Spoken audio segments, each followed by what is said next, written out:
these are the drops that are on today. Today's the last. Oh, you know what I was gonna do on Xavier's channel actually? I was gonna sting him with Unter and ask him whether the drops are on. But I think if I do it now, he'll probably cotton on. So I think it'll be better until if I wait until the weekend and then I ask on Unter.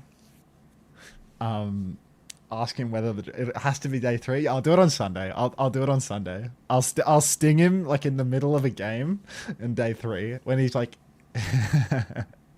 Ellis scheme. I'm gonna sting him with Unter. I'm gonna get him good. It's gonna be a real treat. Trust. Would be fun to cheer in game. Yeah, I agree. Tief 2. I think everyone wants them skins. All right. Well, now the roster's locked in. Let's see if Wu Tian sink or swim. First time message as well. No way he doesn't get it. This chat convinced me Wu Tian is the second coming of proper. You'll better not lie. I mean, I think I might have written on his chat in Unter already, you know? It might not even be a first time. Yeah, he's mentally tired. That eye rub with both hands is telling. Why is he hitting the I can't? Day 1. Day 1, stream 1, frame 1. I picked Spint over Wu Tian. I can't. Fuck, you gambled on Spint getting playtime too?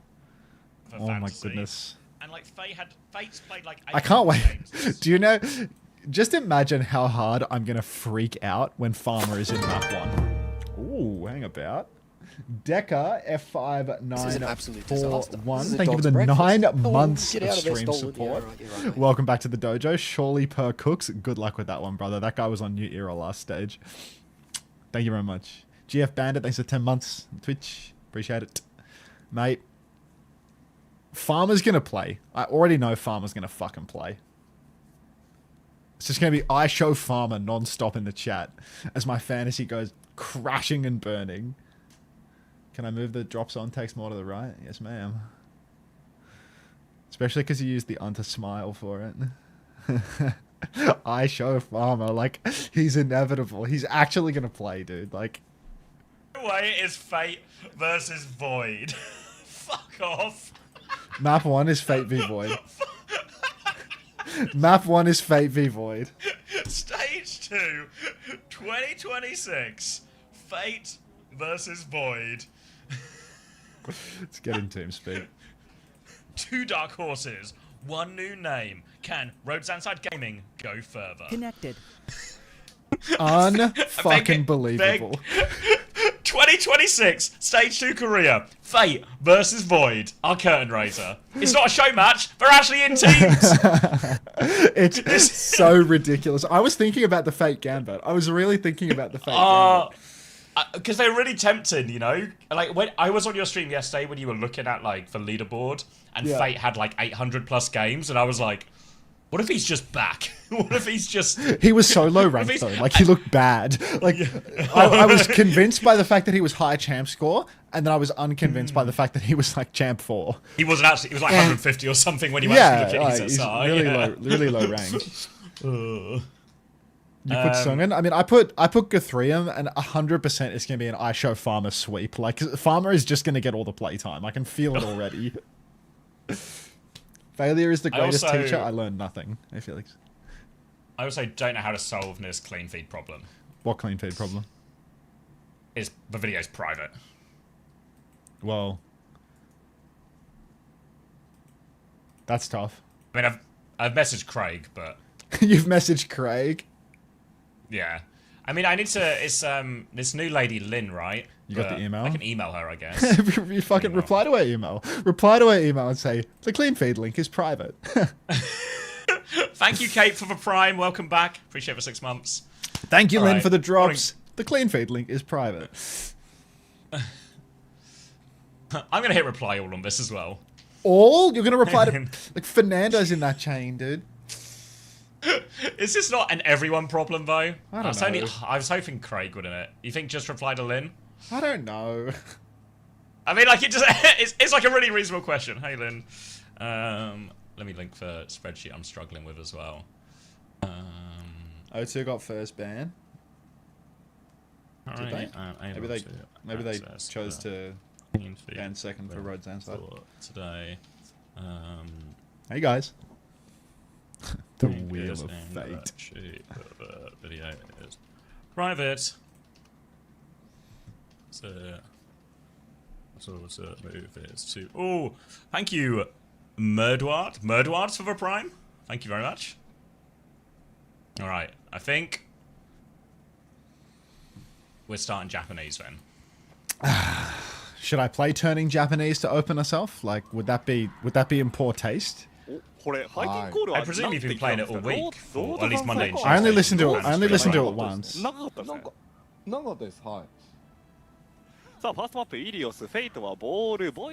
I think it would be in good taste. Hey Tuna, when's the new drop set? Tomorrow. Alright, Fate on the wheel. This is what I was hoping to see from the man when considering the Fate Gambit, because he actually had an Overwatch League winning ball back when Jesus was a boy. Rolling around through main at the moment. Fast TP up onto the high ground for Road Zanside though.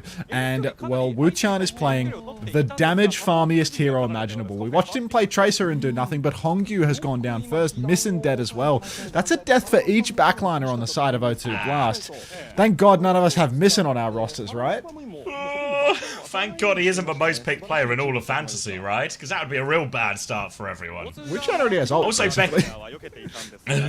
Oh, Wu-Chan is dead to Kilo here. Kilo actually getting that start over probe as well, which a few people were gambling on. I also need an opener to hard carry, and I've got Becky in my roster, so I'd really rather he wasn't playing Sim Mauga, but you can't win them all, right? There's always stage 3. Big stomp into the backline here. Missing's going to get stunned by that one as well. Fate is died off screen as they take over the high ground. Missing is on the run. Oh dear, Void is on the roof!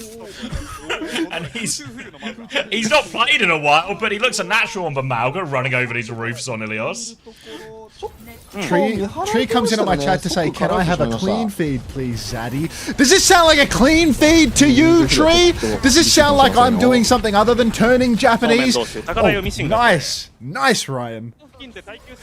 Hagapub. Alright, Per and Missin have found a killer piece here. Hopefully Wu-Chan can minimize his impact. Missin gets stomped but lives to tell the tale. But he can't be earning many points because he's 70 to a nano. This backline is really taking their Fake time. Gambit would have been good. Fake Gambit would have been good.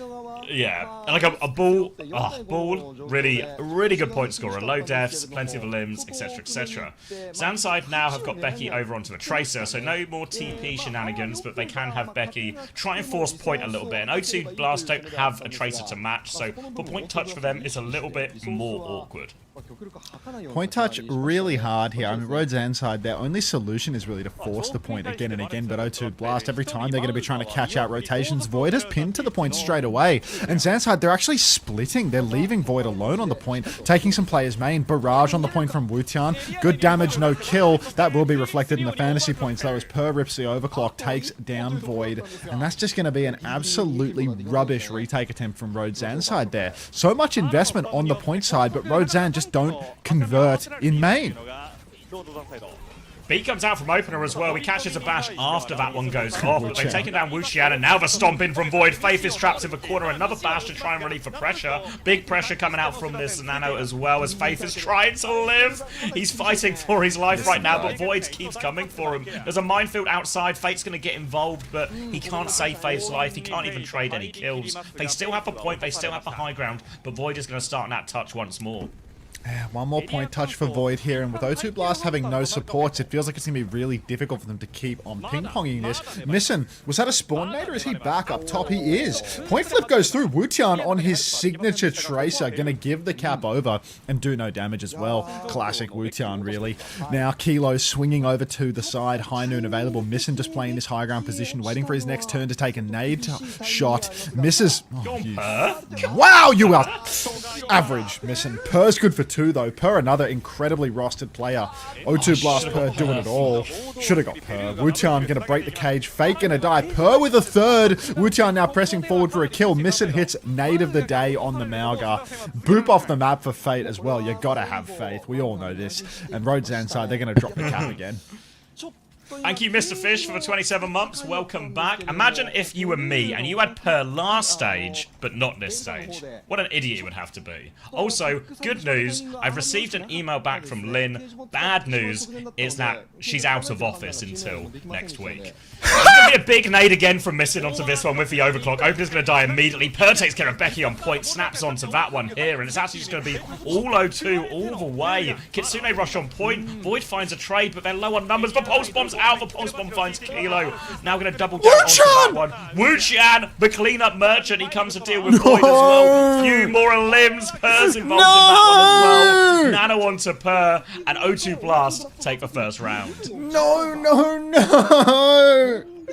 Don't say a word, Playtasuki. Don't say a word. Never listen. Was Suki on the Per hype train? Oh, she was the hardest Wu-Tian merchant in the world. She tried to sell me on Wu-Tian for 3 hours after yesterday's stream. Like, no buy? I just wouldn't buy it. Per's 15-0, by the way. Per is 15-0. Wu-Tian is 12-2. Per is 6k damage, 15-0. Missin has 2k healing. Oh no. I've always thought of Missin more as, like, you know, a map 2, 3, and 4 player. You know, he's never a map 1 player. Oh, more of the same here for Zanside as they're going to go start of a hazard this time, but still Kiri, Lucio, Sim, Cass. O2 Blast going to be playing the Farah Sojin again, which is just going to give their DPS a lot of ability to just pump damage into this backline. The onus really to get Void into a scary position with these TPs, but he's going to die immediately, which is the least scary of scary positions as well. Void exclusively playing heroes that were released after he retired the first time, and not a great start. He's coming back on Malgan now, and Kilo's actually, TP's good. Kilo's found 2. He's taking him down, gives Purry's first death. Listen! Going to trade 1 onto that, but high charge Becky now is going to start frying this ball, forces Fate away. There's a brick right there as well, but Fate can't fight this one. TP to chase him as well. They're all over him. Becky will finish that one off, and this time Zanside will get the first flip. VW Stardom, thank you for the 3 months. Welcome back. Go O2 Blast. No. I mean, look. Zanside having a real hard time into this D.Va ban. It seems Void can't play anything other than D.Va, or at least we're going to give him the benefit of the doubt and assume that he can still play D.Va because he definitely hasn't got much of a Mauga or a Hazard on him. Unter, numbers please. Shut the fuck up, Light 97. Kilo now pushing over to the right-hand side of the screen, poking up at Faith on the high ground. Zanside, they're in control and they can flip back and forth. Can we get CX to flicker pause? What did I do? Don't open your mouth. Don't speak. Now a slide up top for Per, poking onto Void. As Road Zanside, they're actually going to have Void pinned underneath. Faith has dropped down. Missing you. Okay, you are the worst investment in my life. It's alright. He'll surely make up for it on the other maps, right? Hi, Luke. Right? Just get him off Anna. Yeah, just get him on Kiri. Zanside. Healing. Flicking out some kunai or Ofuda or whatever, you know, like just come on. Are you ordering something again? What's going on? It's going to be Zanside Gaming in control of the point. They have the Kitsune Rush, they have the symbol, and they have a couple of headshots from Kilo to take down Per onto this one as well. So this should just be the next one. Fate will go for a roll through, but I don't know if O2 Blast can really commit to this. They'll keep fishing, probing, throwing some rockets in, but they really need to wait till 5. Meanwhile, Zanside, they're trying to get on the high ground, but Fate with a denial boot there keeps them at bay. But we're already in last fight territory. Last fight territory, absolutely flying towards us now. Wu-Tian with a barrage flying up through main. He wants to go for a nano barrage. You can see it in his eyes. Goes for it, hits it. Bye-bye OP. Bye-bye Void. Bye-bye my dreams of winning fantasy as I didn't take Wu-Tian for day 1 and he is absolutely pounding on fire for map 1. The Wu-Tian Gambits. Oh god. That's the face of a man you could have had, but just can't, you know, gift horse in the mouth.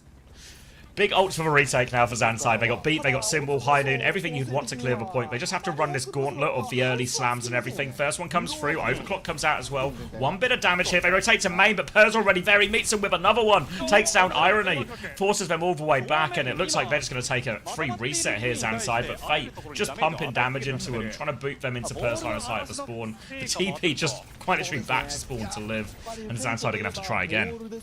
Try again, Zanside. One more crack. missing more healing. That's what I like to see. Maybe Zanside gets a retake. Look, even though I didn't take the Wu-Chan Gambit, a longer series is good. Huge slam from Fate, 5-man, forces the symbol out of Road Zanside. Beat for OP, doesn't catch anyone of importance. Actually, it only catches Void and OP. So an ugly beat, but the flip has gone the way of Road Zanside. They're 4v5 though, and Kilo, he's dead to Fate. Rally push from Faith is mega, and look, Road Zanside, they just invested their best retaking ultimates, and they have not secured the round. Now they have to retake. So difficult.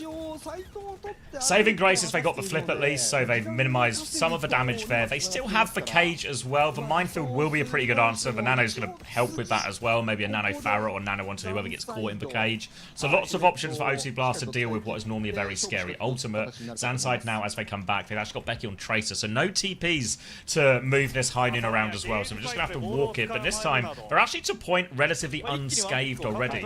Per is on the high ground, which they kind of can't do anything about. Now Wu-Shan is going to boot Kilo off, and Nano comes out as well. Opener is on the run, but the rocket connects. Wu-Shan going to take down all of the backline now as well. Cage comes out from Void, but it's too little too late. The barrage will finish that one off, and now they are on the run. Becky is deep behind. He won't get out. I don't know if they can even get in touch. It's on OP. Oh, it's all on OP to go incredibly fast, and, well, we know how that one goes. Opener, riding up through main. Fate, he's got his number. He's being marked out. He's booped into the sky, and he can't get the touch. 2-0 for O2 Blast. Not much of a merger, was it? Why did you not take Wu-Chan? Wu-Chan, you are him. All roads lead to Wu-Chan.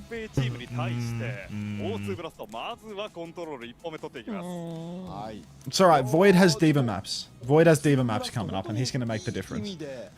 Wait, did you take Void as well? No, like, just... Oh, you want him to... Just so Wu-Chan stops clutching on Farah, you know? Like... Yeah, that would be... Missing is a fucking disappointment regardless, so like... Missing's a big one, yeah. Enjoy the ads, guys. Gals. Wait, did I go Missing or Wu-Chan? I think I went with Missing in the end. I can't remember if I went Missing or Wu-Chan. 割とキロとしっかりと戦えていたというか、途中はね、お互い差し合いにはなりましたが、若干ペルーノが全体を見てても、キルトレード有利に進んでいたかなというところもありましたね。そうですね。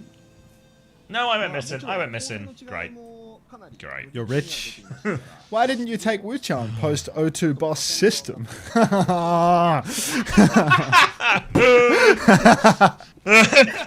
Fuck, I forgot about the system. I gotta send you a spicy one. そうですね、穴 V の硬さもそうですし、あとは囲い込み、フェイトのこのボールのセットアップの速さと、そのボールに合わせるフーチェンのパラ I went with neither. I have double Zanside. What's wrong with Missing? I don't know, man. He's just dying a lot.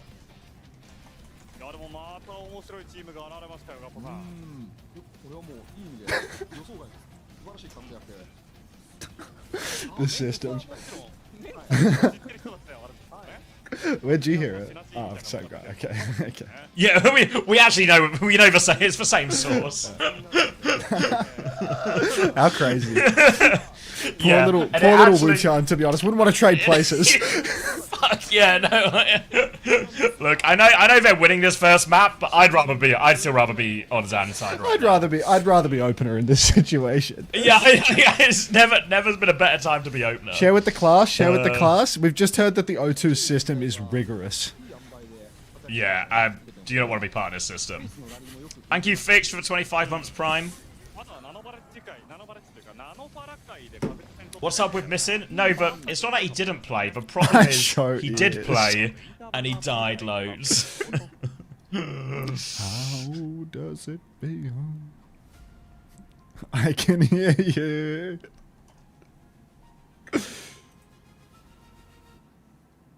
Ready for someone to play every map? No. Oh, thank you, Quark. O2 win Wu-Chan. He's got fans in the crowd. It's cooked. Thanks for skunking at Hilarium. I said Hilarium must have given me like at least $10 within large bull skunk dances at this point. Wait, how on earth, Quark, did you write MENG And Brian just knew that was Masters of Engineering. How's he done that?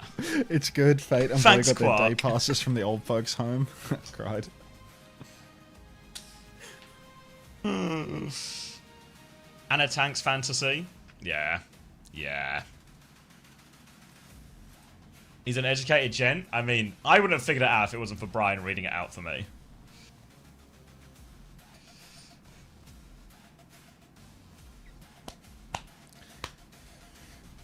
Yeah, I imagine a lot of people probably had Heiser as well, right? Heiser! Wu-chan mode! I'll add that. What's Wu-chan? Wait. I'm going to share my stream streak as well. I'll send it to you on Discord.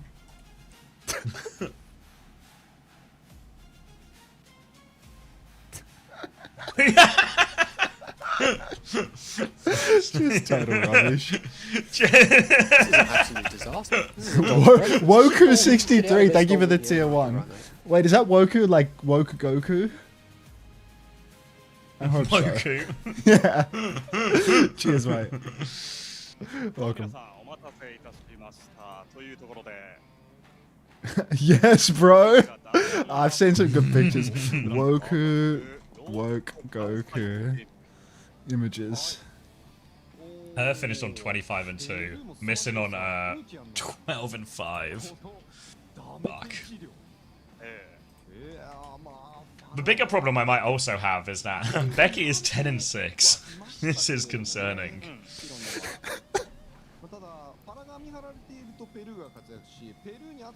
3.5 for missing. At least it's positive, right? And maybe there's more maps in it. As long as it's a long series, might still just win big picture anyway.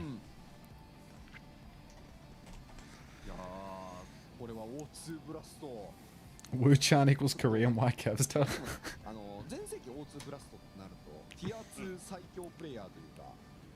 Did I see that, or am I schizo? Be more specific, Fitch.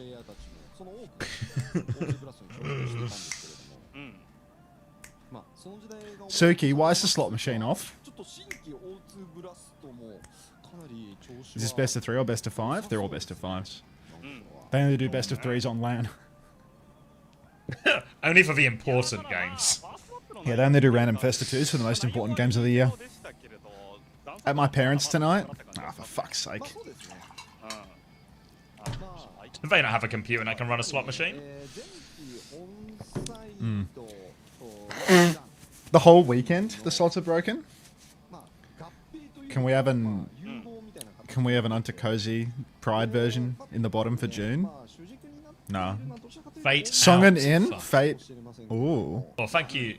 Thank you, Hover950 for the Prime. Welcome back. The thing is, enjoy your ad-free viewing. These map strategies from these teams, like, they could actually help you not lose from the bottom teams. You know what I mean? Like, it could help minimize loss as well. When your Because team they is only getting come in for plowed. maps where they're actually playing like a comp that really favours them. It's like it's never going to make one of these teams beat Crazy Raccoon or whatever, but it just like reduces the loss. I could turn on the slot machine, but I won't at Unter. You're a real piece of work, Tikazu. You're a real piece of work. You know that?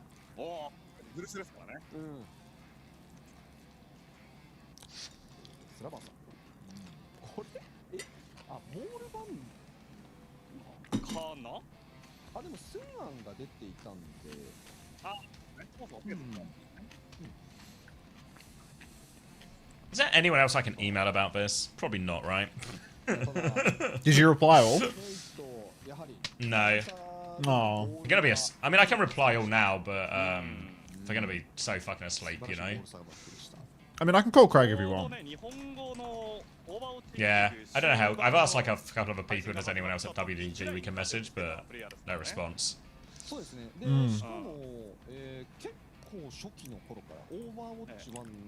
you want me to call Craig? Yeah, why not? What else is he gonna be doing? His I job. don't know. His job. It's Friday night at 6:30 PM. Like, YouTube. Just double check that the feed is still private before I call him. Yeah.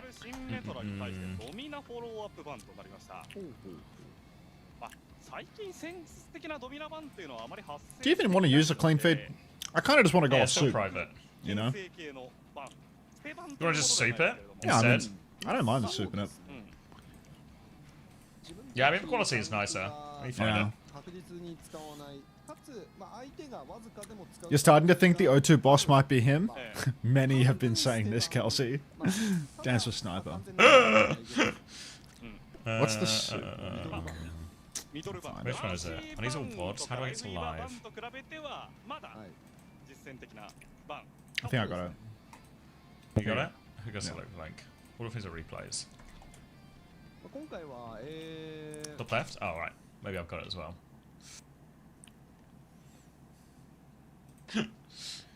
Whoa! That's coming loud.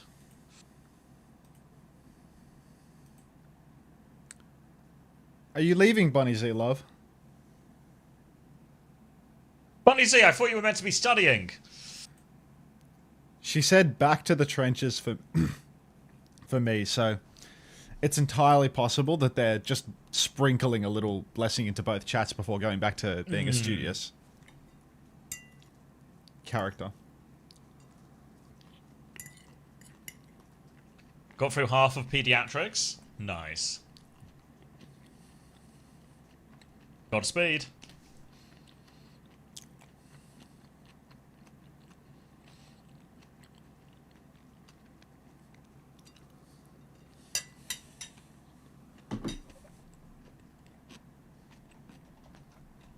Imagine studying, graduating today.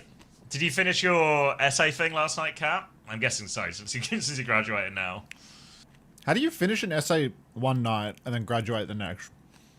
It was like, I forget what Kat can tell you, but I forget what it was called, but it was like, just like an essay on the thesis, or something. Kat will know the actual word. Yeah. Fuck, look at Faith just brutally mogging. What's for dinner, Mr. Australian? I'm eating some broccoli. Just broccoli? Bit of broccoli, You want a carrot, cut? peas. You're on a cut. Or you're some type of rabbit. It's just like a salad. He's a rabbit. Who's the best looking in Korea?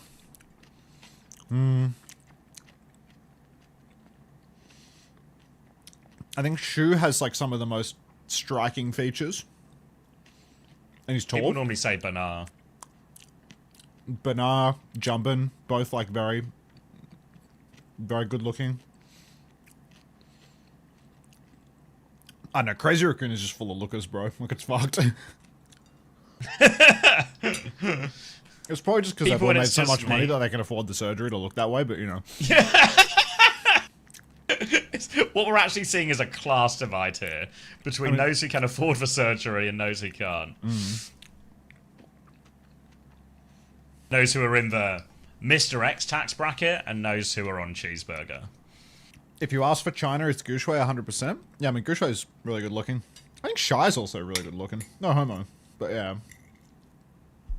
Was Gushue the one we saw at LAN who was just like on a date with like 3 or 4 girls? That was him.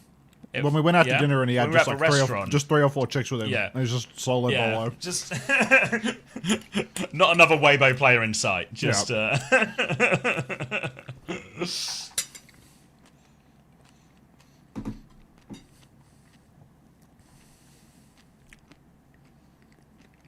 He's just like me for real. Burn is the hottest and Jumpin' is the cutest.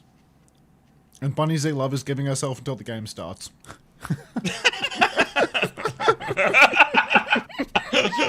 After careful consideration, I'm going to take a few more minutes off. Good luck, Shark Life. You'll smash it, mate. And yes, it was player. It was Sparker who who had some work done.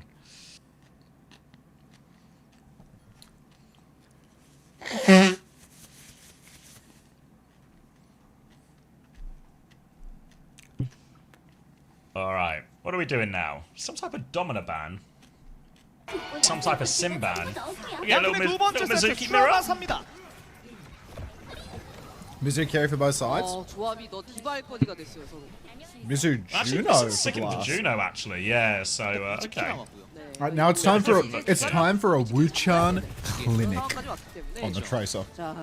I feel like Zanside's comp is just better in this type of mirror here. I think the May's going to do more than the Tracer will. I don't know about Valkyrie and Juno. That one feels a little bit more, you know, take your pick, but we'll see. For now, Kilo's going to charge up this rail once they take the early high ground. Zanside going to go wide with that one. Force them back by May will comes out, and this is the nature of O2 Blast situations. That wall is just going to be brutal. Wall, rock, headshot to finish the job, and Zanside there with a clean first fight. It's a pretty unimpressive opener there for O2 Blast, getting absolutely stomped on by the early turn. Void getting the better of Sung, and Nissan has actually gone back to spawn and swapped off the cute Juno over to the Kiriko.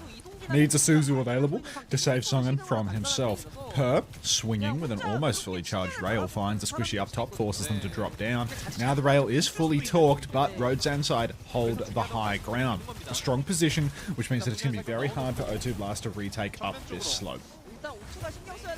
Full rail now, left-hand side, trading with Void now. Shield's going to come up, Rock goes out, doesn't find anyone here. Wushan is going to get in behind at the same time, but Faith has died on the walk-up here, so just a free opening pick now. Kilo's going to chase them down underneath. You can see Void wants to push the advantage as well. Wushan is with them. Maybe can find a trade with this pulse bomb, but don't know if it's worth it at this point. Going to be a slow bleed out for O2 Blast. And remember, they've kind of got no speed, so this next touch is going to be really hard. They need Wushan to play for it.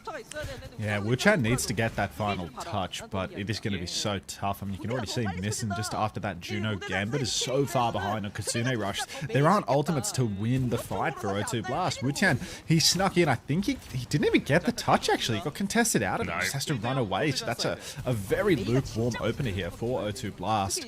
Faith, I mean, has he been on Mizuki since the start? 40% of his ult? He has. It's coming up slow. I think the Trace is actually a really big problem for him here. Wushan really needs to have large individual impacts. He's going to throw the pulse one out, but I think that's just an ice block. Yeah, ice block Suzu something. Continuing rush to Trace. Sungan's going to try and counter with the flux. Looking for someone to pull out of this one, but manages to thread the needle between every single Zanside player. Will drop into them now. They have found the kill onto Becky, though, as they try and walk forward here, Zanside. So awkward position underneath the O2 Blast players. I'm going to buffer for a second, but Kilo's going to slide away. Now, Rock comes out, catches him as well, right in Void's dome. That's going to force him down. And O2 Blast, they do win a good fight here. O2 Blast, so fortunate that that's gone their way. Unreal opener. Per pre-fighter by Irony and a rail from Kilo, though. So O2 Blast already on the back foot, needing to take it slow. Kilo swinging forward. He has an overclock at the ready, and Road Zanside, you can see they're creeping up, trying to take some space. Rail comes out. Kilo is taken dangerously low, but he still has that clock, and they need to step forward. Step begins now for O2 Blast, and Nissan opens with the Kitsu. It's pressure onto the point now as well as walled as well, so they're going to break it. They've lost control of a point, and Wushan's dead. Just a string of unfortunate events for old O2 Blast on this one. They'll give the flip over, not even for free, but actually they paid for Kitsune Rush in order to concede the point. So terrible bargaining here from O2 Blast, and now they have to play retake with a significant ult disadvantage. Ni hao, Alyss. Now Kilo overclock available. Faith does have that Sanctuary now online, and that could be an easy counter to Kilo's clock. The problem is when you use that Sanctuary, lines you up very easily for a flux. Sanctuary comes down on the point for opener, and you can see O2 want to kite this one out. They want to get their own Sanctuary with some decent value. Sungan has a second flux. He's 2-to-1ing Void right now. Great kite opener for O2 Blast. This is about half HP. Flux comes out early. Sungan's in the sky. He's going to need a Suzu for the ages, and he gets one. Faith with the Sanctuary eats Becky's Blizzard. Luchan takes down opener before being traded out. Hallelujah. Flux now for Sungan. Void, he dodges her with the pillar, pushing into the backline now. Faith is low. Faith gets rocked by Void. The old man, he's still got it. He walks into the backline. He gets it done. Nissan lives the whole while. Great for fantasy still. Sungan's killed Per and Kilo in the back. Void's rocked Sungan again. Somebody stop Void. Oh, he's about to win another ring at this rate. Void on the Sigma, playing a hero from back in his day. Still has more to do, though. Rock gets it, has to deal with the Farah, eats it as well. So low, gonna get chained, blocks all the other damage. Tries to snipe it, does snipe the Farah out as well. The point's gone through for Zanside, and it's the Void masterclass. Oh my god. Void. Genuinely, you can't teach an old dog new tricks, but you don't need to when you've got Void in your lineup. He's doing it all. Genuinely, this guy's doing tricks we haven't seen in years. Ages of off-tank players that were mid at SIG being called the best. Main tank players that can't aim playing SIG. But now you get 29-year-old Void in the server, ready to show Sungan who is boss. Missin up through main. Kitsu about to be ready. O2 Blast, they're going to throw that down on the point, and it is going to be time to step forward. Unlock is on. Missin hasn't used his ulti yet, but surely it's going to be time for a cheeky opening Kitsu. Void gets rocked and dies. They don't even need to ult. Nope, just going to get that one for free, win the Sigma trade here. Zanside, we're playing, I think, ready to try and kite that first layer, but O2 Blast just call their bluff, walk forward, get 2 immediate picks, no trades as well, so a nice easy first point for O2 Blast, and they get to preserve the ult advantage. Ult advantage will be preserved for O2 Blast and Road Zanside. It's a long way back to point now. Becky swaps over to the Mei. Road Zanside, their ultimates will be good by the time they get to the point. It's going to be one final fight unless O2 choose to hold forward. It feels like they're fighting very far up now. Missin throws a Kitsu straight to a Mei wall, but Void gets caught out again. Hongyu finds him with the binding chain. Sungan's ready to hit that finishing damage. Wuchan blinking on a Becky here. God, I wouldn't say that he's got the best aim I've ever seen, but he will clean up that kill. And now O2 starting to stack fights atop one another. Same problem Zanside are going to have here as O2 blasted earlier, and that it's a really slow comp, this mirror, so retakes get really strained on these flashpoint maps as well. I also have to be on Becky to try and find at least the initial touch. Going to be going the far side of our screen up on coast now as we get a bit of Becky POV lining up for this touch. It's coming through relatively unmarked for now as the rest of Zanside come through main. They've got 4 ultimates as well. Has got the touch. Now they can take the fight on point. We'll need Void to take over. They Kitsune rush for it first. Player's going to overclock back in exchange. Kilo overclocked as well. Opener has the Sanctuary to keep going for this one. Sung has actually held on to the Flux, so they're playing to kite ults a little bit here, O2 Blast. Try and equalize the economy. Now it's Sanctuary versus Sanctuary, but Faith is awfully low. Oh, cancel onto Sungan as well. Void's good for the rock. Knocks him out of the sky, and now this Sanctuary will secure them the retake. Faith's only just got up to his one, so they can't contest it now. And it's actually Zanside pushing for the kill. But Kilo's gone too far. Void's going to get rocked on the other side. Might need to Flux out of this one, but he's chained. He goes down. Disaster for Zanside here, pushing for the kills. Faith dropped the Sanctuary there to make sure nothing went wrong. And Zanside, big trouble now from that overstep. Yeah, that was too much for them. Void even investing the Flux, still going down. Continued stall for Zanside here. They keep tapping the point, but now they're going to give it away. And it's time for O2 to push forward once more. Wu-Tian going backline, finds Irony. He wants that kill, but he's really double angled here, right? There's a Tracer behind him too, so it's going to be a hard one to secure. Sungan going to give this one up, but Wu-Tian's actually found Irony and Becky. Oh my god.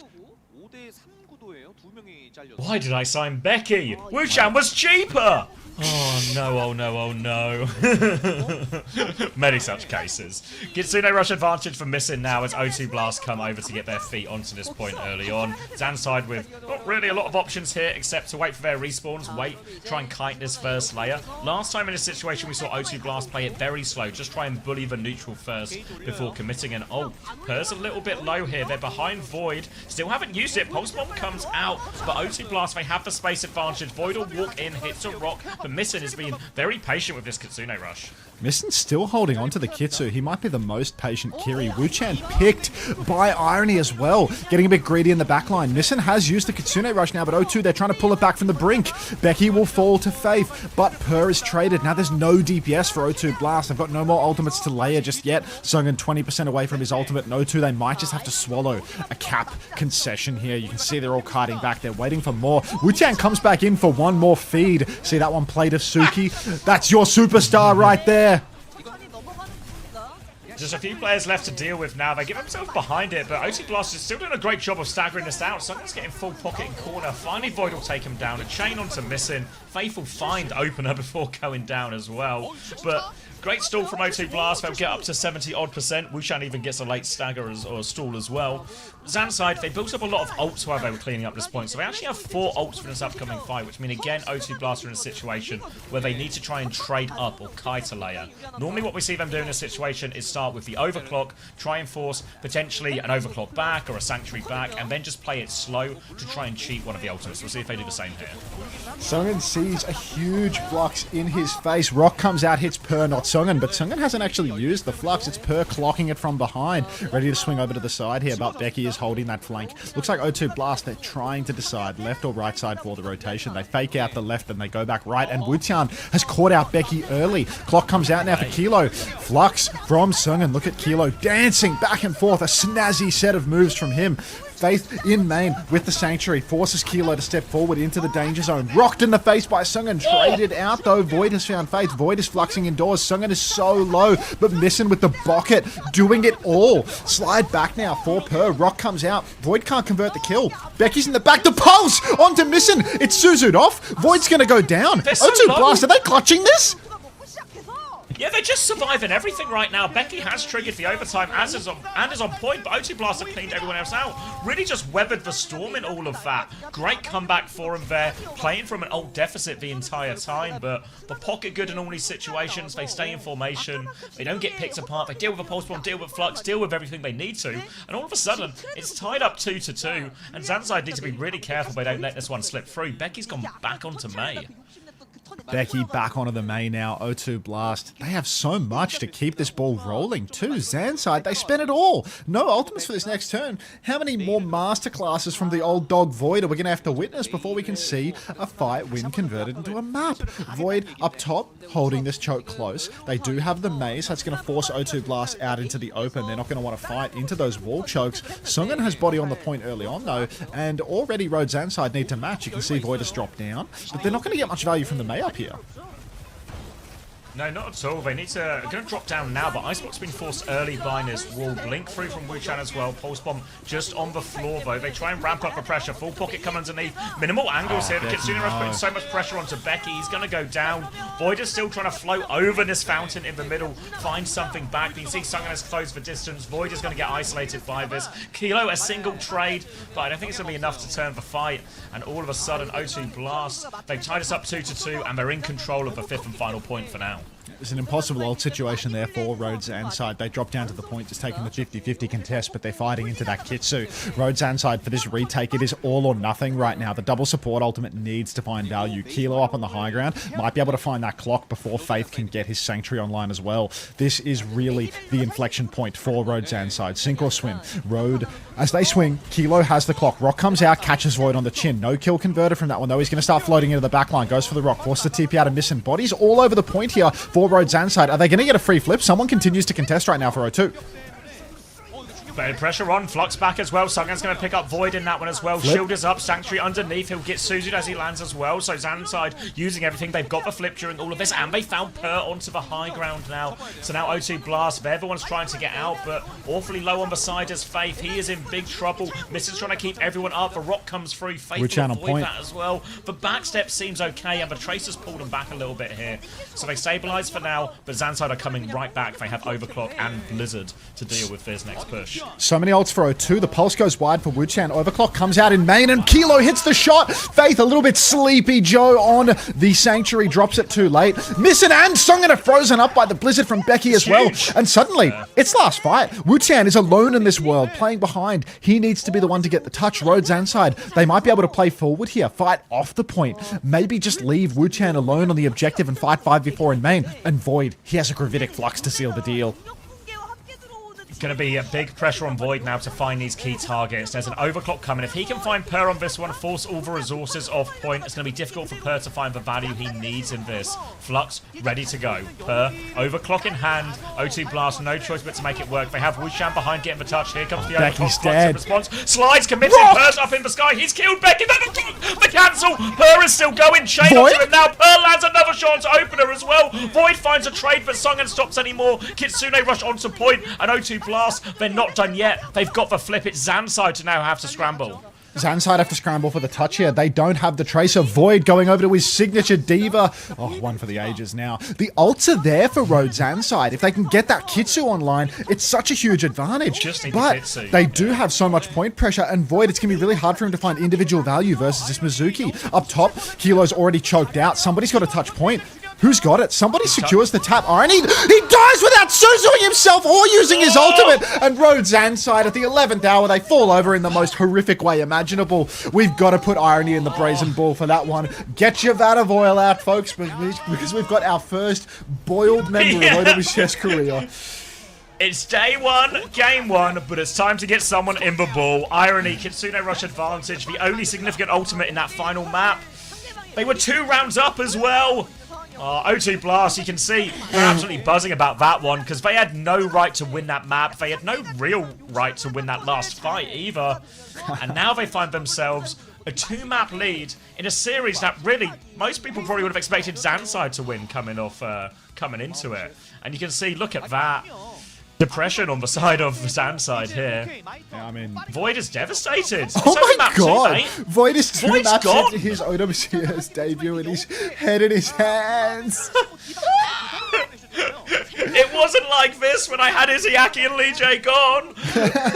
Izayaki would have got the Kitsune rush off. You think Prime Izayaki's dying with Suzu and TP there? Like,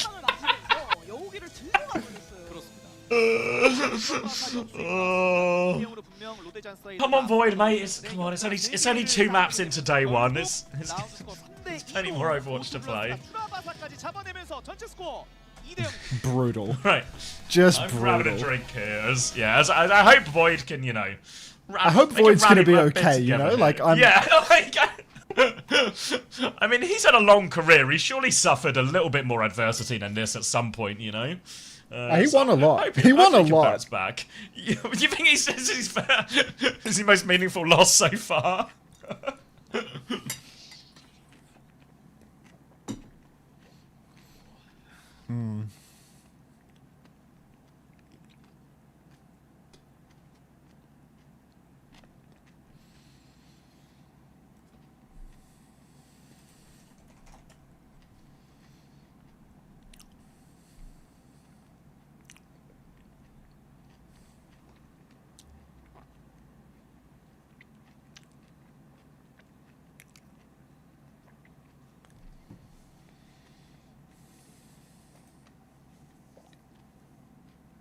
This is an absolute disaster. Luca, thanks for 6 months. Welcome back. Oh, get out of there, stolen. Yeah, right, you're right, mate.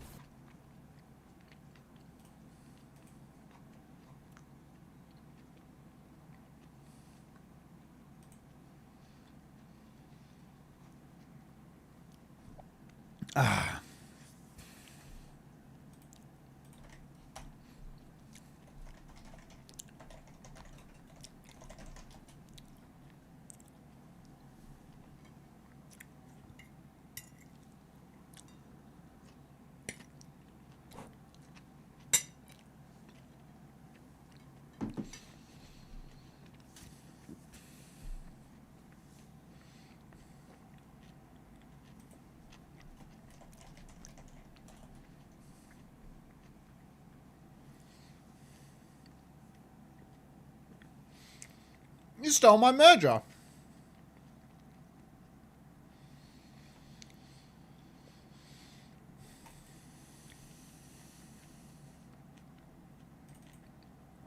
The chill guy O2.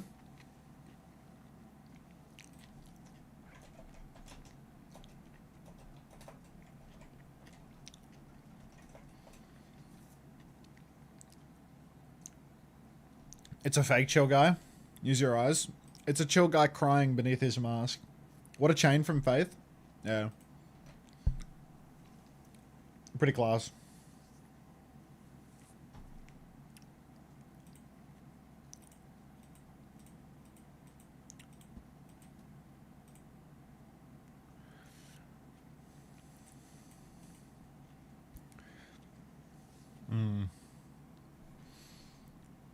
I'm back. They're down to O2 Blast. I mean, Zanside fucking suck now. After losing... you saw how much attack was doing for them. I still thought they'd be better than O2, to be honest. I mean, I didn't think Void would be good. Thank you, Jazz. I mean, I know he was, Thank you for the pretty flower. devastated about being rocked out of that flux, but I think he's actually been fine. Like, at least, you know, for the level of team we're talking.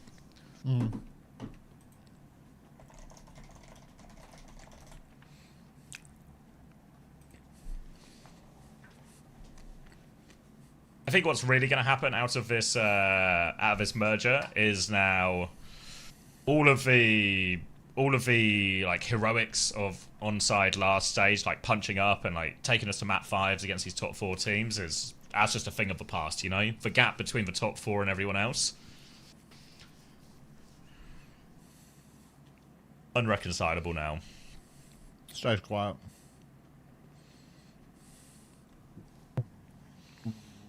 Loot box today. It's the same one as same one. Let me get it up for you. It's the same one as last stage or last week rather for like the World Cup, but a new campaign starts tomorrow. Another 10 hours, another loot box up for grabs. All right, Jesus Becky is Christ. 11 and 12. This is concerning, right? If you have Becky on your roster. Missing with 16k heals. Let him fry. 13 and 3. And this is what we're kind of hoping for, right? 13 and 3. Loads Like, of look heals. how bad Wu-Chan's KD is, bro. What was it? 17 and 7? Yeah, Was that? 17 and 7 or something. It's like a rubbish KD. He had good damage though.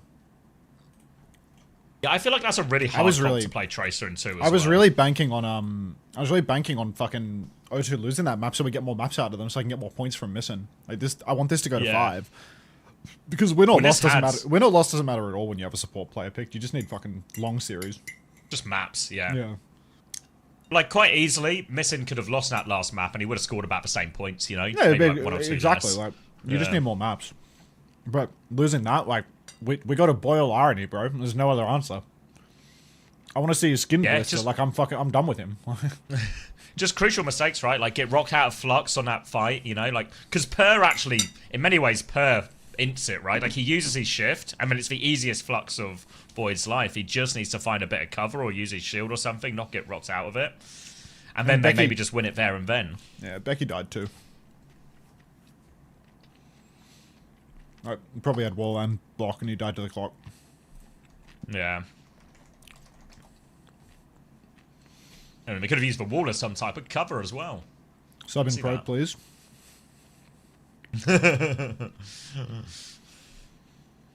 Alright, Lucio ban, Faraban are coming out here.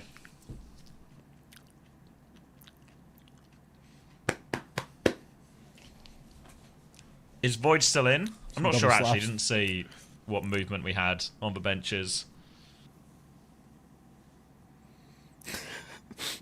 I don't know why, but like today I've just woken up and decided that I like W slaps instead of hating it. So like, you woken up on the W slap side of a bed. it's just like 7TV emote that I've been like, who's ever using that? I hate it, and now I'm just like all for it. You know, just like some of them just like what's the other one?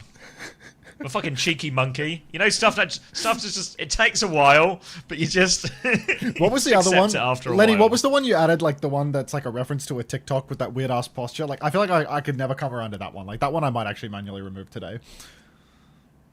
Like I think I might remove that one. Like nobody's using that.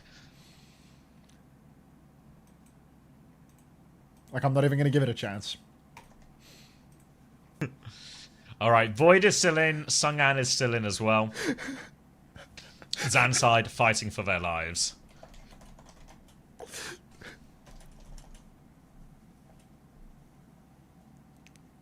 Unsubbing from someone that isn't subbed. Oh yeah, is this the one you were talking about, the Adri? Yes. I don't get it. I watched the TikTok contextualizing it, and I still don't get it. Okay. Just doesn't work, unfortunately. Is Void still in? Fuck, dude, Void's in for 3 maps. This actually, I thought, you know when you have to make these fancy decisions, and it's like, which bloody tank is actually going to play? It was these guys. I thought Heiser was one of the safer ones to bet on, you know? I mean, I was strongly considering Heiser. I really thought that he was going to play over Void 100. But I thought he was going to be like a knockoff attack from stage 1, you know, where he's just in, he wins half his games, he loses half his games. But this is clearly where you win fantasy in this week 1, is these cum-tank picks.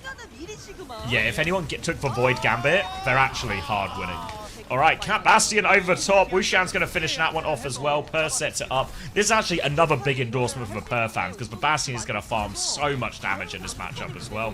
Sungan trading form timings with Void here, but the opening pick is going to continue to be a problem. Next form timing will be even harder for Zanside to deal with. You can see already, they are hiding in the room, which means Void's a little bit separated. They're going to turn onto that one. They force the recall out of the Mizuki as well, and they're stealing point all the while. They're actually just going to leave the rest of Zanside alive, keep their Cat Bastion on a flank, and start moving the point. It's going to be really tough for Road Zanside. Having to play Void on a hero that didn't come out 15 years ago is immediately a huge downside for them. Void has popped form and killed Missin. Never mind. That's so bad, because I want Missin to lose this map, but I don't want Missin to lose this map by getting first picked. Becky will fall, Per's traded though, and it does look like Road Zanside are actually going to be winning this exchange. Wu-Tian is the last man standing. He's going back towards the spawn. Is that of Road Zanside? It is. So yeah, they know where behind, he is, and yeah. he's pinched behind everybody. So the respawns are eventually going to start flushing him out, or at least forcing him towards a more predictable position. Void completely locked in. He's gotten over the despair of last map's defeat, and now he's ready to rip again. Plays forward, pokes out Sungan just a little bit. Spies Missin stepping forward as well. Wu-Tian, keep dreaming, brother. Genuinely, that was beyond ambitious. Kilo snared up on high ground, but Irony's dead to Per with the Bastion form again. It doesn't matter that Road Zanside have claimed the lead here. We're so early on in the map. It's just full cleanup right now. Road Zanside can't find a way in. That's a brutal one as well, because that's for no ultimate, so, you know, the price of a pulse bomb here, which I'm going to claim a few of those cleanup ones as well. And now they'll move it right back over. The lead is going to be very quickly lost here, and it will actually be O2 Blast fighting for the cap. Now they can have a chance to set their Cat Bastion up, either on the far side or, yeah, more commonly over these rooftops on the right. So now they've got a big pinch already. They've got a flank angle behind them, but Zanside, Opener's about to have the Sanctuary, which will be a big saving grace against these Bastion form from the sky.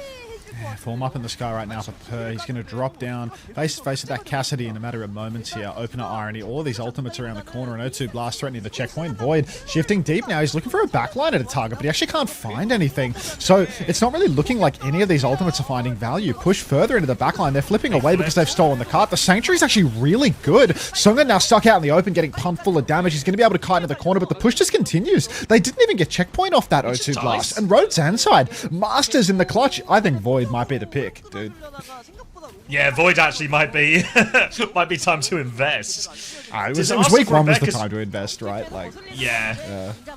Come and gone. It's going to be Kitsune Rush X coming out there from OT Blast as well, which is like a big pain, because in many ways it looked like Zanside were about to overinvest there, you know, double support up to flip the map, but they've managed to flip the map. Now they're threatening cap of their own. They didn't actually give checkpoint. Symbol is out now as well. Can't really use this one to walk forward, but it does separate the Cat Bastion behind from them at least. But Kilo's going to walk the other side and have a look at them anyway. No. Now high noon onto the high ground, he goes down, and Zanside have made an absolute pig's ear of this one. It's still only 1-for-1 as Missing falls again, but Opener's in big trouble. Recall's back, but he is in the open. Surely they can kill Opener. How's it? He's making it work for it. Sungan can finally find the finishing punch, but it's still a chaotic fight. Becky's traded one back. Void's into the backline here on the Cat Bastion. The pocket, the body block, though, he can't quite finish him. He has the bomb if he needs it, but he chooses not to invest. He realizes they've lost on the other side here, and O2 Blast will just about stabilize. Yeah, let's call it with the pig-phobic language, okay?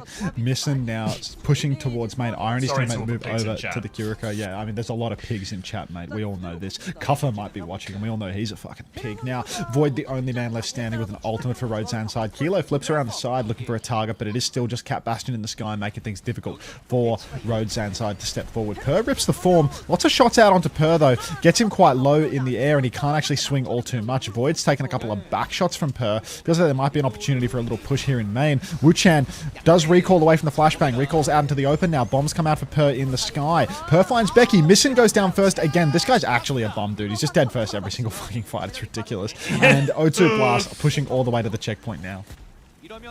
Yeah, I feel like I'm going to have to, like, just blow up my fantasy roster immediately and make, like, 3 changes. It's a disaster.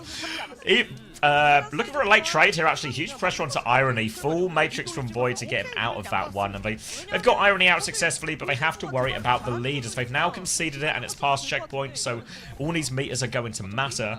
Zanside are coming back with double support ult real close as well. But now O2 Blast, they have this position where they just have the slope, which is difficult to push up. They have a Cat Bastion above as well. And it just gets really awkward. Also worth noting, Per is just, he's on the perk now. So stuff like that is going to be happening every form time. And Kilo just gets one shot and it's immediate disengage here from Zanside. Zanside now, more meters conceded. This is starting to look an awful lot like a 3-0 if they can't pull their thumb out. Becky, so close to that symbol. We need it now. We need to shut down O2 Blast before they keep posting meters around the corner. Void just holding the card for now, but you can't just take the 50-50 versus the round. That is not going to go his way. Form comes out now for Per. Artillery in the sky. Symbol's not there yet. Opener still hasn't used that Sanctuary either. Kitsu's mirrored by Missin. Now the Sanctuary comes down. Bomb out from Void as well. Lepoko or just rubbish? Suzud by Missin. Bombs all over the shop. Becky's going to use that symbol now, and that's every ultimate for Road Zanside. They still have no tank. They still haven't gotten a single kill. It's the end of days, man. End of days, O2 Blast about to be able to push back in with an Annihilation and a Catnap as well. TP to flip the map, trying to get on a target here. They flip the map, but they've lost control of the payloads here. Void's going to get the first touch. High Noon out in the back as they look for something. And actually finds Faith! Oh, can't find his way behind cover on that one somehow. Pokes his head out and gets it ripped off. Now O2 Blast, they have ults if they want to clutch. Wuchan's going to find a trade with that Pulse Bomb 4v4 now. And Sungan has control of a robot and Annihilation. Per's going to find another one here. No cats are flying around, but he's getting it done on the ground. Kilo's getting marked out now by this Ramatra. Void's going to die on point. And this really might just be the end of days for Zanside now. This is a brutal fight. And they didn't even force out the Annihilation of a Catnap here. I think they're trying to mirror Cat Bastion now. You can see openers on Cat in spawn. Kilo's going to mirror it as well. But it may be too little too late. Whether or not Road Zanside have the chops to make this comp work is another matter entirely. Opie going to have to show us your greatest piloting skills here. There's no pressure in the sky, especially with the Ramatra. I feel like Road Zanside, they have every advantage in the mirror, but of course they don't have the ultimates. Faith with the Catnap doesn't really accomplish much here. Kilo, he hasn't used his form yet. He's trying to keep his eyes on the Cat Bass. You can see the Cat Bass playing down below. Form and shoot the ram, dude. What are you doing? What are you doing? You ain't got no brain? They're all stuck inside. They can't do anything. Form and shoot the ram. In the open. What?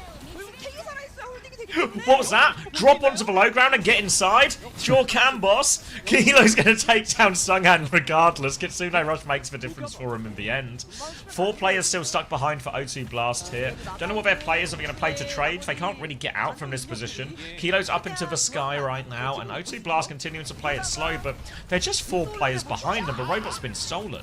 Becky's going to die late because he's a bum, I guess.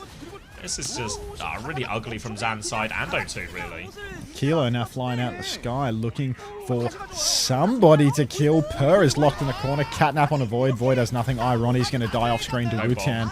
And O2 Blast just stealing away all the critical kills here. They're back in control of the cart. Road Zanside, their Cat Bass just floating around in main, but we need more than floating, Road. We need kills. We need fight wins stacked on top of one another. And right now, all we've got is a defeat screen staring us in the face.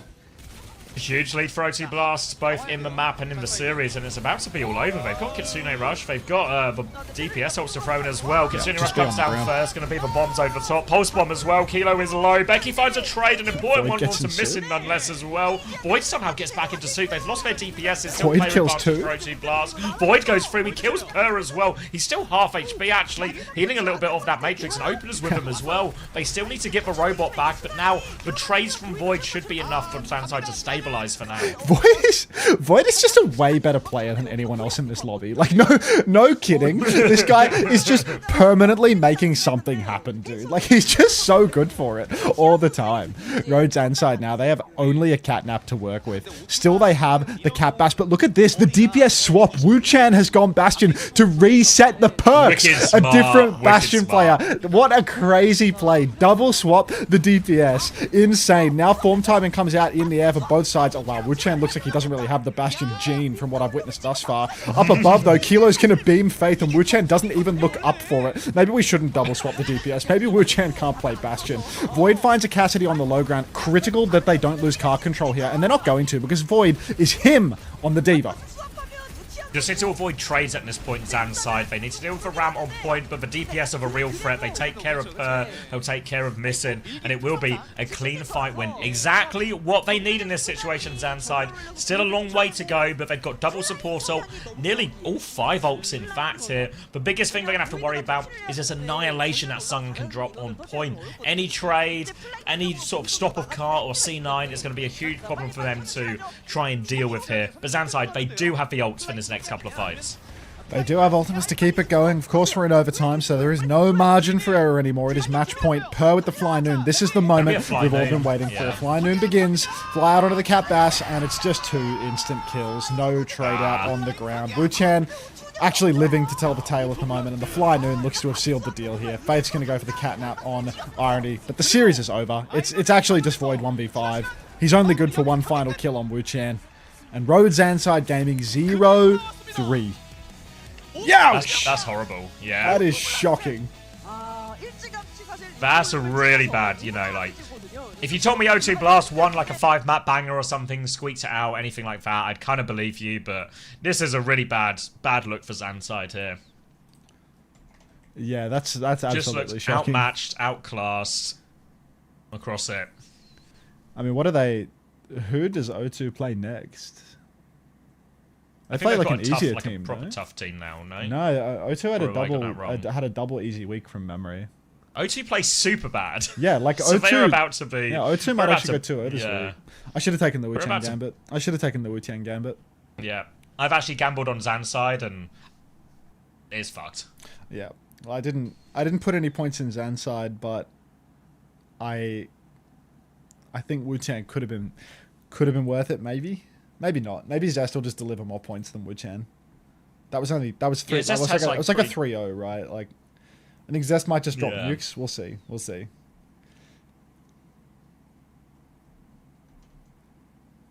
But yeah, Wu-Tang would have enabled a different tank to then go 3-em. That's the thing. Like, it's not just about Zest outscoring Wu-Tang. It's like the fact that you can take.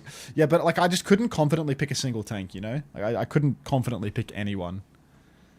Well, that's kind of why I ended up going for Hambin, right? Because just felt safe. Wait, is that Becky on minus 4.5? Oh, fuck it. Does anyone mind? Does anyone mind if we just start again tomorrow and this was just like a test day? Yeah, everyone got like all a the feel scores for in who's for all gonna play. 3 maps? No. I don't know if they're all in yet, which means Becky's number could actually probably more it's likely probably to go down. She was 12-9. Yeah, it's actually let's more look likely to go down. Let's look at the points. Missing with the highest score, but Wu-Chan with 12 from that Runa match. Sappy not in yet. Yeah. Wu-Chan with 12. Yeah, Becky, the only player going negative. Oh, man. I've not added map 3 yet. Yeah, give us a shout when maps 3's on, because I think that's what like you are gonna get touched by Becky's score, mate. Yeah, I mean that was minus 4.5, and that's only 66% of the damage report so far. Holy shit, that's awesome. Do you think Wu-Chan Gambit was worth it? I think it might have been worth it. I think Wu-Chan might actually with this super bad match after, Wu-Chan might actually outscore. He might outscore Zest. Zest? Yeah. It depends what happened. I think there's also one of the things that's true is Per was better. If we're gonna be in this, yeah, I think Per went off. No. Yeah. And he was cheaper? Probably really cheap. Yeah. Because he scored so poorly last time. Yeah. So we got like a bit of a boost from being on O2, but not like... Who was on your roster, Suki? Did you take Wu-Chan, or were you just trying to sell me on Wu-Chan? Yeah, but I can't see the progress or the drops bar at all. Have you finished the drop set? If you finish the drop set, you don't see the bar, mate. You see here, my channel name, the name of the drop set, but maybe you've already finished it? And you're thinking that there's something new when there isn't? The new set starts tomorrow. So it's probably that, mate.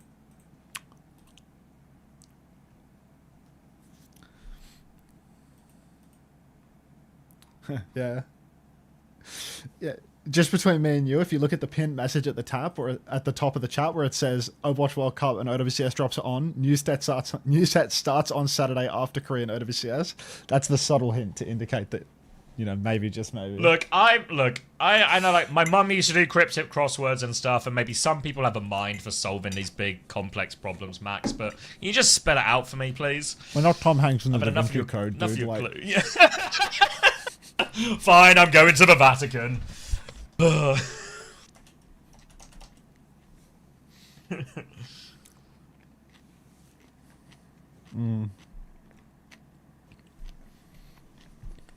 Woodchan interview?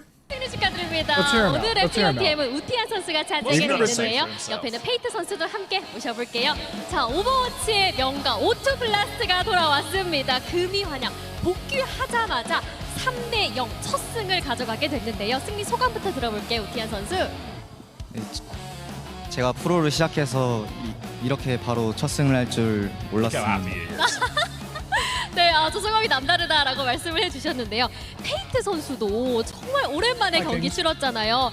홈이 죽지 않았다. 뭐 관객들 반응이 왜 그대로지? 왜 이렇게 잘하지? 라는 반응들이 대다수였어요. 오늘 좀 경기 소감 어땠나요? 일단 오랜만에 선수로 뛰게 돼서 너무 좀 설렜고 기분 좋았는데 뭐 저도 준수하게 한 것 같고 팀원들이 되게 잘해줘서 되게 고마웠습니다. 그렇습니다. 아무래도 오늘 경기 중에서 가장 중요했던 경기를 꼽자면 저는 아무래도 2세트 쟁탈이 아닐까 싶은데요. 이때 좀 짜릿했잖아요. 경기 어땠나요? 흥분됐습니다. 어떤 지점에서 좀 흥분됐는지 말해주실 수 있을까요? 나노 파라로 갔을 때 이제 상대를 다 잡았을 때 그때 너무 뿌듯했어요. 그렇군요. 그렇다면 페이트 선수는 쟁탈 때 좀 어땠나요? 좀 그렇게 뭔가 팀원들이 엄청 잘해줄 줄 몰랐는데 뭐 네, 이기니까 되게 짜릿하더라고요. 네, 지켜보면서 팀원들을 믿었다도 짜릿했다라고도 말씀해 주셨습니다. 우티안 선수 O2 블라스트의 핵심이 되어주고 있는데요. 새로운 팀원들과 앞으로 스테이지 2를 함께 해나가야 되잖아요. 팀원들에게 한마디 What are you 해볼까요? snickering about? 캐리해줘. 아주 깔끔하게 나도 잘할 테니까 캐리해달라고 말씀해 주셨습니다. Doesn't sound like you. O2 블라스트와 로데 잔사이드 게이밍 합을 맞추는 단계란 말이죠. 양 팀 모두 이렇게 좀 초읽기를 What happened to 하는 Zanside from weekend 단계인데 stage one? O2 I mean, they just lost their 블라스트의 two 합이 best players. 심상치가 않습니다. I mean, this 팀합에 is still 좀 worse than 있을까요? expected, I think, because I don't think O2's roster is that good 네. either. 연습 때 So I don't know. 사실 Maybe these teams are all 엄청 just bums 순탄치만 now, 않았어요. but O2 좀 are kings of the 잘 안 bums. 되는 부분이 좀 더 많았었는데 뭐 저는 Stats are all 사실 in. 경험이 많다 All right. 보니까 Let's 이런 see. 스크림 성적이 안 좋더라도 How much we 대회 hate 때 잘 하면서 It's going to be 점점 이제 significant, I think. 굳어질 수 있다 이렇게 믿고 있어서 네, 그렇게 Becky's totaled a minus 6.5. Opener has not broken us even by only getting 5 himself as well. Irony got 15.5 actually, so if you went Irony, you kind of just got away with it.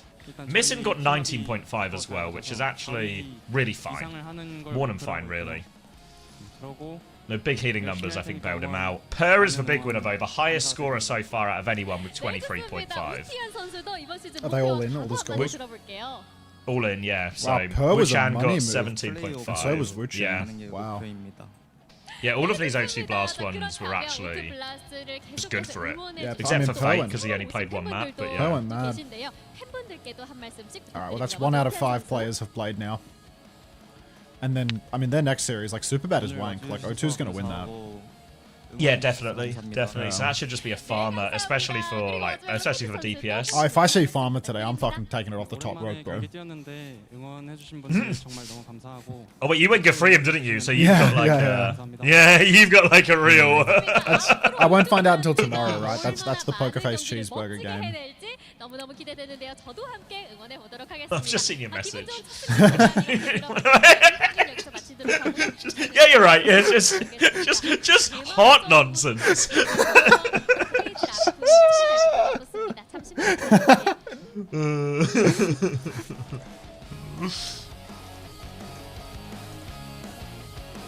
The worst part of having Becky is looking at. Oh, is it actually Falcons they play next? Don't tell me he plays. Don't tell me, guys. Don't tell me he plays Falcons next.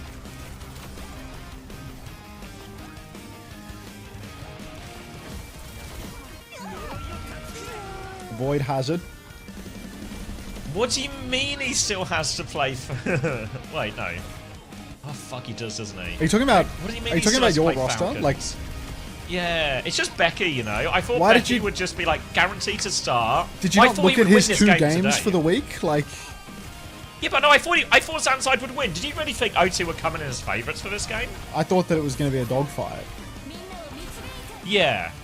I could have believed that, but I feel like Zanside... I don't know. Like, should have been expected we to win. scrimmed. I don't know. We scrimmed like half of these teams, so I had Oh, like a feeling for okay. like the relative Yeah, I strength did. of, like, the lower. Yeah. We scrimmed none of these teams. Alright. As you can imagine. It was like we scrimmed Poker Face, and it was like, oh, this team's really bad. Yeah, I was expecting like Cheeseburger, Poker Phase, Super Bad, all to be like complete, you know, write-off teams. Like, really. I think Cheeseburger's good.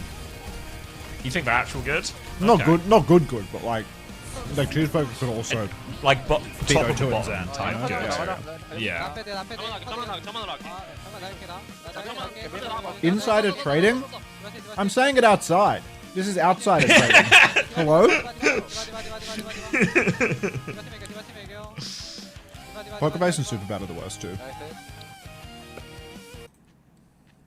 Yeah, I think that's what you would... I mean, they were the last ones to qualify out, right? Of the qualifier, so that one probably is like... Yeah, whatever, bro. Pretty It's easy to Wushan figure mode. out. Oh, fuck. A 15-minute break. I mean... Lobotomy! Back to This is a Korea. dog's breakfast. Thanks for the 2 months. Get Glad out you're of there, cozy. Stolen. Yeah, right, you're right, mate.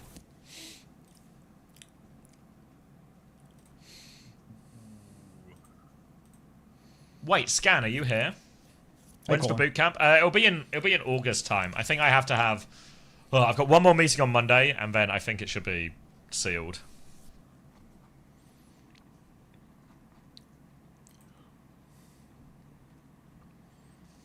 How did the merger fail so badly? Well, the problem is if you add shit to shit, you've now just got a bigger pile of shit. You ever heard of polishing a turd?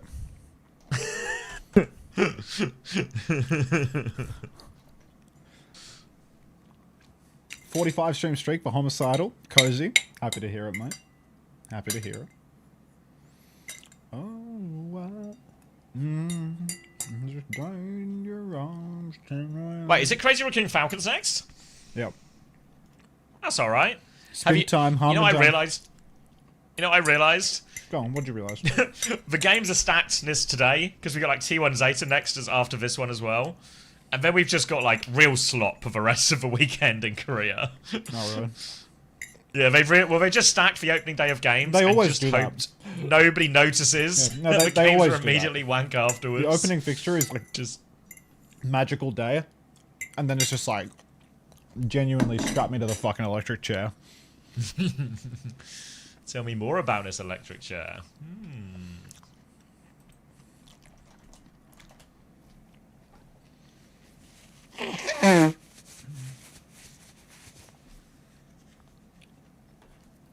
Yeah, Becky was awful, wasn't he? What I think might end up being true as well is if everyone's playing a lot of like these May Sim type things in a lot of places, then Flex DPS might just become like a rubbish role to have again, and it might be all about the hit scans. It's a good thing I have Zest on my roster then. Yeah, excited for him to play 3 maps of Sim.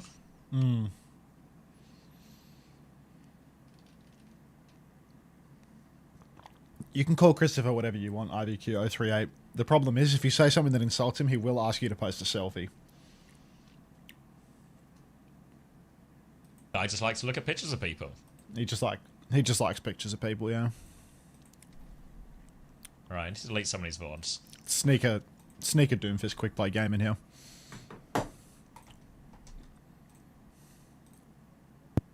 Ooh. Void didn't even look at like I think Void is still a downgrade, but I don't think Void was like the best player on the team today. So I don't think Void's the problem. I think just Becky looked way worse. Kilo looked hopeless today as well. Kilo. Oh no. If I had to choose between Blueberry Cat, Tennis, Bird Cat, what team would you join? Tennis, bro.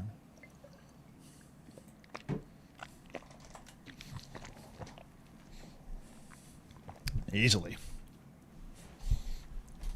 Easy tennis. Easy tennis. I don't even have to think about it, bro.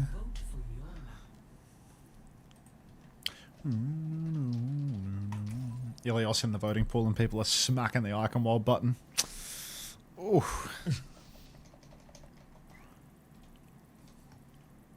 Actually, let's listen to the other George Michael song that we all know and love.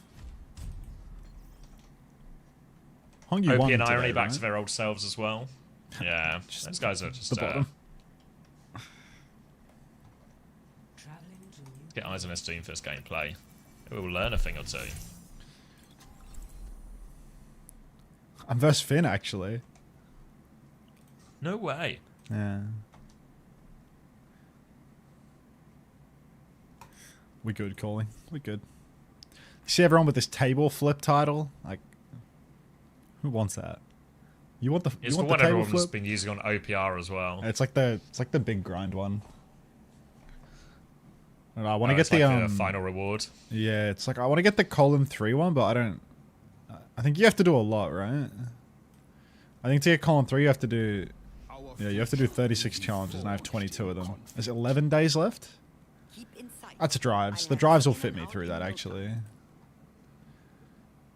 Like, look how much you have to play taking back Overwatch in the Classic end? to do this shit. I sure did. I sure did. Don't worry, I'm going to reset the league. Why am I on 300 ping? The Oh, fuck? you sure are, aren't you? What? Too much. How's that happened? Where are you even for this? Like Where am Europe? I? I'm on Sydney. Oh. I could have... I mean, Australia's a big place, right? But, not that big. What is that? Fuck it. Everyone's Dude, leaving. on ping is so fire. It's clean as hell. Don't Unter I move Sydney to Scotland. Okay, that'll be it then.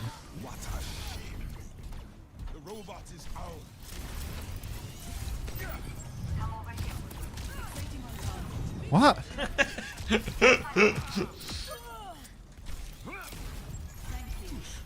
Playing Toonfist on 300 fingers tough.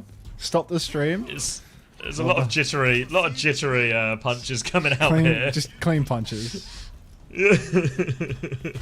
Over the Mercy a few times. Why is push 8 minutes in quick play? You gotta be quick. Slayer. Dude, they're all leaving. We're gonna get a free win out of this. That's 2. A free win. That's that 2 good for your points on the drives? Yeah, no, that's Yeah? 2 towards the challenge completion for wins. It's huge. This is a reward. This is a reward for your determination, you know. Exactly. Everyone else quit and leaving. Grit and gumption pays.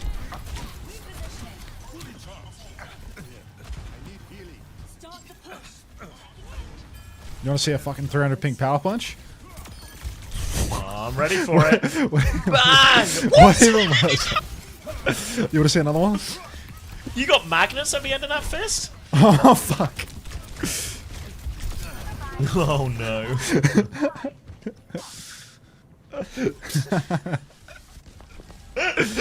Shit, man. Oh, they're backfilling teammates. Just vomited because of that. Thanks, dude. You're welcome, Lobotomist. Oh.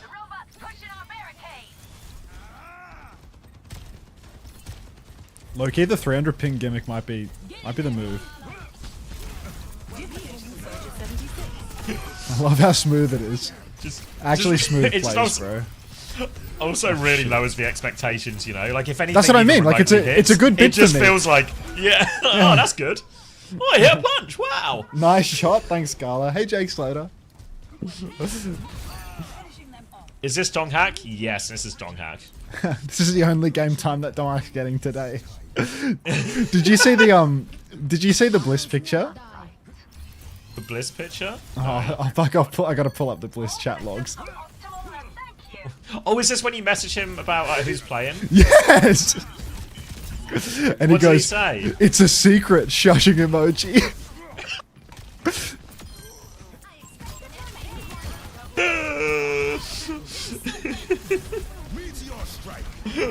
All right, Blissey, keep your secrets. Get away from my card!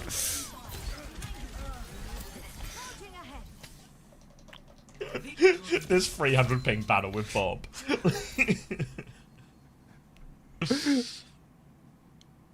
All right, I'll show you the bliss logs. It's a secret. Shagger. Fuck. I always forget the Shagger emote. It's just called Shagger. Actual Shagger moment here. Look at this. Classic Blissey Shagger. Look at this. Secret.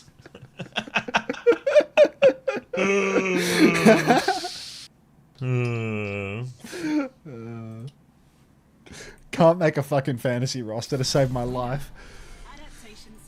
Any Becky owners? Don't get me started, Scan. You should check in with Tomathan's crazy about Becky, I think. Like, he's probably... Wait, is he? Wait, let's get eyes on Tom's roster. Let's get eyes on Tom's roster right now. Can you check people's rosters? Yeah, if you go on, like, leaderboard, you can, like, search people. Ah, okay. Alright. Tomathan has... He went Per and Zest? Why is he so smart? What the hell? Fucking Tom's Tom. good at this game. I mean, Tom, like... What's Which his full one was roster? it? I swear Tom won one, right? Did he win Asia, maybe? What's his full roster? He got Hambin, Per, Zest, Chio, Missing. He's actually got a belter here. He's actually got a belter on that. Yeah, 2 Falcons players he's squeezed in. He's taken the Per Gambit to enable a lot of this. Maybe you got to raise some questions about, like, does Per transfer to something? Nice next week. But maybe you can just kind of get away with keeping Per, right? Do O2 have, like... I know a lot of teams have this, like, one good game, one bad game. Oh, wait, O2 Blast have Zeta and T1 next week. I don't know if we add them to VIP, yeah. Where am I currently? 613th out of 888. Fuck. Okay, maybe we don't got that. Hey, thank you, Fat Easy Clap, for 16 months. Hey, cool frog lover.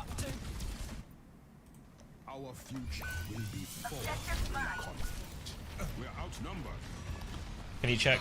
Yeah, you're 178th. You went Per checkmate. You've taken a huge gamble with checkmate and dongers. And as we all know, T1's roster is a secret. Shh! Don't tell everyone. 54th. Wait, who's number 1 right now after a single game played? Quite a lot of people. Presumably that's a very important metric. Yeah, it's important to get off to a good start with these things. People who had Irony, Missing, and Per on top right now.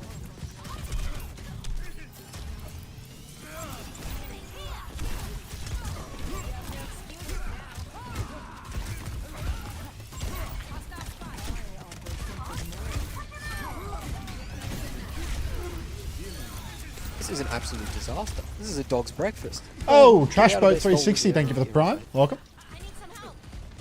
Had to get out of the ads to watch me play Doomfist in quick play, hey? Wait, Respect. I'm missing the Doomfist gameplay? Oh, one more.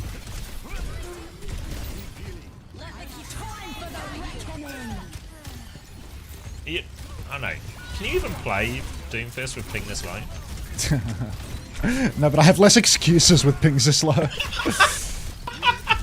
You don't need excuses, mate. You're making stuff happen. Oh, I should have pressed Q. Ah. It's alright, we'll be back. How does fantasy work? Do I pick players with high stats? Literally that. Points for damage, elims, lost points for deaths. Make good roster. So, you just want stat farmers, yeah. No!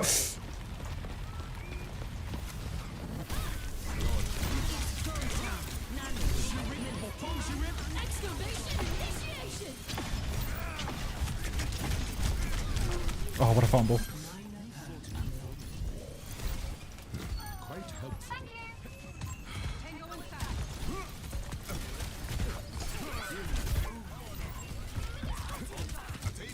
Oh, tune.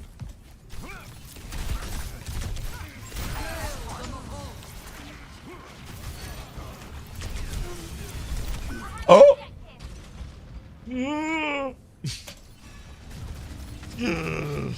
Rot row. Shades of Dong Hat gameplay. Yeah, like the faint tinge of Ange that was once on your screen. There's the faintest tinge of Donghack in the gameplay. The Ange tinge. What a callback. was it like giving people headaches and stuff as well? Yeah, well? I literally turned it off because people said it's giving them headaches.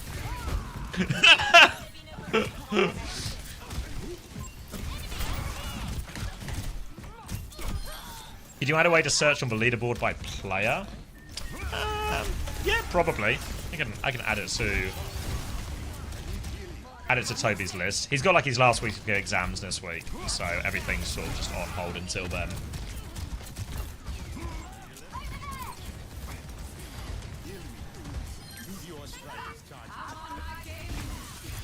Want to get relegated? Merger in bio. Okay.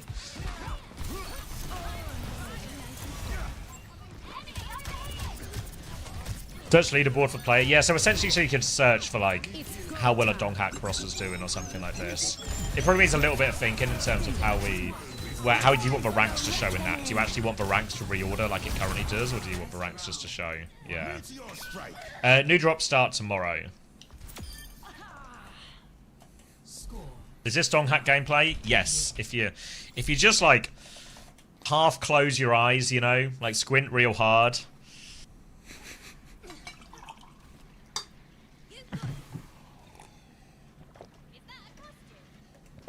Not to flex, but I got Grandmaster with Mercy only. Smiling imp emoji. First time chat. It does sound like you're trying to flex a little bit. It does sound a little bit flexy, doesn't it? Oh, thank you, Suki Bay, for the prime. Welcome Can you back. read the name out loud? I actually read it in my head and decided that that would be a bad idea, Plate of Suki. But thank you for trying to stitch me up to lose my job forever. I appreciate that. But if you lose your job, who's going to pay Suki? My head moderator saying, hey, can you say a slur for Indigenous Australians and lose your job? Thanks for the help, Suki.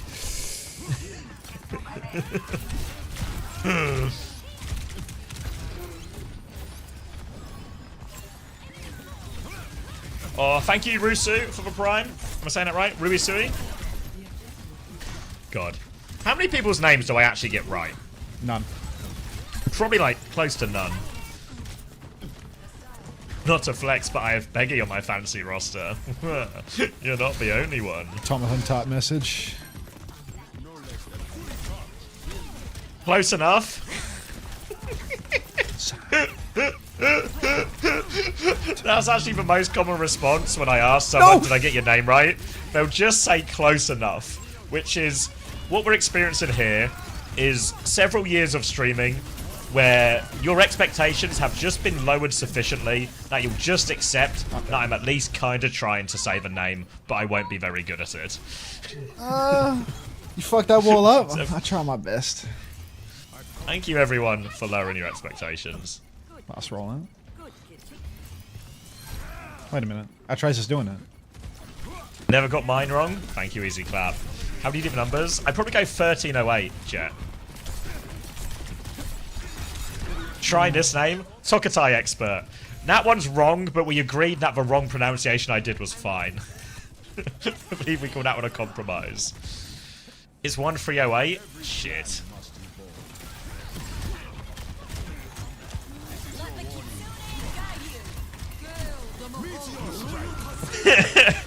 I got it wrong, and then I got it right for a while after you taught me, and then I kept getting it wrong.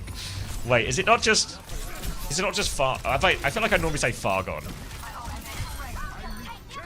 Read the slop. Ah, sorry guys.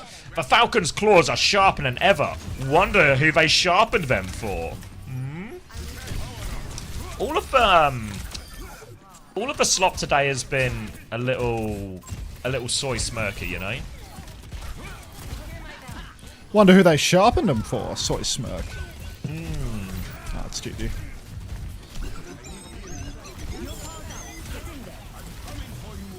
What my score press for the next map? I don't know. Everyone's been saying they think Falcons gonna get bummed. It's a game-losing mistake. But, I think it's like this is a 5-map banger. I reckon. If anything, Falcons will win. Wait, is this a T1 game or the other one? It's a Crazy Raccoon Falcons. Ah, okay. Alright, Max in to start. No sign of Lip. People will be Where the hell is Lip? The crown is back. Even kings have tough matchups. Soy smirk.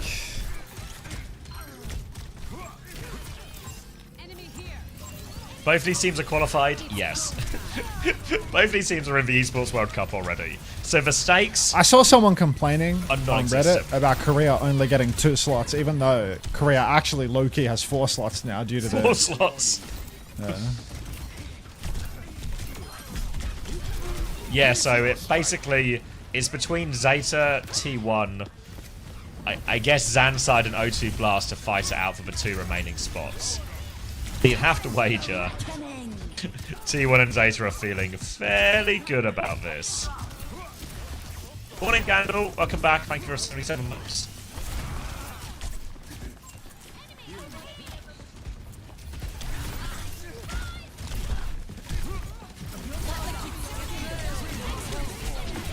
Oh my god.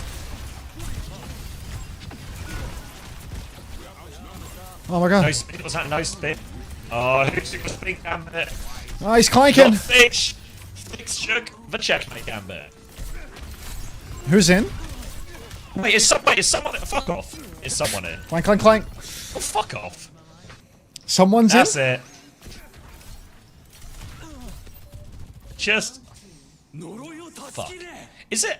I'm gonna send Junkbuck a message. And it's not gonna be nice at all. Oh, shit.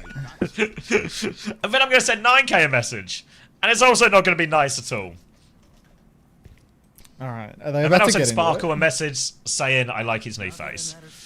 Cried. I feel like they're really close to getting into it right now. I feel like this is dangerous. Yeah, we've got bans on the screen I right can now. Both see. teams are out on stage. Hopefully there's like some WDG shit, like a pause, like a Zest mic issue or something. About starting Fantasy tomorrow instead, it's starting to seem quite appealing, eh? Well, let me know how much time I got. Alright, we got the like dual screen, like 10 players on screen. So Oh, probably like hallelujah. a minute Alright, at well, best. it's gonna be a really fast control round then. Okay. Alright. Wait, did Tom have some Hambin as well? Has Tom also... Just trust in Tom to have made all the correct decisions. Tom has picked Hambin, which means Hambin's going to be coming in for the rest of the map. So Falcons will lose this map, Hambin will come in and then win the rest of the map. So, alright, you're on about 30 seconds now. We are on... At 30 seconds, it's close to 15 as Okay, well. well I've made a game-winning play, so now I just need to 100-0 them, Okay. if that's okay. Yep, it's just a quick 100-0. Let me make the Razor entire Raccoon computer against small. Falcons. The first of maybe 8 to 9. 8 to 9 iterations of this fixture we're going to get. Spint not starting either. Checkmate starting it as well. According to people on Twitter, Spint is replacing Checkmate. Don't listen to people on Twitter or Reddit. Don't listen to people, full stop. It's going to be Sigma Mizuki up against the Ram Sim here as well. And Max has done huge damage as he walks forward here, pushes all of Falcons back into this room.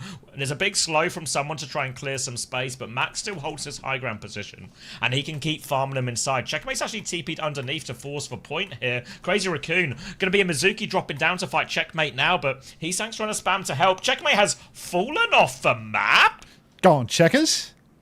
How's he managed that? He was forcing the point. What? He TP'd to What? the post and fell off, I guess. Crazy Raccoon gave a flip as a result. And I have no idea how that happened. One of life's little need more mysteries, time? I You suppose. still- Oh, I'm 55% and climbing. We're dominating. You just keep going, buddy. You mean there in a just keep second, going. mate. Slight Sanctuary advantage here for Fielder as someone's going to dip his toes onto the point. Max walks forward, Rock goes wide. They all swing onto Max, force him back. TP onto the high ground, a chain as well. Max manages to survive. An early flux for Max as well. He's got eyes on someone.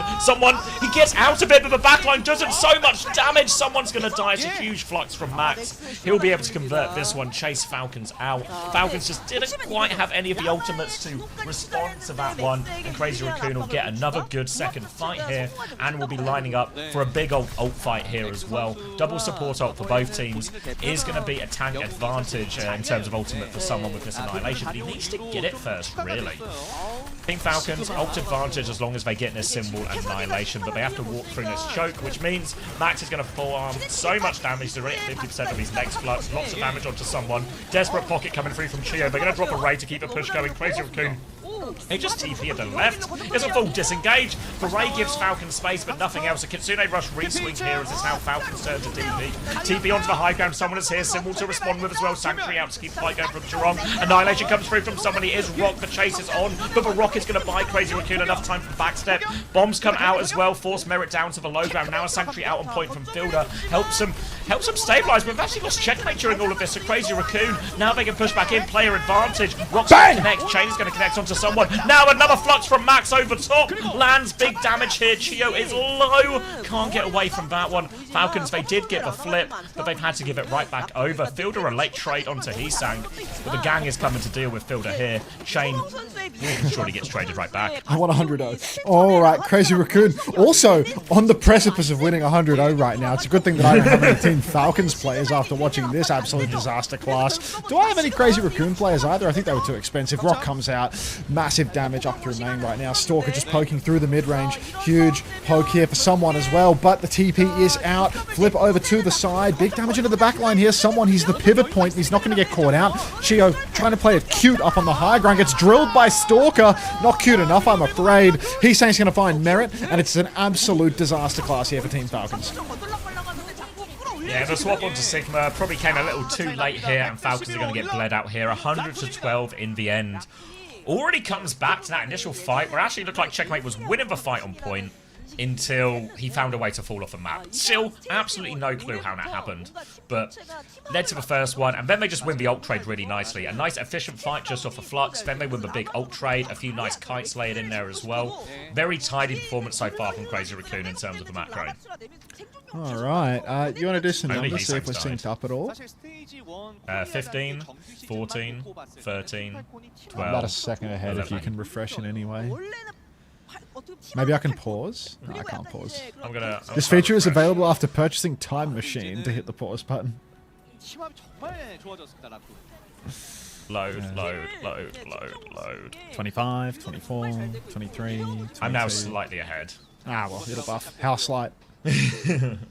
Alright, right-hand side now going to be starting the Sigma here as well, so full mirror from both teams. Oh, Juno even now from Falcons. Max on the high ground though, Rock onto the Bastion, TP behind, full beam going as well. But he's going to die for it as well. 2-for-1 trade favour Falcons, now it's 3 versus 3. Someone is doing a big damage onto this backline. Max comes to respond, someone has to take a back step. He's on the run right now, he dodges for Rock, but he has no shield. They're going to be able to win this one in the scrap at the end. It's just supports left for Falcons, so Max can snuff out this danger, even find a couple of late kills onto him here too. A couple of late kills coming out. It's Crazy Raccoon seem to be the kings of the Sim Bass. It's crazy to think that Team Falcons, they're actually playing in what would be considered their wheelhouse. These sim comps, this is supposed to be their edge where Checkers can shine on heroes that he's meant to be most comfortable with. But just brings me absolute joy to see someone in the starting lineup and to know that Harmon is in your starting lineup. Merit now swinging over to the side, full damage onto Max as he starts floating back. Stalker taking a beating through main but lives to tell the tale, and now the next turn is going to be massive for Crazy Raccoon. The next TP can flip them over to the side. Bombs and Flux coming out early. TP down from Checkmate though, and everyone has slipped away.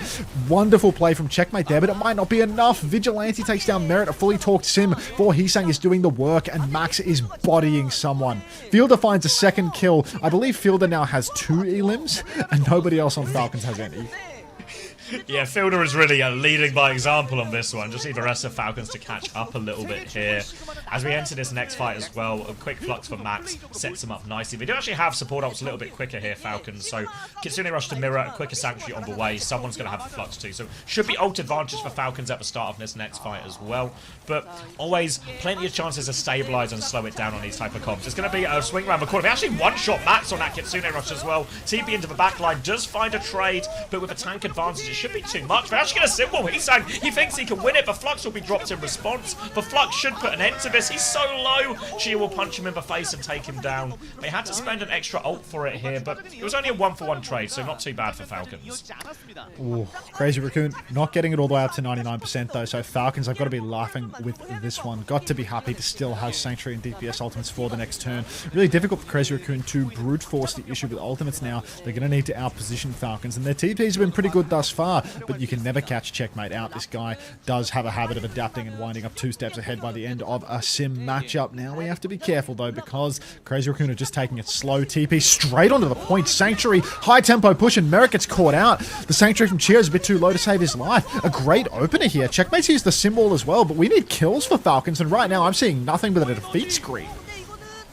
And Chia's going to get taken down as well. Checkmate is low. They're going to win this trade there. Falcons trying to turn it with ults, but with the Bastion dying so early, and really, have to give a lot of props to Heesang in these matchups here. He's always finding a TP angle that Falcons are struggling to deal with. He's finding these kills. He's finding these trades. They're actually TPing into spawn to make the touch hard as well. They're going to catch him really early, but Stalker gets traded. Maybe a bit of an opportunity now for Falcons. They have no choice but to run towards point. They don't have the TP. They need to find a way to get the touch on.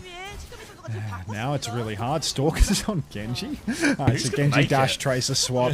Need a point touch for Falcons. Checkmate's on Sombra. Rock onto Merit. Cancels his bombs. Vigi's going to clean up that kill. W slaps for him. Now a flux into the air for someone. He's in the air. He's eating to try and avoid taking damage. He's saying he's gone down to Fielder. Fielder incredibly lethal on the Kiri, but it's just not going their way, is it? Team Falcons, they're getting cleaned up on the point here. Stalker's good for more, and that's going to be a comfortable 2-0 here for Crazy Raccoon. The reigning champs doing it again. Yeah, it looked really clean and tidy. And there's always going to be question marks about, especially Crazy Raccoon coming in, already qualified for the next major. How sharp will they be? Or will they just have, especially with a long career stage ahead, would they just phone it in for a little bit and try and ramp up towards the end? But it's actually a great start, very tidy play, clear idea how they want to play a lot more of these more complicated ult situations there as well. Max very much getting the better of the Sigma there over someone, and I think also Heesang, the big performer really, on Sim up against Checkmate, a hero you would probably never pick Heesang on paper over Checkmate, but got significantly better TPs and better mid-fight value all throughout that first Antarctic Peninsula. So great start for Crazy Raccoon. Both teams are qualified at Commander X. That's a Light 97 classic right there. Haven't we already talked about this? Of course. What? Why is someone in then to nuke Xavier's fantasy? Just, you know what the thing is as well? It was actually, but it's for fucking, it would have been far, it's a Rhine ban as well. Which implies that someone's actually probably just going to keep fucking playing, isn't he?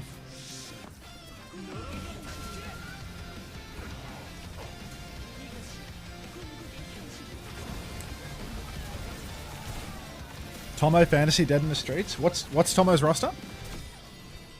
He's got Hanban as well. Oh, good. Baxter, thanks for 22 months. Welcome back. This is a dog's breakfast. That's alright. My roster will die tomorrow when Garoom goes down. Charge. when Cheeseburger end up not being the salvation that you needed. Thank you, Baxter, for the 18 months as well. Appreciate it, mate. We need the Rhine band, guys. Did we not watch the Tokyo Major? Ugh. Don't say that. I have Garoom as well. I mean, I'm also rooting for a Garoom sweep, but I'm a realist. Small Bongo Cat, thank you for the prime. Welcome. Appreciate it.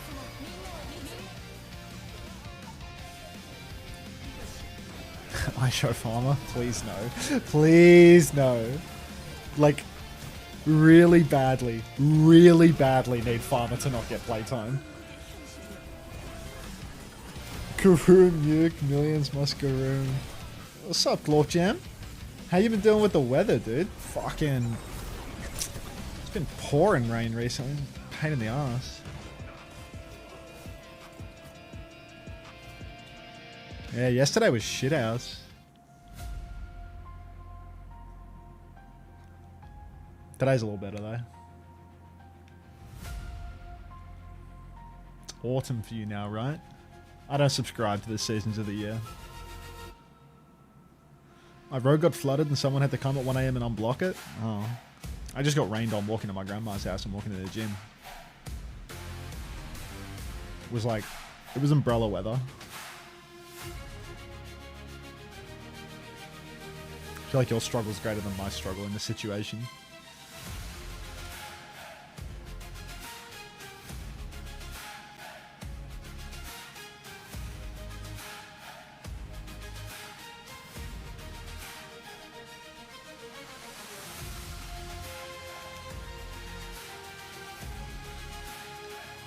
%1% of a Perthoid's pain, by the way. Thank you for censoring that. It's not ridiculous at all to say that someone wouldn't qualify to OWCS career if he had to go through the promo relegation system. I doubt that. I think he's good for it. Hi, Jade.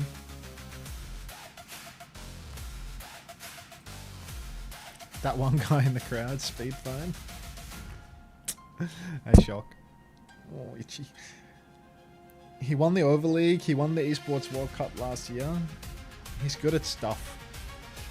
Just not all stuff. It was 2 consecutive fake wins, is what you're telling me? Ooh. I'm back. Hello. Hello. Ooh. Oh, Where the fuck was my high YouTube from chat. Sir Lemon? Yeah, no, I don't think so, mate. Hey Ritzy. Yes, Galaxy Spud. Falcons qualified because they were winner of last year's Esports World Cup. So in every game of the Esports World Cup, every team that won the previous championship gets auto-qualified to next year's one as well. 21-1 for Max. 11-1 for Vigi. 12k healing. Someone frauding his way past a moon team twice. A moon team. Yeah, but like now that's someone Ryan isn't done that. banned. Now Ryan isn't banned. He's going to be in. Unleashed now. Damn. 6 and 8 checkers. I mean, Spint's not going to play. If they're going to play these type of comps, right, there's no reason to ever put Spint in if it's like May and Sim.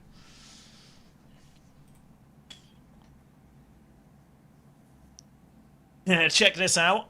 What's this? Oh, this is my fantasy roster? Yeah, but it's all about the long game, you know? All about the long game.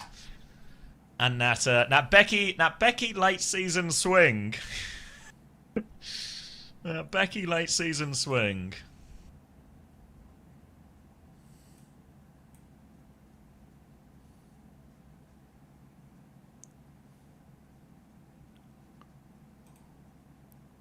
When's the reason to put Spint in? Don't know. Tracer, Genji, these type of things, but I don't expect to see a lot of Genji. They're not Mexico. Tracer, maybe more legs in a couple of places, but I don't think Falcons are going to want to go to any of those maps. Like King's Row next. This probably feels like they're going to play more Kiri, more Mizuki, more Sim, potentially May, and potentially Reinhardt as well. Yeah, Falcon's going to ban Farah. They really want to force this matchup on the ground, but Heesang's gone toe-to-toe in that first map on the Sim. Lucio ban on the other side, I don't think really bothers either team. Is he Tracer better than Checkmates? I'm not convinced. I feel like Checkmate gets too much stick on Tracer. I think he's actually really good at it.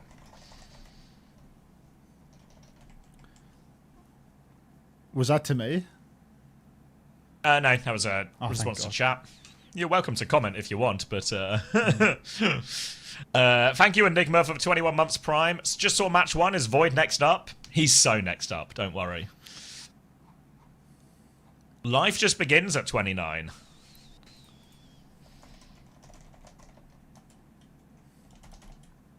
Think they should have banned Sig? I don't know. I think you actually want them to play Sig if you want to play the Reinhardt. Like, that's the matchup you want.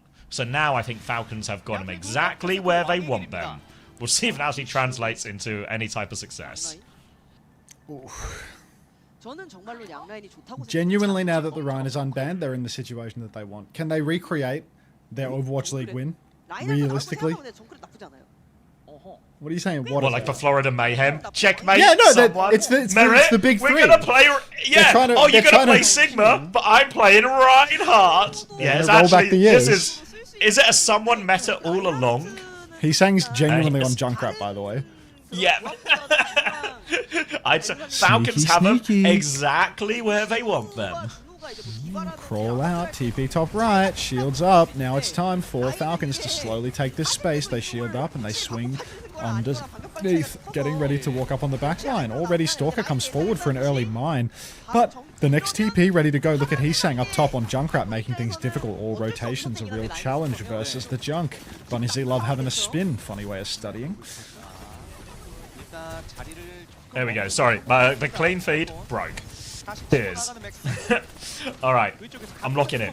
Gonna be just still high ground position here for Crazy Raccoon. They've held that one as someone's gonna get the first touch onto point now as well. Fielder's taking a little look up top, but has to be very careful. Just trying to get some free damage while Max is trying to focus point. Someone's been forced to backstep now. Rail for merit. Damage but no kill. And they're just trying to keep it contested through the Mizuki right now. Chirong using that ability to just keep that point contested. But they've still conceded a tick here as Heesang just rains down damage from above. And it's slow and steady so far from the Falcons. Heesang's actually dropped down into the hotel now, trying to deepen his angle, get a bit more aggressive, but this does mean that it might be a little bit more awkward for him to actually deal with the point. Chio's found Stalker down towards the point.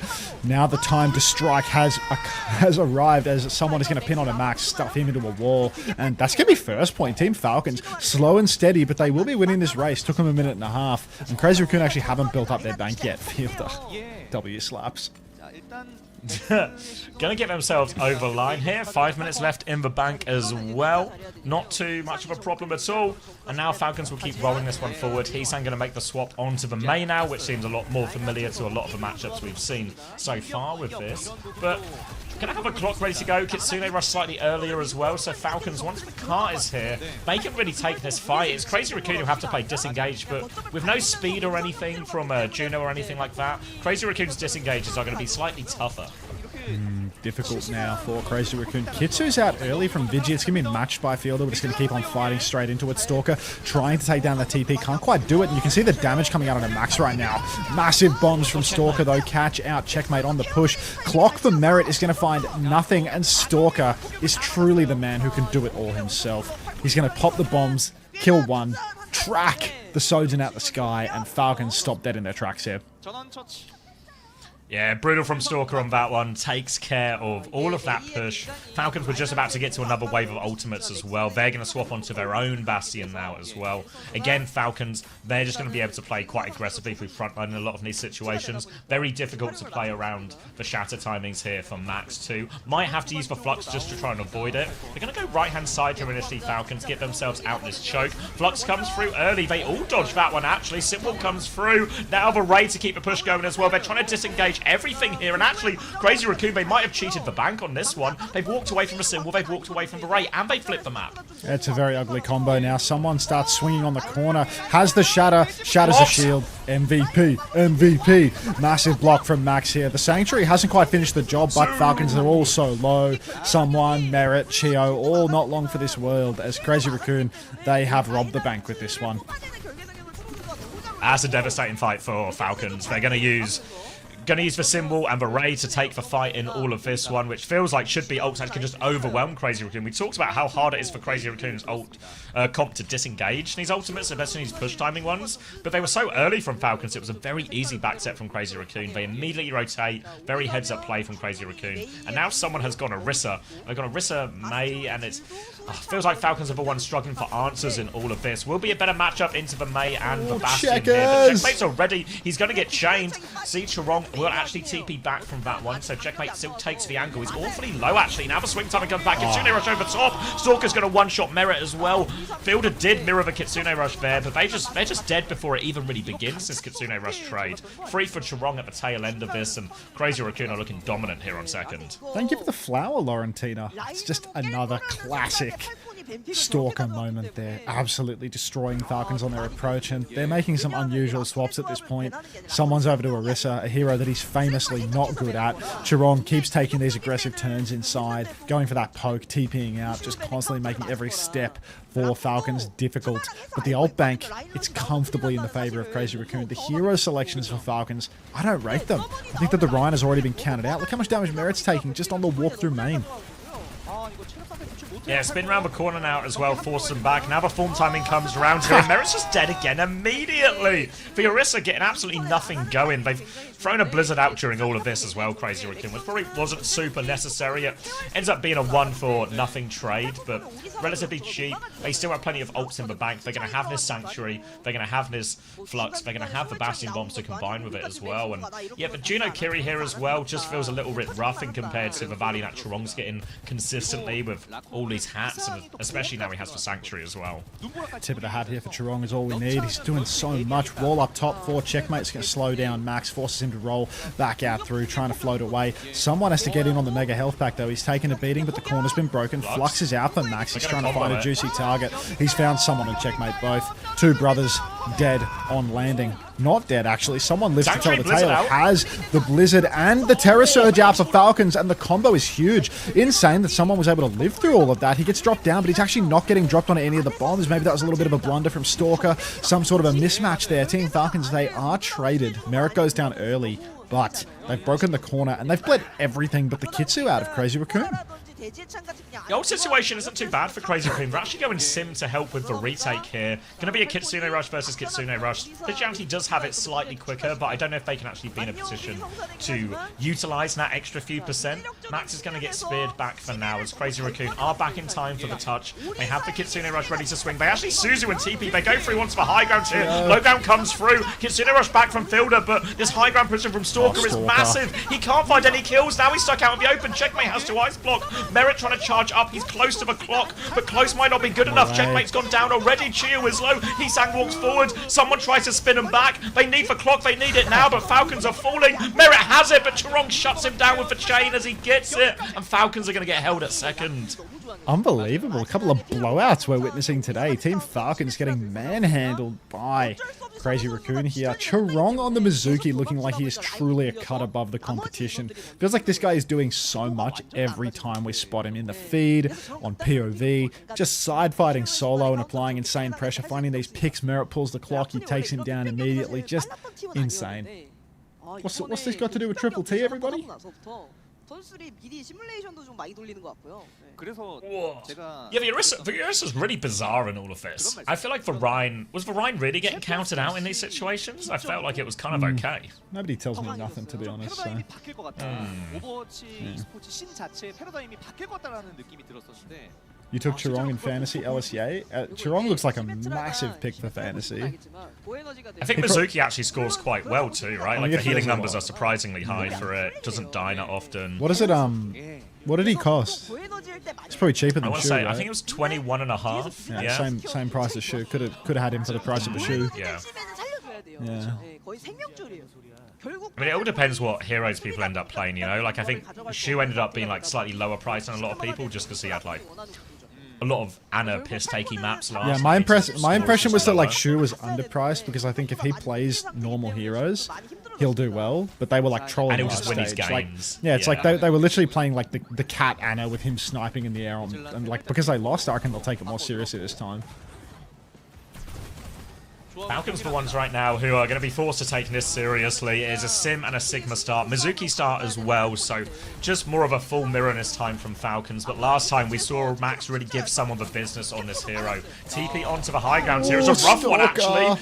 Yeah, a few people fall out of a wall, out of the TP there, out of a window, so Stalker ends up being exposed. A nice, easy first pick, and now someone can go clear everyone off this high ground. But it looks like Falcons don't want to chase the advantage here. They just want to keep this position for now. Little TP to have a look, but they don't want to give up the high ground.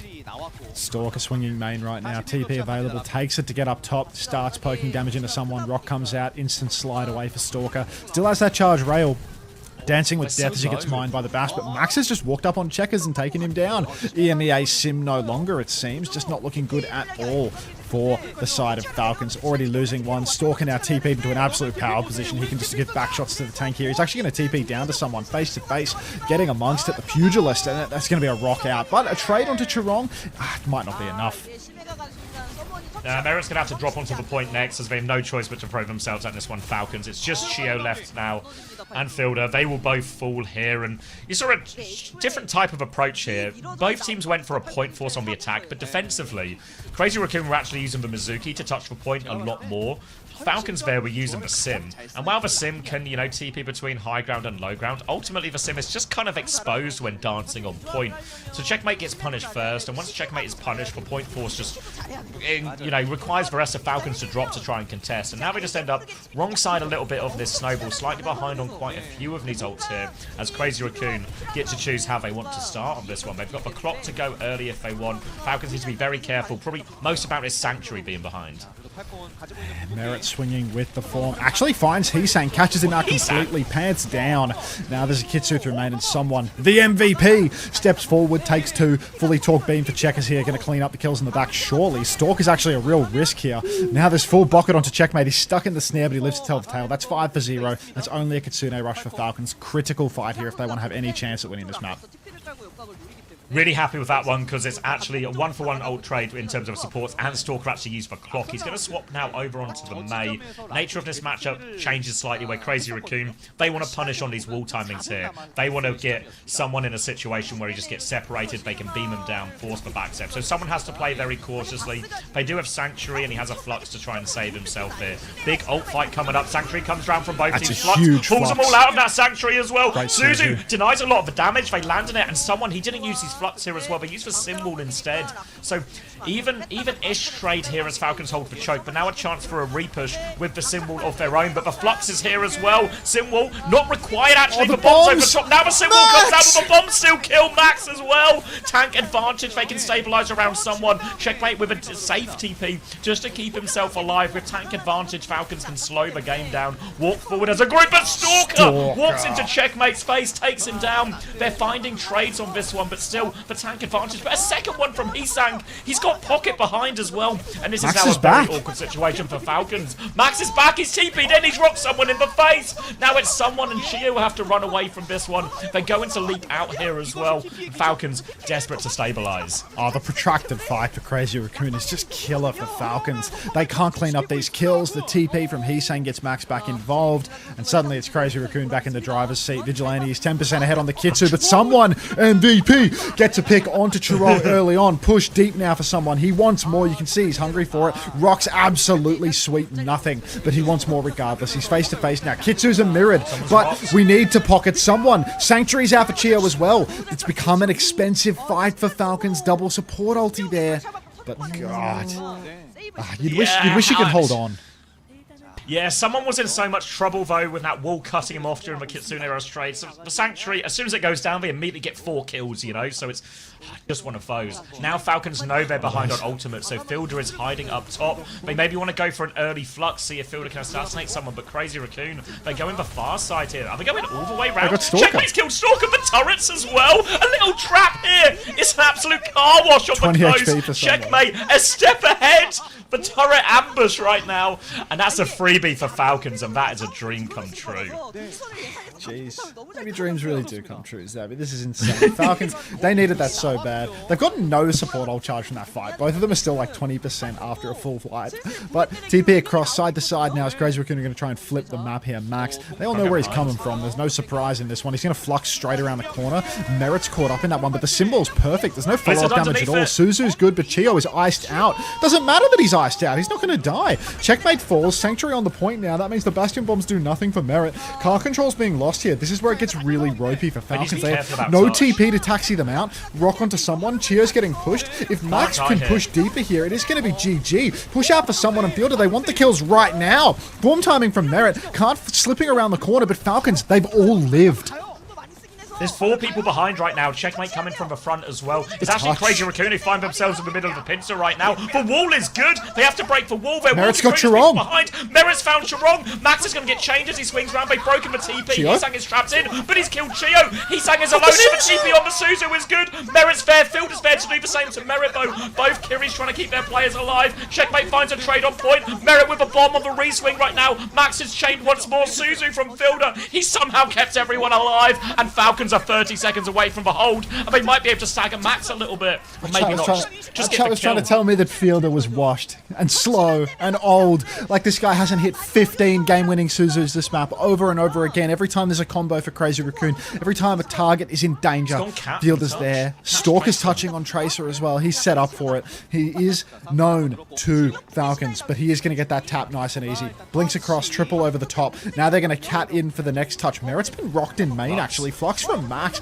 catches someone. No kills off the back of this. Chio's going to throw down the Sanctuary. Can't kite this. Have to keep touching. Have to keep pushing in. Merit still has the bomb. Someone is 90% on his ultimate, but there's a sim wall up now. Someone needs help! Someone is dead! How? Now a hard push up onto the high ground. Fielder with the Suzu. Checkmate with the wall. Merit touches with the bombs, but somebody needs to touch point.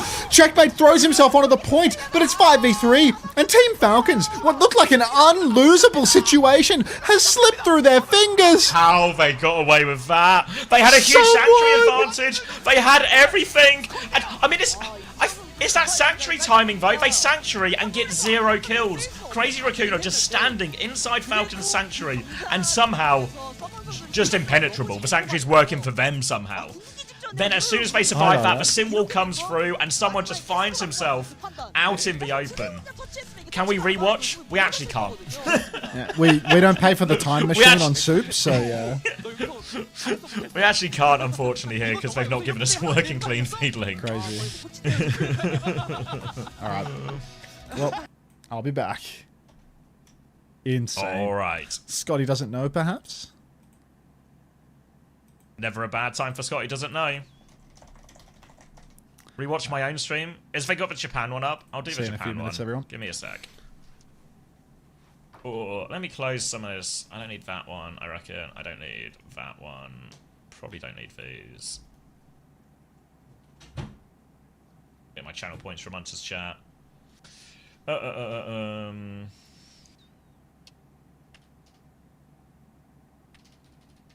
that work? There we go. Ooh. Guys, I'm going. Settle down, guys.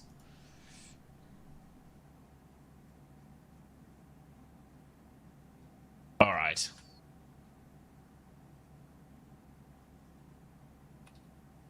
So happy. I mean, let's go. All right, so this is the big fight win here. Fucking hell, the quality is actually so much worse. This is 2K if you can believe it. All right, then they walk forward. They get involved in a few shenanigans. But they've got Tracer to help with the touch here, so the touch is secured here for Crazy Raccoon. No, same drops as last weekend. The drop campaign starts on Saturday. All right, so Stalker gets the initial touch. Come on, YouTube. Fuck. Alright, Flux comes out here. Actually catches Merit. It's a bit of an awkward situation, but everyone's going to live, right? Someone's kind of low at this point. Kitsune rush out from Vigi. Chio's going to drop the Sanctuary. And right now, you just have to imagine this area right here. Like, push into it, right? Push into it. Sanctuary will save you type thing. Can they push in? Can they kill Max? But you look at this, and it's... These ults just end up kind of stalemating each other. Like, watch Crazy Raccoon's health ball as they stand in this one. I don't know if a Sanctuary's maybe like a little bit too close and they'd rather it was here. I'm always getting a little bit confused. I think it's like all the walls eat stuff, right? So I don't know if you actually, is the better Sanctuary position here? I don't know if we've got any Mizuki experts who can fill me in, but maybe the Sanctuary's here so you can sort of walk into it. And then if you push them back behind this line, you get full value out of it.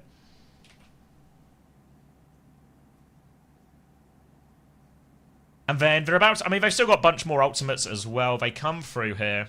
You see Chio leaps in for the chain, but yeah, Falcons aren't really in a push position here. So these ults end up cancelling each other out. Then Heesan gets the wall, and then it's just 10% short, 16% short.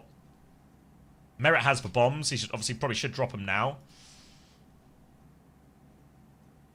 Maybe Merit's just a little bit slow on this one here. Someone is low, but I mean, like... Because people are saying, oh, why don't they pocket someone or something? But, like, he's literally...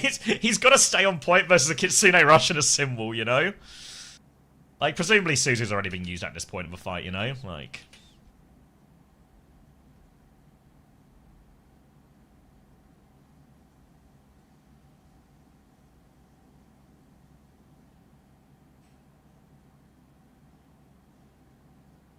Yeah, no, I think it's just for Sanctuary timing. Can he kite a bit? I don't really know where he goes. He can play the payload position. Can they all... They can sort of... I don't know. This is such a long kite in reality for a Sigma with no speed and everything, you know?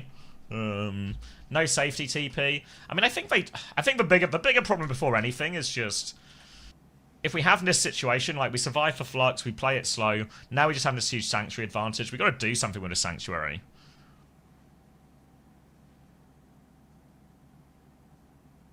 Hug the wall where Chio was.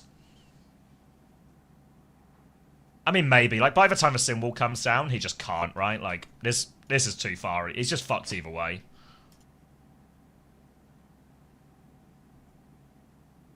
Yeah, so I don't know. The Sanctuary's rubbish. Merit probably could have ulted a little bit quicker as well here. Like, really could have just thrown those bombs in. Like, they just needed an extra few %. Because then if someone gets the Flux, Checkmate gets the wall, everything like this. But I think the Sanctuary was probably the bigger problem. Because that was a timing where they could just win. Hey, Zap2357. Thank you for 28 months.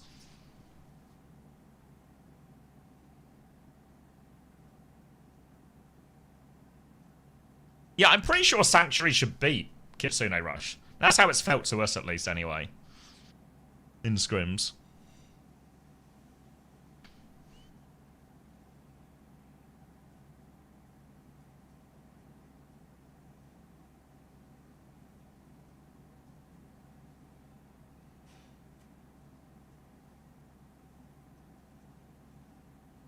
Whoa! Thank you, Lumos, for the 5 gifted. Thank you very much.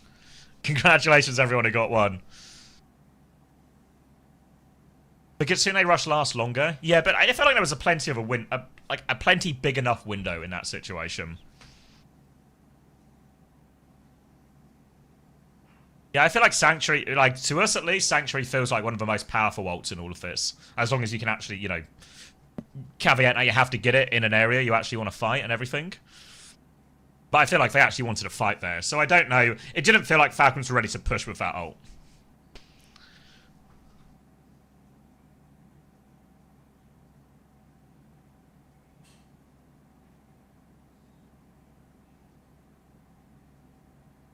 Should they play an earlier fight as fair rush for the touch? I think they can't, because they swap, like, Stalker gets the first touch, right? So once the Tracer's behind, they're so close to C9.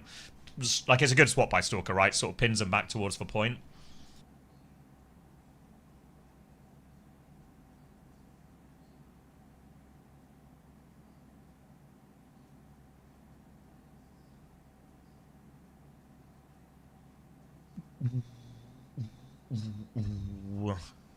What were the subs? So people were talking about it. Somebody said someone was packing up his keyboard. What are the changes? Anyone paying more attention?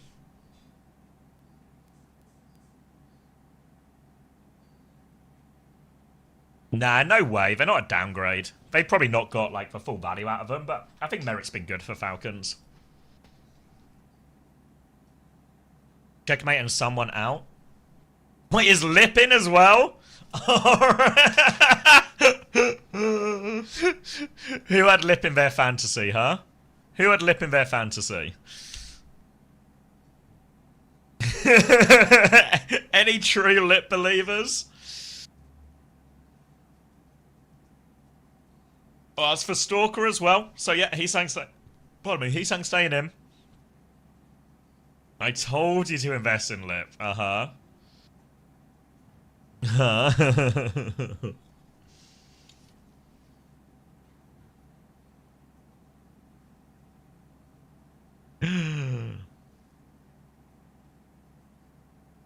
Alright, so Crazy Raccoon now. There's a little... Is that a June bin in as well? This does feel a little bit like salt in the wound. It's like, what a weird world we're in where, like, putting Lip in is now taking the piss. Looks like we got double change on the Falcon side as well. Gonna be a little debut for Spin. Hey Spin, welcome to the team. Super happy to have you here. Your first job is to reverse sweep Crazy Raccoon. Good luck. Ambin in as well, here as well, so time to get some fantasy points on the go.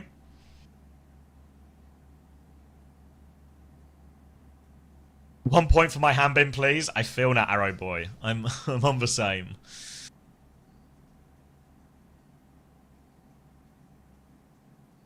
Ooh. Would you take Hanbin, Stalker, proper, or I mean, or someone merit checkmate? Easily proper Stalker, Hanbin.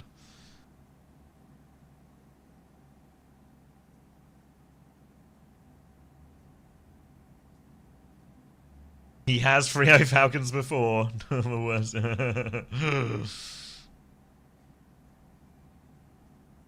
Yeah, but I think the problem with Nat, Mo, is you're like posing it as if Nat was the choice. Nat was never actually the choice in question, you know?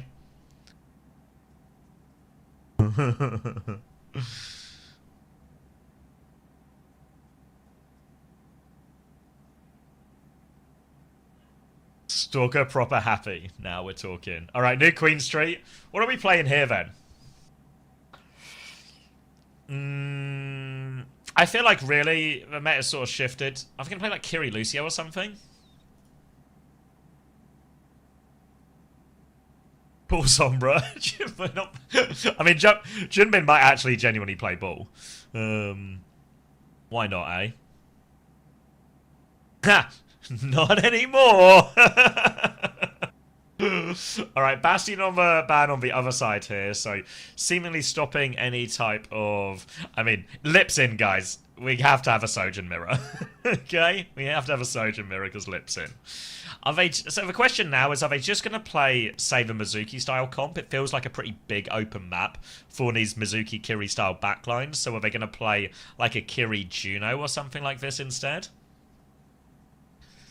Is that another option? Do they go something even greedier, like an Ana Alari? It's not normally good on push, but if there's any push, it's new Queen Street. But I feel like maybe a Juno Kiri or something from Falcons is on the cards. Oh Juno, Kiri, Diva, Tracer, and Sojin, or something like that. No way they're playing him. I mean, it's such good. It's so They're good actually that fucking everyone's like fantasy. Lips coming in. No, it's like Lip and both. Like every team is getting. And Stalker's out, right? Like Stalker's out, Harmbin's in, Jumpin's in. Like every split tank. You know, the only team that had a consistent tank thus far is a guy that, if you take Void, is Void. Void was actually the truth. Took your time. I had to make a whole new coffee. You think this comes quick? I was going to get on the cold brew wave, actually, Bussy Brigadier, so that I could maximize my amount of time in the chair and minimize my rest time during the working day. Because if there's one thing that I need, it's more time in front of this camera, in front of all of you. Yeah. Fresh I feel like you've been beans. getting off lightly, Max, you know, with how much... they were ground today because I bought them stream. today, but I get them to grind them in the shop so they don't wind up fresh like 2 weeks down the line when I'm running out of them. Like, they grind them all today. I don't grind them.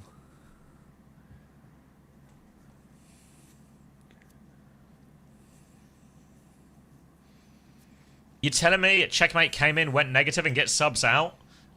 We sure are fixed if anyone took the... I know you took the Checkmate Gambit. Should I go make some food? It's 3 AM. I don't know. The reverse sweep starts here. I've never seen a reverse sweep start from any other scoreline, barring exotic circumstances. And in many ways, the least exotic circumstance to start a reverse sweep is actually Lip coming in map 3. And that's a surprisingly common way to get reverse swept. What's the news on the wooden desk? I don't want to clean it with turpentine or sand it inside this room because the smell of the turpentine will never go away, and I don't want to sand inside this room. It's the burn comp! Yeah. So, I gave it a rub down with a brown paper bag, and that actually made it feel a lot nicer and smoother. Because apparently a brown paper bag is kind of like 2,000 grit sandpaper. And it feels a lot smoother, so I'm just going to... Next time I get someone to help me move it, I'll move it. Burn comp. Malga, arm run. Beautiful. It's time to set Crazy Raccoon on fire. How's this happen, man? Spin. Congratulations on joining Falcons. We're great to have you here. Your first job is to go Anran and reverse sweep Crazy Raccoon. A nice easy one for you to start off. I like how just because this team is qualified for the major, they're instantly taking the piss. 1 series in. 2 maps is all it takes for them to give up and go burn comp. Oh, go on, Lip! Has he still Lip is got it? snapping heads, dude. He's dead. Burn comp meta? Everyone's on fire. I mean, the Anran matches up pretty nicely into the Diva as well, and what also helps on the Diva is if it's Junbin playing the Diva instead of Matt, it's just a whole lot easier, and the burn comp is off to a fiery start, a clean sweep, no trades, and Team Falcons 1 foot forward for this reverse sweep. very reverse sweepable, and as we've mentioned, these are non-exotic circumstances right now. It's entirely possible for Falcons to make it happen. They have bodies on the point. They have double support ulti here. Crazy Raccoon, they were doing so much damage in the neutral that now they actually don't have these support ultimates to match Falcons. Harmon's taking an absolute beating in main, but that is going to be a Sanctuary push for Fielder. Look at that TP. Lip a bit long in the tooth, a bit old. Just not able to flip in time. So down he goes. Crazy Raccoon fighting 4 versus 5. Big burn for Spint. Get her done. But the pin from Harmon is mega. And Team Falcons, I mean, they are robbing this map. This could be a full cap. Did have to double support ult for it, so it was heavy investment from Falcons, but they get checkpoint out of this one. Will be double support ult advantage for Crazy Raccoon on the flip side of this, but, you know, there's some kind of combo available here. Maybe a Cage and a Vermilion Ascent will go pretty hard on this one right now. Difficult one for Crazy Raccoon to have to worry about. They do have space and time to get out just after the cap, but a slow fight here is awkward for Junbin to touch on this one. Stomp comes through, overclock for Merit to try and force him back. They're trying to kite right now. Junbin's he's gonna fly backwards, but there's the Cage. They lock him in the Cage. The Ascent to combo. Big damage over top. Forces the bomb. They take down the Lucio. Junbin is gonna be able to get back into mech, so only a 1-player disadvantage, and they found the tank kill. But look at Spin go. He's just setting them on fire. Little dancey on the top as well to force the tank back, and that's gonna be more meters for Falcons. They're awfully low, but Merit with a swing in the late cleanup, and Falcons are still going. Falcons just keep it going. Spint has set Chirong on fire, taken him down and out. Slide up top again for Merit. Rail comes out, doesn't convert the kill onto Lip. TP to the side actually for Vigilante. Lip fully charged, pressing up, but the meters just keep on climbing for Team Falcons. They've got people pushing all the while. They've got another Sanctuary to go for another push. Fielder swings, they throw down that Sanctuary nice and deep. Jumping gets chained up, but this time around with their Sanctuary push, they haven't actually caught anyone. Harmon forced to pivot around the corner, but Merit finds Chirong again. A stinker for Chirong here as he goes down. Very ugly death. Jumpin getting minced on point. Spin will fall, but he might just not be needed as Lip is about to go down as well. Well, Vigi with a good trade here actually might just about save him in this one. Heesang has to back it up. He has recall here too, just trying to buy time, minimize the meters that are conceded, and eventually the respawns will allow Crazy Raccoon to come back out and stabilize. But oh dear, big deficit now for Crazy Raccoon. They've got a Kitsune rush, but Falcons have for Ray. The ult situation is pretty even, all things considered, and Falcons want to stop the robot early. Falcons want to stop this bot, but look at Merit swinging to the side. No Suzy Q for him. Will go down to Heesang's Pulse Bomb. Thank you. Now shouts exchanged in main. Orbital Ray is out. Kitsu as well. Big burn for Spint. My God, he's fanning the flames. Cleaving through everyone. He sets the entirety of Crazy Raccoon on fire. Down goes Lip and Jumbin both. Spint completely locked in, ready to keep it pushing. Chio might fall over in the back here, and maybe this series has more legs on it than we initially anticipated. Yeah, Spin, the Fan of the Flames doing so much here. Team Falcons have again been bled out, so this goes to Crazy Raccoon spawn. The trades are going to favour them, they'll be able to stabilise. But now, again, Falcons have this big old combo, right? They have the Cage, they have the Vermilion Ascent to throw into it.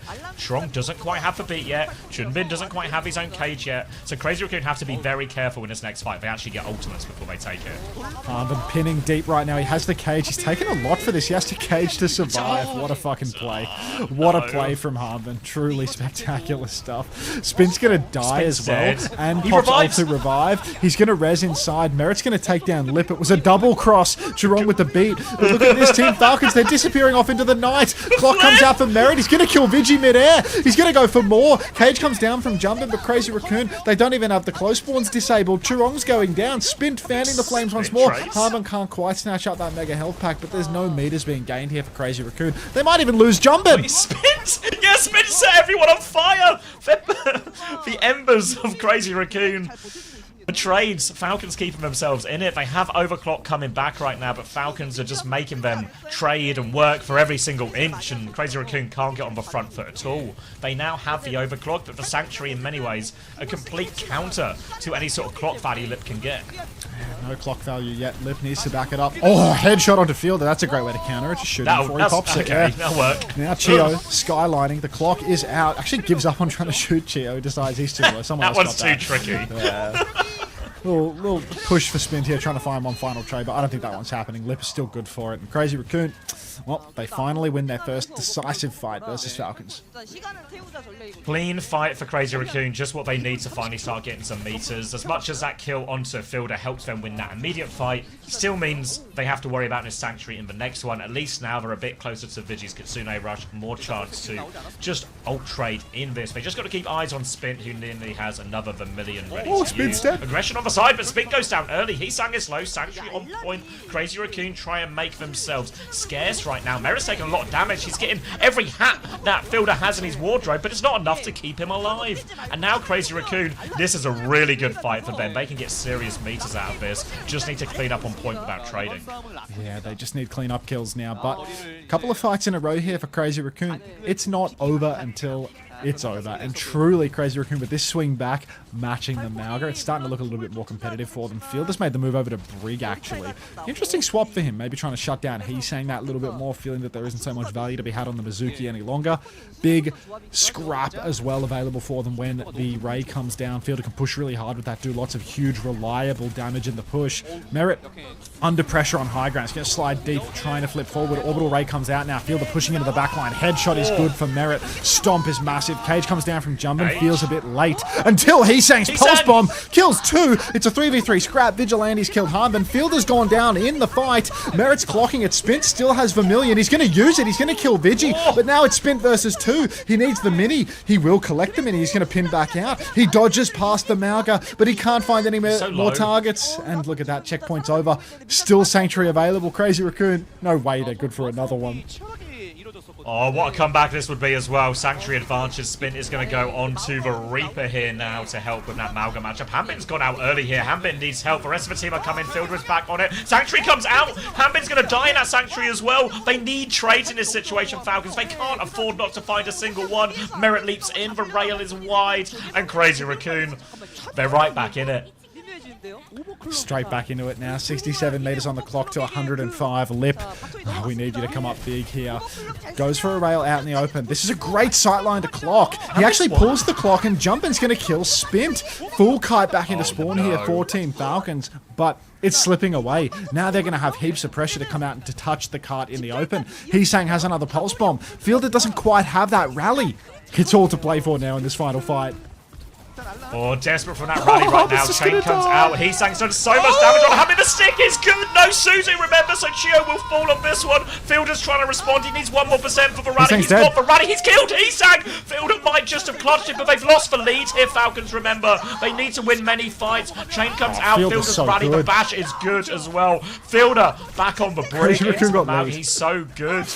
But they've lost the lead. That's the crucial bit. 1 minute left on the clock. Falcons, they've had the lead the entire map up until this point, but they have to go get it back. Fielder is so unbelievable, but it's still not enough to deny the lead.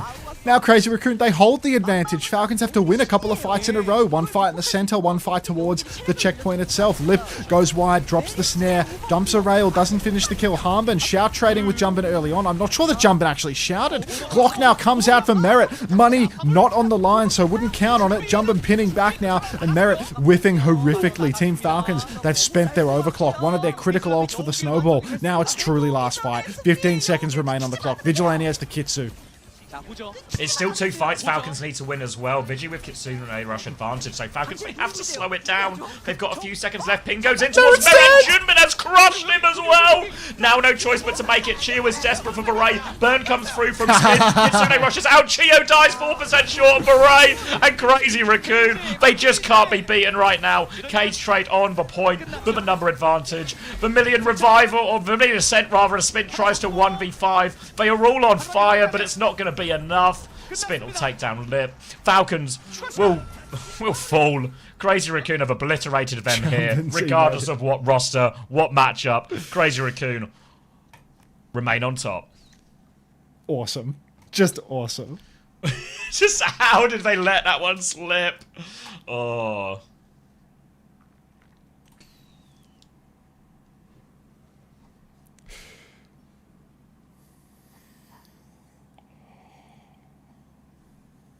Ooh, thank you, Warglabadoo, for the prime. That's what I definitely get wrong all the time as well. Yeah, thank you, Voborg. That, bro.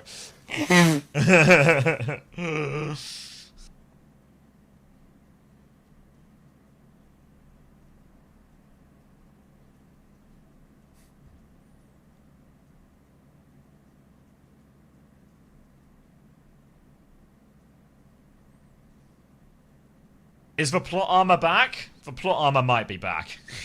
Concede 105 meters. Put Lip in.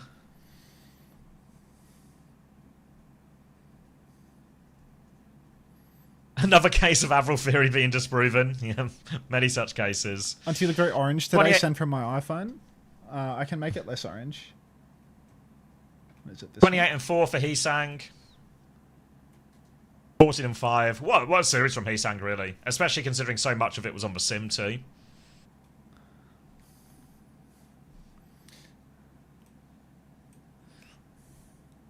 Will you be coming to mainland Europe? Don't think so, Dino. I've not had an invitation yet. Top damage on Tracer is insane. That's the Heesang difference. How much did Avril Heesang hypothesis size smirk. 23. Yeah, cheap. Honestly, might actually even be, yeah, like if you're going to get a premium cheap. DPS, might just be worth it, yeah. Yeah. It's like he'll probably get you more than Knife. Maybe still a little worried. I don't know how he scored on those first 2 maps because he was on sim so much. Yeah. I think if there's a lot of sim, then all these flex DPS players are going to go bust. Yeah. Hey, Rezi. Yeah, Knife is 22. I think Knife is Knife the cheapest of the premium like hit scans? I think so, for sure. I think he might be. I think Proud is 22.5. Maybe that's the same for Merit. And then Stalker's like 24 or something, so yeah.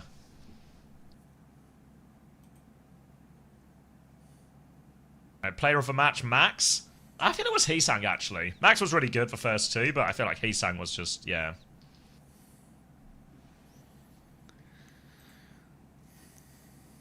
Thank you, Heesang. I mean, masterclass on the sim from Heesang, really, like... Yeah, now's the most impressive bit, surprising. Right? Like, because if Heesang does well on Farah and Tracer and all these things, we've seen him do very well on these heroes before, you know, and Checkmate's not known as a Farah or a Farah or really known as much for his Tracer either, but just get the better of him in the sim. It's just like a new level, a new dimension, or whatever you want to call it, to Crazy Raccoon. And just everything's working for him right now.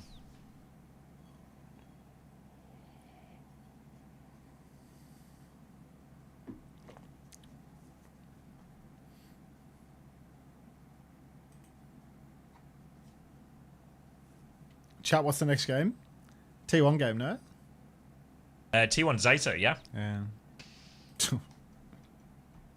That one might sting. I think a lot of my roster's tied up in there. Yeah, I'm hoping hoping Proud does well, you know? Proud does... I got Knife. Wait, have you got Knife and Zest still? I've got Knife and Zest and Shoe. So you're really hoping for a very specific set of circumstances. A 5-map banger with lots of healing from Shu, famous for that. And then just a real honest battle between Flex and Main.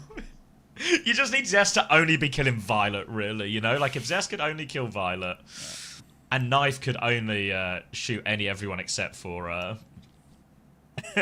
Zest. Hey, Willow.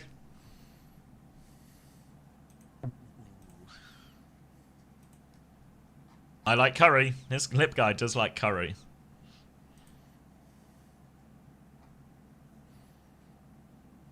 Has Lip officially retired? Nope, he's on. He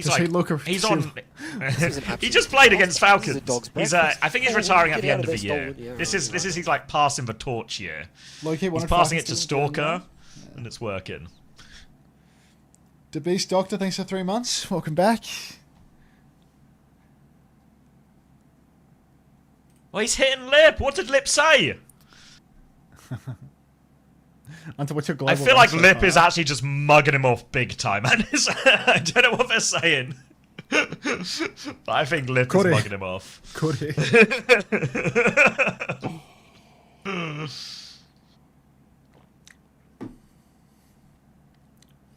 Man, Moon can coach Sim too? What's the point of Christopher then? I don't understand.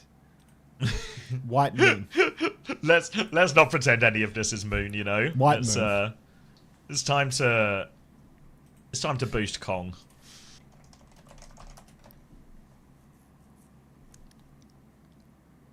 Oh, thank you, Quadriplegic, for the gift to Maffield. Thank you very much.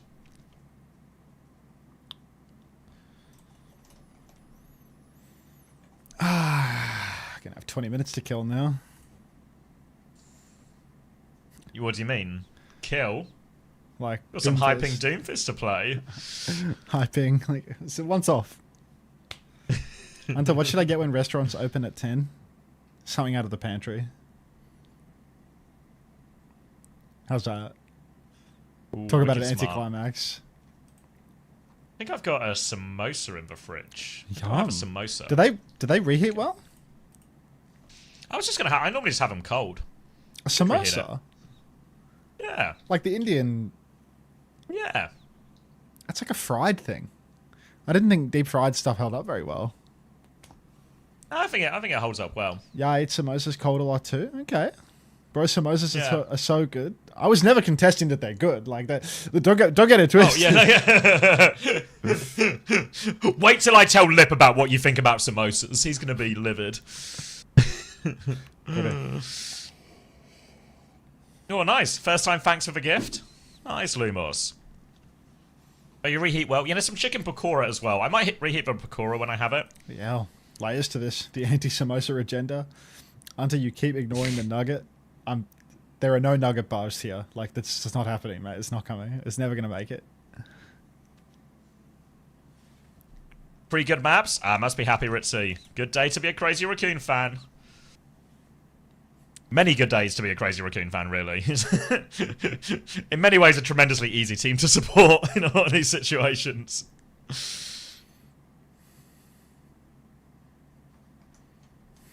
Alright, getting that drink and that samosa. Be right back. Sounds good.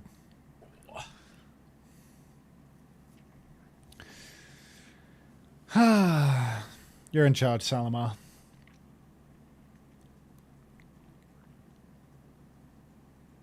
I guess. CR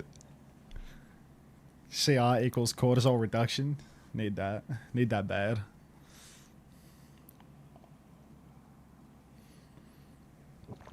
Tomorrow's going to be a really high court day, I'm afraid. Tomorrow's one of those super Saturdays.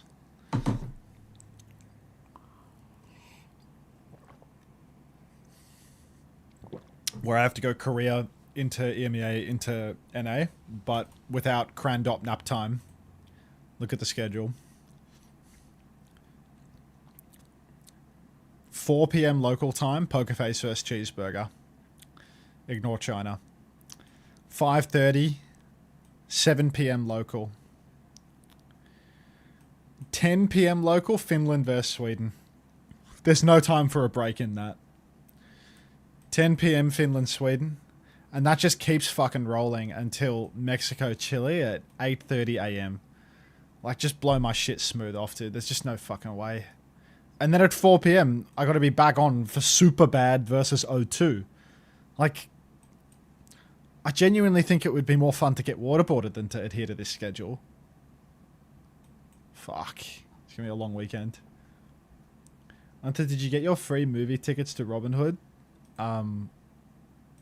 They didn't email me about it, but I assume I will at some point, and then I'll decide that I don't want to go because I'm going to miss out on streaming a new drop set, and, you know, it's like a free movie ticket versus, you know, like a good night's earnings. There's really, like, no comparison to that. There's no toss up there. I need, like, a surrogate friend, you know, I need my friend to, like, show up and just stream at my house for a couple hours while I'm at the movies. Streaming 1 million billion hours. Yeah, I mean, that's pretty much the way it goes. I mean, I was looking at my Twitch yesterday for like the hours that I stream on a regular basis, and it's definitely like a diagnosis or something in this. Like, let me show you. You click on the videos tab on my Twitch. Okay, recent broadcast view all. Like, ignore these last 3 6-hour ones because it's like the end of the drop set. Like, 16 hours, 16 hours, 13 hours, 16 hours, 18 hours, 15 hours, 13 hours, 12 hours, 12 hours, 11 hours, well, more like 12. Like, that's... Like, you could lock someone up on the basis of having that sort of Twitch uptime. That's fucked. But yeah, this week's been fun, though. 007 today. Rich and depressed. I'm back. Are you feeling rather British? Bro, why are we on so fast? Swing. Have you been like media training the players or something? Did Falcons put up a fight or no? They got 3-0'd. I asked Blissey who plays Jasmine or Dark, because I was trying to make a fantasy roster for OW Fantasy.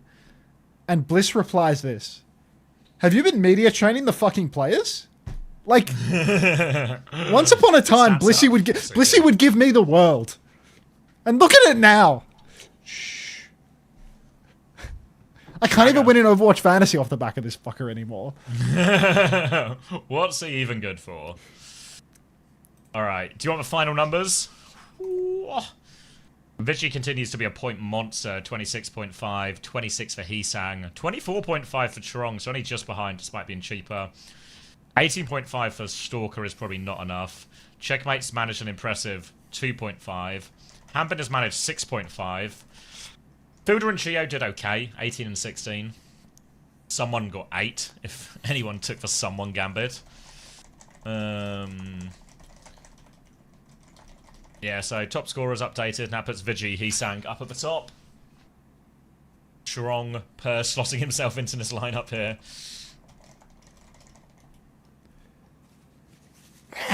There will be for August time, but not for this one. Right, let's enjoy this chicken samosa and some high-level Doom gameplay. Where's the Doomfist?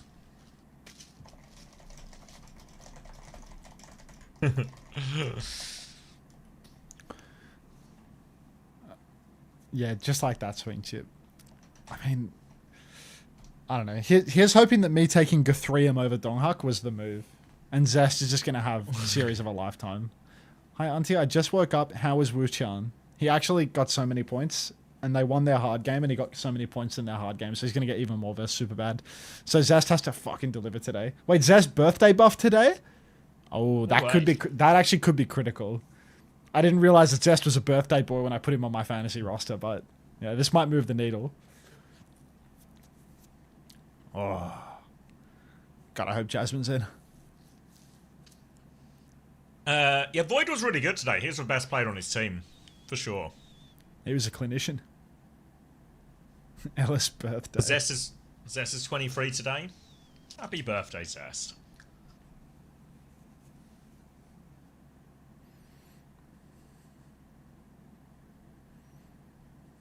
Where am I? 676th? Fucking look at this bum team. Look at this bum team. Some dude called Zest Unk. Wait, let me... How old is Zest? This could be trouble. He's 23. He's 22. 23 today, or did he just turn 20? 2003. Yeah, I'm 23 today. Yeah, it's currently more of a race to the bottom, really.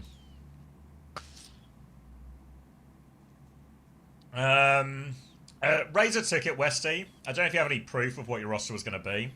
Without proof, we probably can't really do anything from a competitive standpoint. He's so fucking old. He's so fucking old. Hey, Dredrick. Hey, Trash Fuji. That's a chicken samosa. I've never had a chicken samosa before. 28 is still young. Don't worry about it. Oh, thank you, Muesli. Do you know if the drops are still on Muesli? Or if I can get drops from this stream? Probably just lamb or veg. I'm 40, chill. No, you're not.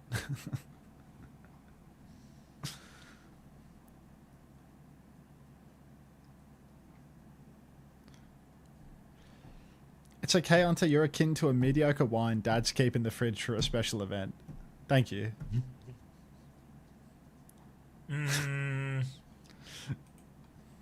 Yeah, raise a ticket and send it, Westy. I'll have a think. I haven't Dino Danced in it. Whoa, the main chat's full of Dino Dancers right now. Actually, what the fuck? It's getting a mind of its own at this point.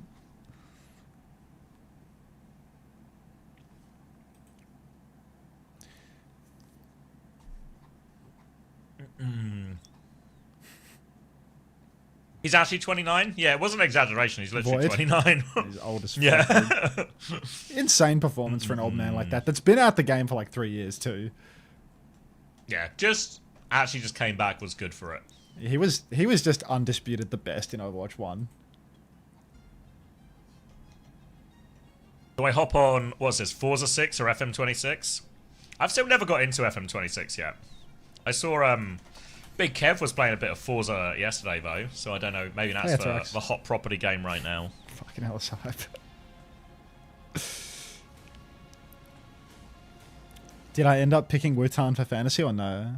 No, I picked Zest instead because he's a 23-year-old birthday boy.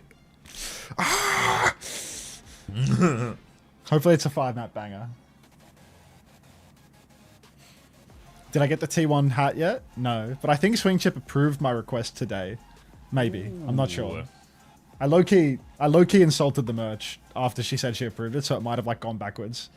No, I mean yes. Why did you insult the merch? You mean I don't know how to help myself, dude? Like, what do you mean? You know, now when I remember I've met you before, it's all coming. It's all actually explains itself. Never mind. Unavoidable. If anything, it's impressive it's taken this long. Yeah, I mean, she's sent me termination paperwork like 3 different times, but if I don't sign it, it's not real. You can't make me quit. Are you going to prioritize OWCS or Overwatch World Cup on Sunday? I'm going to go Overwatch World Cup, I think, because it's just like a bum game in Korea. I'm also hoping there's just a mistake somewhere and they don't actually clash. But real stays quiet about this whole situation.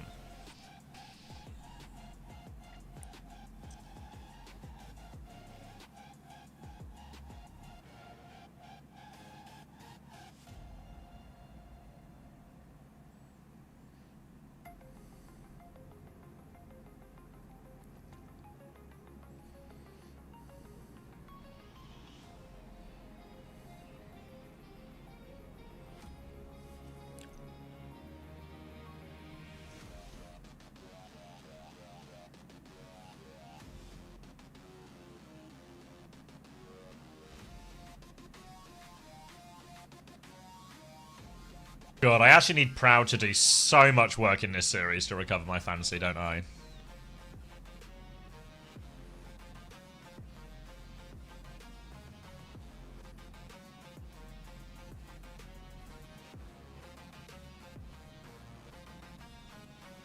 Yeah, low-key as well. China's happening too.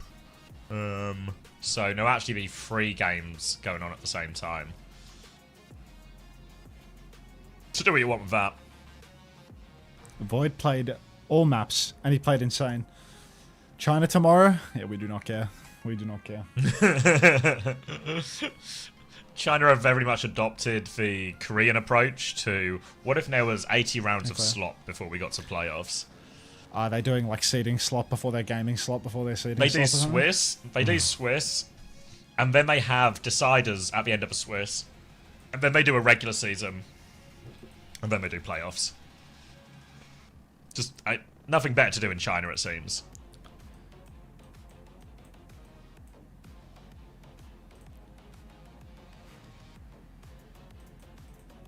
Yeah, because I think the game it clashes with is... Where is it? I think it's just the last game on Sunday, which is Crazy Raccoon Poker Face. Which just seems impossible now it's going to be good. Is Cat Bastion officially dead? It wasn't played all that much in that past series, right? It gets played a little bit, but like... There was a ban in there as well, right? Yeah, it's like some maps it's not good, some maps it gets banned out. Like it's not all that it was cracked up to be before, which is, you know, perhaps surprising to absolutely nobody. The pro community massively overreacted, freaked out about something, you know. We've been there. No, I think it's still like that initial bit, you know, like when we were talking to Landon and stuff, and it was like, that first sort of week was just, everyone was hard playing it. And then once it came to crunch time of like, actually got the tournament this week, people realised There's got to be another way.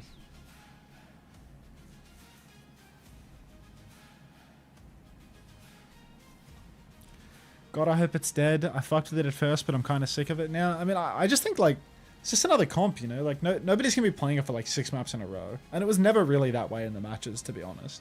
Because teams would always ban it and counter it and stuff like that anyway. Like, how many Cap Bastion mirrors did we even see in the like LAN Grand Ilios, we Finals probably got, like, in Japan? Like 1 or 2 per series for the most part, right? Which but, is like, just it was the Korea like Grand Finals where it was another like relevant comp in the excessive. meta. Like those couple of weeks in Yeah. Korea when they were isolated, that was when you were just seeing like a ridiculous amount of it. Yeah.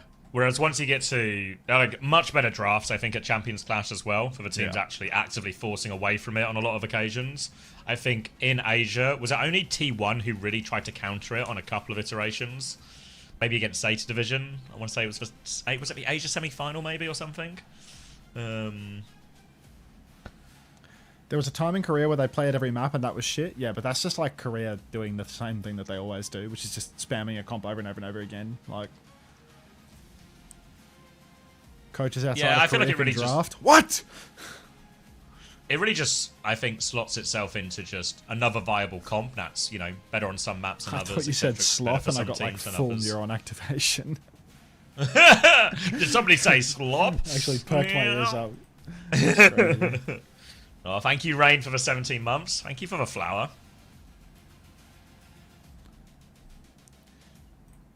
Korean handshake mirrors have been in the culture forever. It's a cultural thing.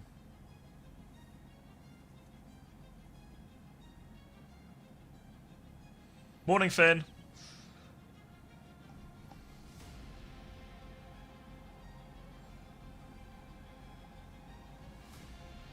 Yeah, I don't think it was that bad to watch. I thought it was actually... it was chaotic to watch, but I think that actually, more times than not, leads to excitement, right? Because it's just a really scrappy fight, swing back and forth, big trades, blah, blah, blah, blah.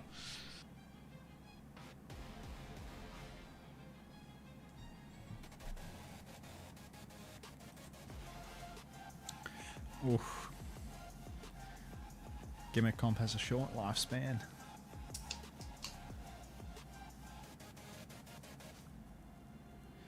What do you think? Farmer per proper shoe missing? What's Farmer doing there? I show Iconics, Farmer. come on. I show Farmer. What's Farmer doing there? Thank you, Emergency, for the Prime. Welcome back, buddy.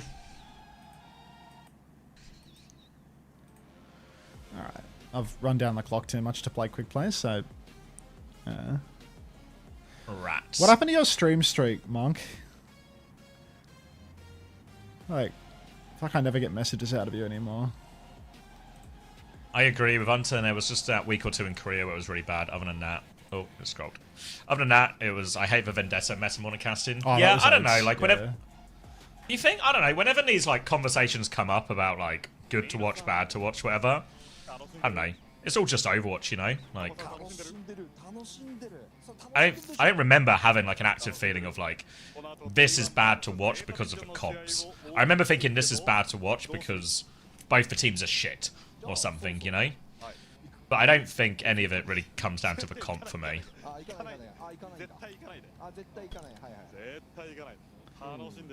Did I say this tweet? Yeah, someone linked it in my Discord glove jam. But I mean, it's like... I don't know, it's just another... I'm not gonna, like, direct any hate at that person or whatever, you know? It's just like... It's just person number 20,000 that, you know, tweets about my competitive results. Like, what do I care? Have a dance with Oh, your Carl, competitive results? Yeah. Like the as a coach. You know? How are your competitive results coming up in the current year? There's a clip on OWCS struggles of me saying that everyone in PAC has no fucking understanding of how to play their comps because they're just like they're playing Ram for Kuffa and they like never play speed. Like they're just playing Mizukiri Perma, you know, a Sigma. Like they're never speeding their Ram around. And then someone's replied saying, "Mind you, Unter took an SSG with Link roster and didn't do anything." Anyway, Unter's goated. Just don't let him near coaching, you know, like. also, wait. If we're gonna, even if they bring up your competitive results, if the context is he good enough to coach Pacific?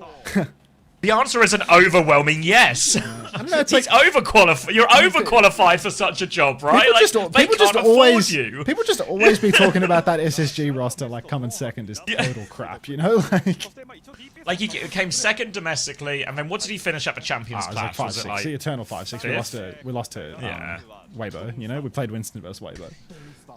Yeah. But yeah. But People were went to a defending you major, so got a hard. reasonable I mean, result. we got dick riders nowadays. But I mean, like, there's just like unlimited tweets like this, you know, like forever. You're only as good as your most recent competitive result, anyway. And the most recent competitive result was rubbish. So, yeah. No, I didn't have lab. But we came fourth in stage 2. That was why everyone's really negative about the team results. I don't think anyone was super negative about coming second to GK, because you know GK won North America 2 stages in a row. But we lost to Nightmare in stage 2. That was the bad result. That I think person the goes on to problem- say CJ's a top 5 main support. Great. The problem with these ones as well is, by their logic, essentially, right? Like the concept is, you don't even do that well as a coach, so what right do you have to criticize the players who are playing, you know, in OWCS currently? Yeah. But then by that logic, if we use their framework for understanding the world, what right do they have as just some guy off Twitter to criticize Just like the former I'm coach, not even, right? Like it it doesn't make sense. I'm not even playing you know? the game. Yeah. You know? Like I'm not even there. But that's like, but even if you give them the benefit of the doubt that their framework is actually a useful way to see the world and make sense, it doesn't make sense within their own framework either. Reminder: Unter has more titles than Wheats. What from Gladiators?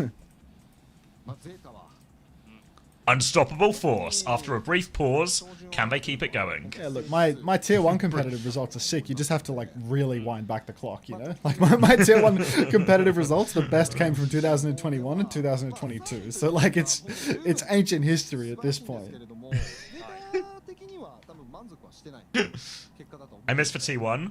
What was for T1 slop? T1 wasn't a fan of the meta. Time to strike back, featuring Fletter. Squeezed in a little rhyme, did they? Just have to go back to when Jesus was a boy and I'm good. I mean, you are always, in their defense, Max, you are always bringing up your previous competitive results to justify your opinion. I cannot speak about Overwatch. Like anytime I start watching the game mid-cast, it's like, you know, I came second with Atlanta Rain, right? Remember when I went second with Atlanta Rain, you know? Like, mid-season madness, though. Like, what are you doing? We didn't do anything like this in the mid-season. I'm here to watch Falcons matches doing? and then click off when ads play. Alright, I'll see you in 3 minutes, Retro Juzu. Dork's in? Fuck! Tank rotation. Wait, is Bliss's big secret was we're going to play our best tank player on tank? I'm so worried about Farmer, but little does he know Zest is out for Flater. What? What? That didn't happen, did it? I didn't miss that, did I?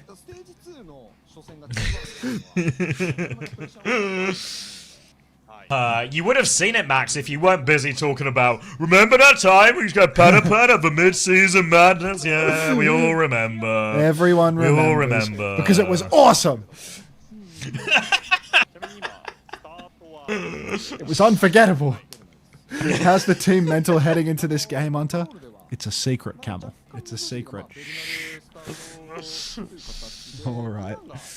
Just trying to give a quick ocular pat down to the T1 lineup right now, see if Flutter's in. That looks an awful lot like Zest on the stage to me. Does T1 still employ you? I'm not sure. Ask Swing Chip. Am I dumb for picking I reckon Red Wizzy? what they would do is like shred your contract, but just not tell you and wait for you to figure it out, you know? So you just keep streaming. The money stops arriving. Yeah, like how long does it take until he like just notices there's a missing paycheck a couple of months? God. I mean, we've been trying. Happy Zest Day, alright, Swing? Alright. Unter was on Atlanta Rain. He sure was, but don't get him started because we've got a game to watch. We came second in the Overwatch League playoffs that year. Overwatch League vice champion, if you care. Vice champion! Zest is on Vendetta, God, no. This is the worst stats hero in the whole game. No, please! See you later, points. Not every weekend can be the mid-season. Knife is on all right. He's actually got the lowest scoring heroes in play now as well. Shu is on Mizuki as well. A new hero for Shu. What could go wrong? It's a triple threat. All three of my picks are on wank for them. Proud, fully charged, beaming up through main. TP side to side for Zeta Division as they start the point touch. T1 need to contest. It's going to be all or nothing. Zest is in there like swimwear. Hasn't finished a kill. Massive wave of torpedoes out for Violet. He's so cute. Proud goes down first. Dark stomping down. At least Zesty gets a kill. Maybe he can play his life. Give us another one, Zest. It is your day after all. Okay, there's nothing for that. Shu's going to get a couple of kills with the binding chain and co. Zeta Division going to clean up the first cap here. Yeah, I don't super hate the Vendetta into this. I saw a couple of teams doing it. In the same way, Reinhardt is a semi-popular pick into this Mizuki Juno or Mizuki Kiri type comps. A lot of the same things apply to Vendetta in the form of just, you can just go in, slash through the Sanctuary, everything like this. T1 in general are playing a pretty all-in comp here as well, so a lot of it is going to rely on Zest and Donghak finding initial value with these stomp and slash timings here. Proud's flanking for this next one as T1 try and set it up though. T1 getting ready to set up. Proud swings on the wide side. Snare comes down, but we need a point touch for T1 right now. Just trying to catch out Zeta Division, but nobody is taking the bait. Another wide swing. Rail comes out. Shu's taken low, but it's not going to get picked. Now, another flank for Proud. Kitsu available. Off the top rope it goes. Damn. The stomp is tiny for Dark. Zest is pre-fighted. Suzu's a miss. Proud trades proper at least, but Zeta Division, they're still scrapping it out. Oh, Proud with another one. Fuck, I should have gotten this guy on my roster. This is why you always put Proud in your roster. He's got a lot of work to do because Becky got -6.5, but he's going to do his best. Kitsune Rush advantage converted now for T1 as they get themselves back in control of the point, but it's a 5-ult retake for Zeta Division. T1, they can maybe clock early, try and force a few of these ultimates off point or something. Again, for Ray, the Sanctuary, ults you already want to be fighting on the objective with. Same with Symbol here. So they're going to go for a stomp early. Good boot, but they still give a TP flip through. Disruptor shot. The exit is so much, and Proud has got 2. Oh, Shu and Knife dead. The Unter combo. Proud to proper just find one trade onto Bliss though, but they should have enough about them to convert the advantage. They do lose both backliners in the end, but T1 will win another good fight. Great stomp from Donghak to set that one up. Unbelievable. Proud during Pride Month, just another beast entirely. Zeta Division on the retake. They have 5 ultimates with which to work. Zest, look, he's playing for final blows more than anything else. That's the way that it goes with Vendetta. Let's see if he can make something happen. Wide angle for Proud here as Zeta Division start exploding out towards the objective. Early speed ring. Stomp is on for Dark. He throws down the cage as well. Huge damage inside that cage. Blissey drops the beat, throws himself inside. Proud with the backstep. Overclock comes out. Proper's already gone down to the snare. Proud, give us another one, son. Finds the Juno, takes down Violet. Blissey taken out by Burner, but it's not going to matter because Proud is putting on an absolute masterclass here. Shu finds 2. It's not enough. Proud is just the king. Yeah. Proud does it all there as the big fight happens. A huge ult trade there. 8 odd ults thrown into that one. Proud just finds the perfect position, uncontested, finds all the space, hits the cleanup, and now T1 are 1 fight away from converting. Zeta Division may have the high noon for this retake here. They have a TP to try and find it, but again, they go in before the TP every single time. Donghak goes through, high noon is out. Here comes the damage for Suzu's perfect. Huge shuts him down. Burner has found a trade, but Proud and Donghak on it. The trades aren't going to be enough. Zeta Division, they're going to bleed out late. They're not going to have a touch, and T1 have found an answer to this Mizuki here. That's my team there, ladies and gentlemen. T1 taking it home. I got 2 players from Zeta Division on my fantasy roster, but that's nobody's business, to be honest. The Scuzu, Milgaru in ASAP. Get off the sim. Oh my god. Whoa, Blissey looking like he's got a bit of a 9 o'clock shadow. I've never seen that one before. It's 5 o'clock shadow. It was also a secret. Yeah, the secret 5 o'clock shadow from Blissey. I've never seen that guy with any facial hair. You've lived with him, man, for periods of time as well. Yeah, but he keeps on top of that shit. Let's look at the scoreboard. 18-1 for Dark. God, I wonder why this. Why didn't I put that guy on? Why didn't I put that guy on? Don't worry, Gafrian will probably do the same, right? Surely, right? Gafrian's known for performances like Dark.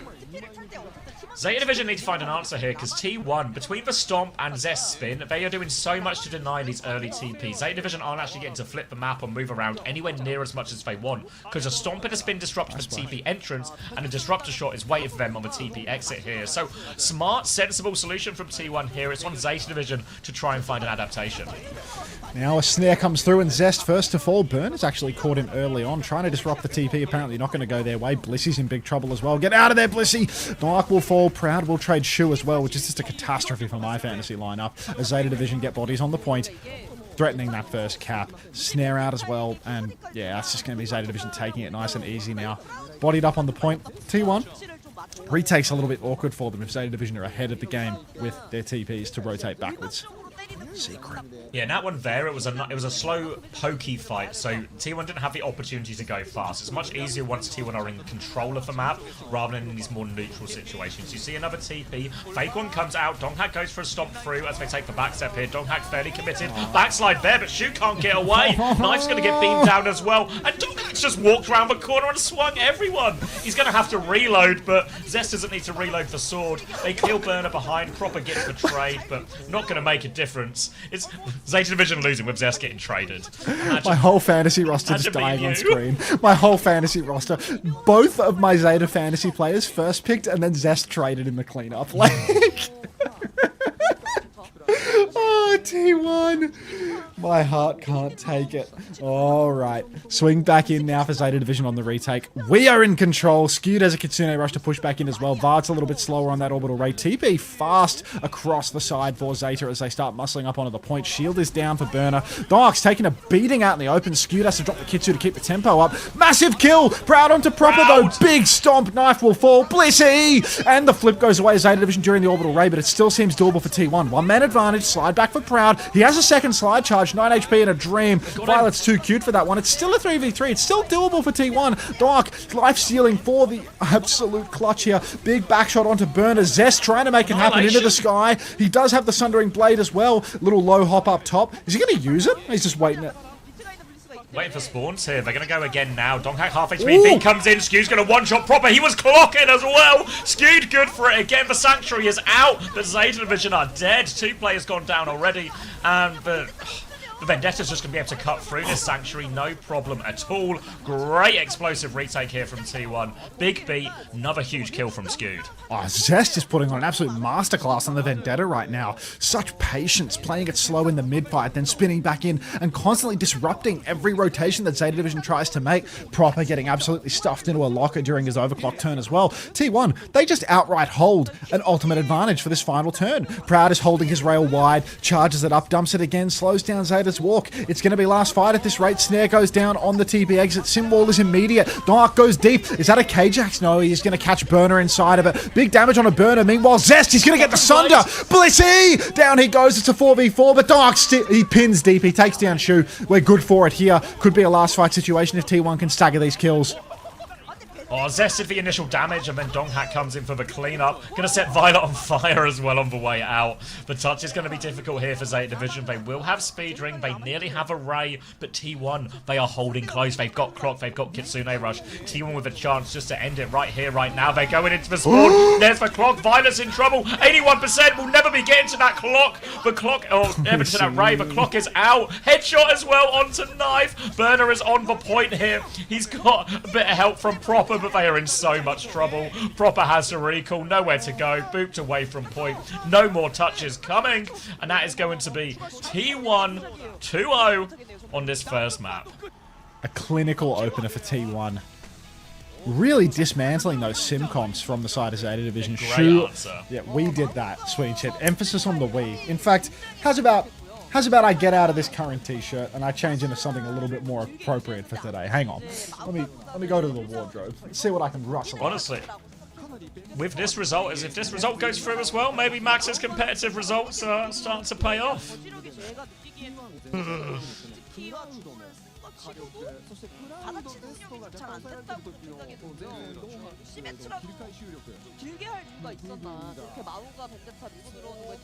Dino Dance, Dino Dance, let's go T1. Dino Dance, Dino Dance.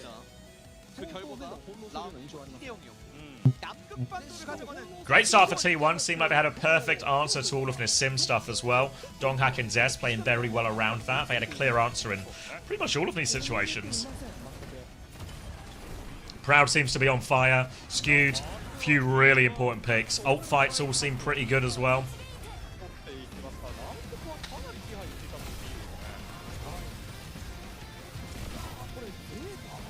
Zeta Division couldn't get most of their TPs off cleanly. Did win a few fights early on, you know, in the more neutral space, but as soon as they lost control of the point, they were actually never allowed to take space again and get a TP off. Is drying on the Raccoon, so I have to wear the bathrobe. It can happen.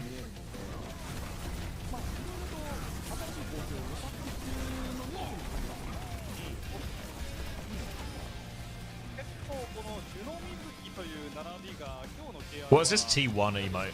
Let's look. I get it. Alright.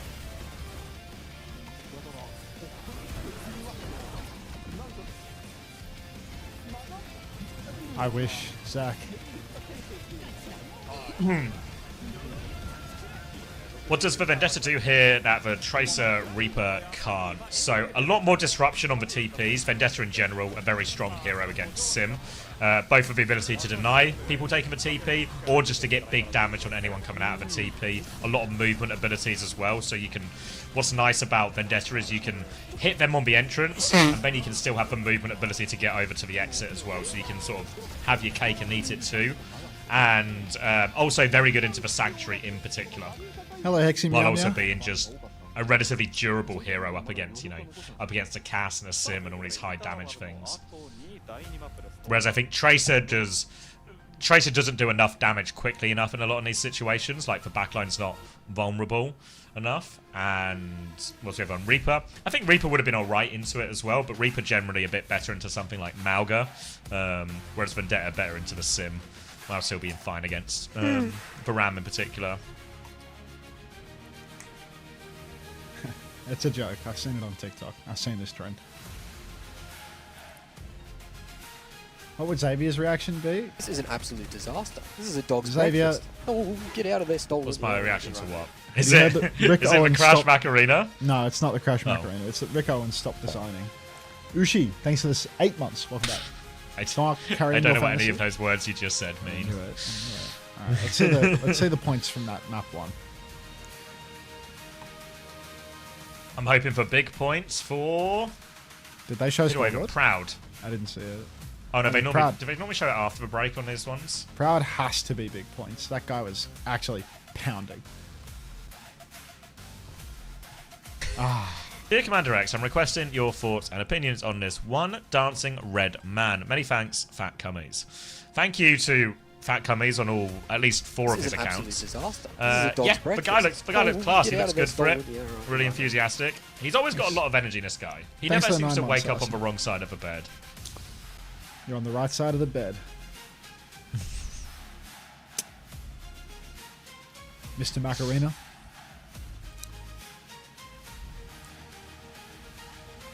After the break, okay.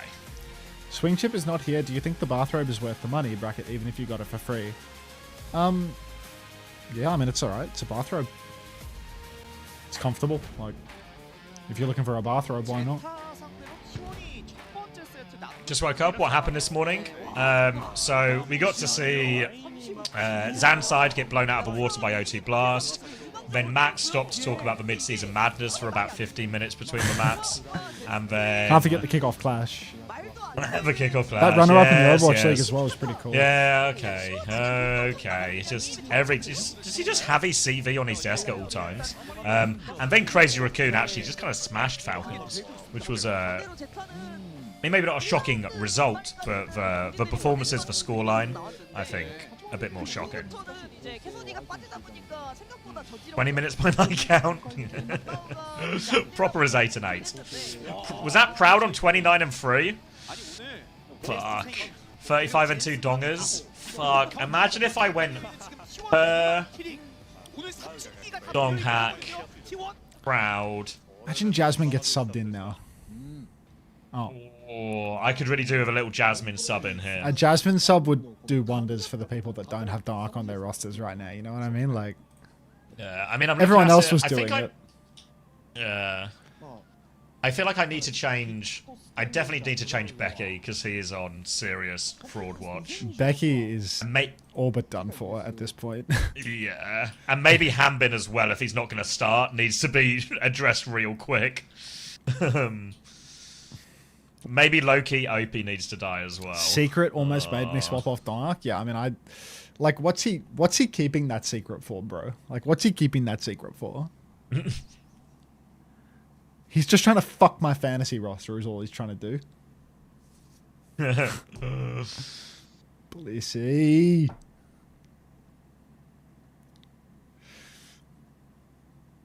I mean, Becky, it just seems so tempting, you know? I just thought they'd be a little bit better. Harmless banter from Blissey. Big harm. He's killing me. Has Zeta finished? Yeah, I don't know. This team that couldn't stop winning now can't stop losing. What was it, a 21-game win streak? Maybe they'll hit a 21-game loss streak as well.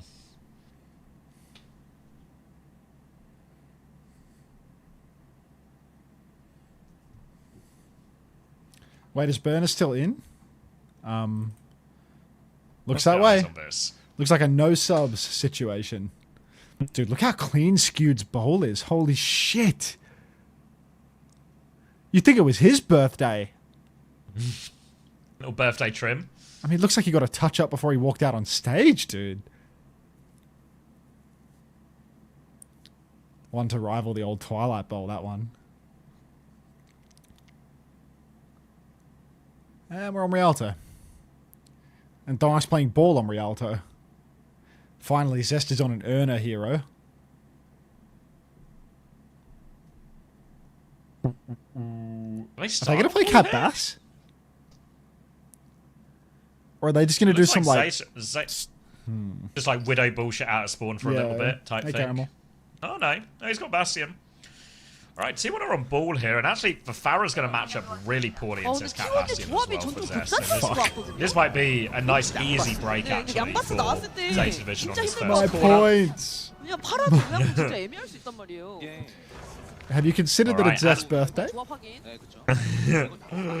Proper's going to have a look at a whole lot of nothing. Might just be a Reaper after this, or a Tracer. Tracer probably into Yana Wuyang makes a little bit more sense. Already Knife is peppering T1 on the high ground as they will try and D-peak this as well. So, slow and steady, but it's going to be Knife and Violet who will get to control a lot of how these fights start. T1 have to be very switched on to try and deny some of this side space from them. Zest is going to challenge this, but this is a hard challenge against a Cat Bastion in the sky for a Pharaoh.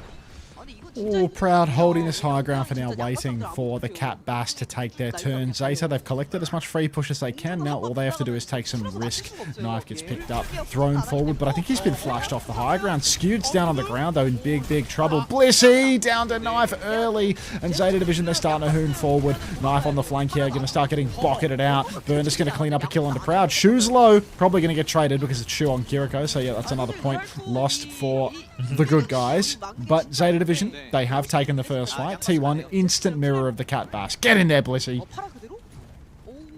Stay on the ball though, so as we get to a fight over this checkpoint, it's going to be remarkably difficult for the ball to stay and contest it for long amounts of time. The Malga's going to do big damage here, the Bastion can also do big damage. Proud goes over top early. Just looking at the Kiriko for now, Shoe's getting beamed from across map, but Donghak, he's died on point. Now the bombs come out, the touch is hard, Zest will get taken down. And in the end, very straightforward point here, and really think Donghak got to consider a swap at this point just to take the Malga mirror, because it's so hard to contest for payload against this Malga. He's made the swap now, getting over to the Malga, putting it in the bag. There's a nano boost available for Skewed, which could be really tough for Knife. Early turn taken by Knife there, tries to go for the bomb, but all he spots is a Malga, so he's just going to back right off to his team once more. Really, you've got to keep your eyes on Skewed and Knife, though, because this nano Bastion for Proud could be absolutely lethal. T1 ready to swing with it. Proud swinging out into the open. Nano is on, and it's just an instant kite for Burner. The piloting skills of Blissey keeping Proud there, but such such a good kite from Burner. Might not be enough though. Nade from Scooty keeps active. Catnap from Violet, throwing the Bastion into the ocean. Dark's fallen to Proper's pulse as well. And Violet, the feline genius, he's done it again. He's got the catnap, he's got the trade. Proper's also got one with the pulse bomb, and all of a sudden you can see T1 just trying to get out of here. Can't push coming through already from Proper, and it's T1 who have to play retake. But now they're retaking into a Kitsune Rush, retaking into a cage, behind on so many of his ultimates because of the swap, and all of a sudden, they need Proud to go nuclear with these bombs here because it's such a hard fight. Kitsune Rush out, Doghack's going to get absolutely torched by that one as well. They'll find a trade onto Knife, but I don't think it's enough. They need to get the touch, and Zest has died, so that's going to be the end of it, and Zeta Division on 3rd point already. It's like I'm going quadruple negative right now, dude. Like every time I'm watching the kill feed, it's just like my player, my player, my player. Everyone's traded out 24/7, but we are on 3rd point. Hi, Brashy. Now Burner playing forward, big poke onto Dark, just preventing T1 from really swinging out. The ultimates for T1, as they start to come online, they keep conceding meters is the problem here. By the time they have a Nano Bass turn, it's truly going to be the last fight. Knife's just going to kite back. Cage is out for Burner. He's taking an absolute beating here, but the spin from Zest, it finds Shu. Burner's still low here. Dark's going to clean up that kill, and Zest, he might just be the cleanup crew on this one. Little TP on the spot to save him from one bomb, but Skewed. Hang on, Proper's just killed everything. Knife lives, and Zeta Division, they keep snowballing. They can't full cap with this, but they break the corner. Yeah. They'll get into one fight territory here. Proper and Knife get all of the cleanup here as T1 are going to have to fully wipe, fully reset. They do have a big old ult bank at least now to work with T1, so they might be good. Maybe even for a couple of fights out of this. Seen towards the tail end of a Cat Bastion Messer in these sort of amalgam mirrors that Banana goes on to the Reaper in a lot more of these situations here, so wouldn't be surprised if we see the same. But Proud's died in main. Doghack's going to drop a cage. Nano onto the Reaper now. Round the corner, Shu will be made short work of. Catnap goes out as well. T1 will win the fight here. Zest will nail that melee on the flyby on the Cap, but the problem for T1 isn't this fight, it's the next fight, because they burn 3 ultimates for that. That was a pricey recontest there for T1 with a respawn advantage as well. All of that just for a catnap. Maybe there was a cage from Burner involved as well. I'm no expert.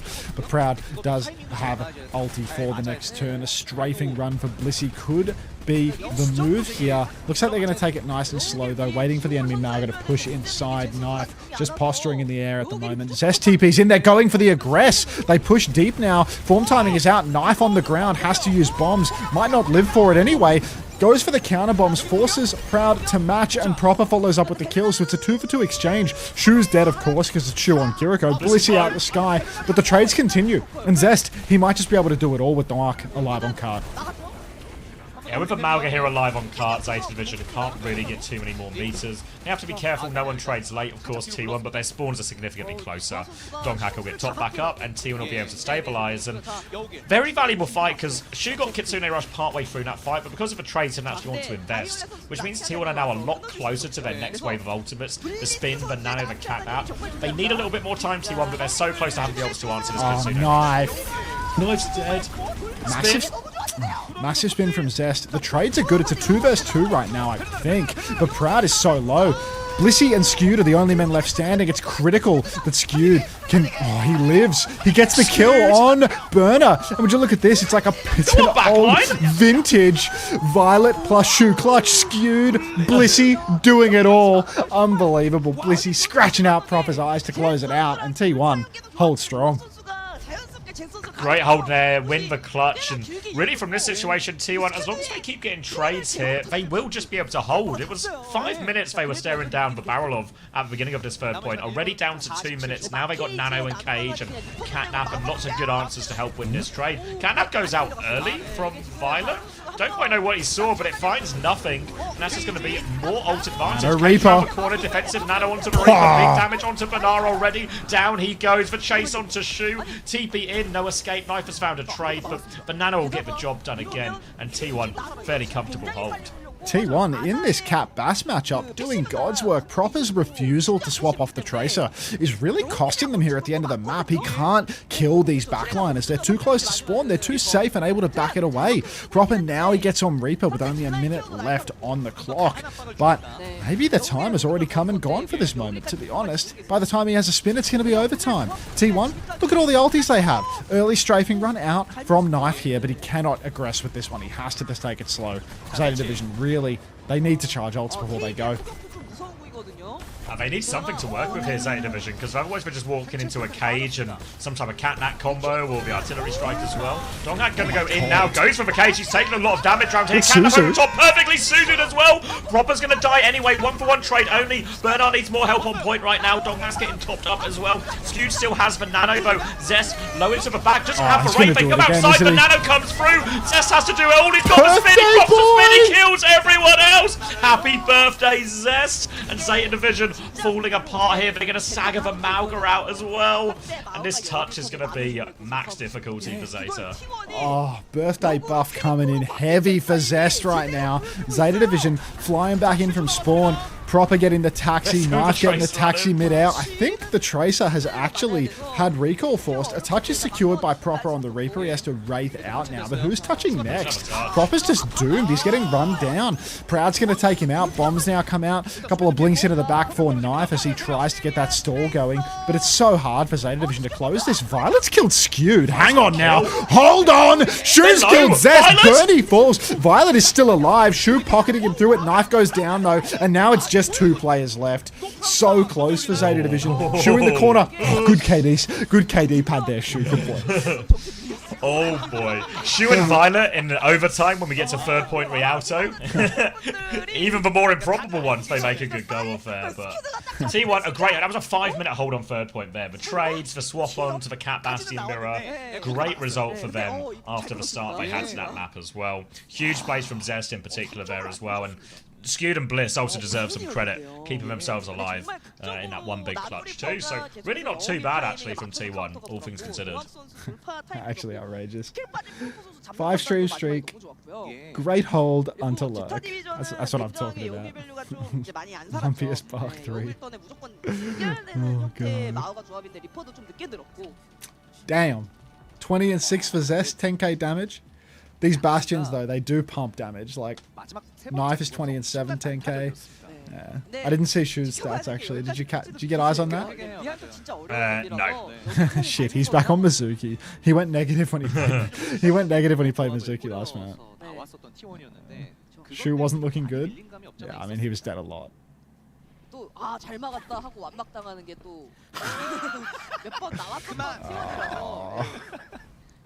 Shuzugo Anna.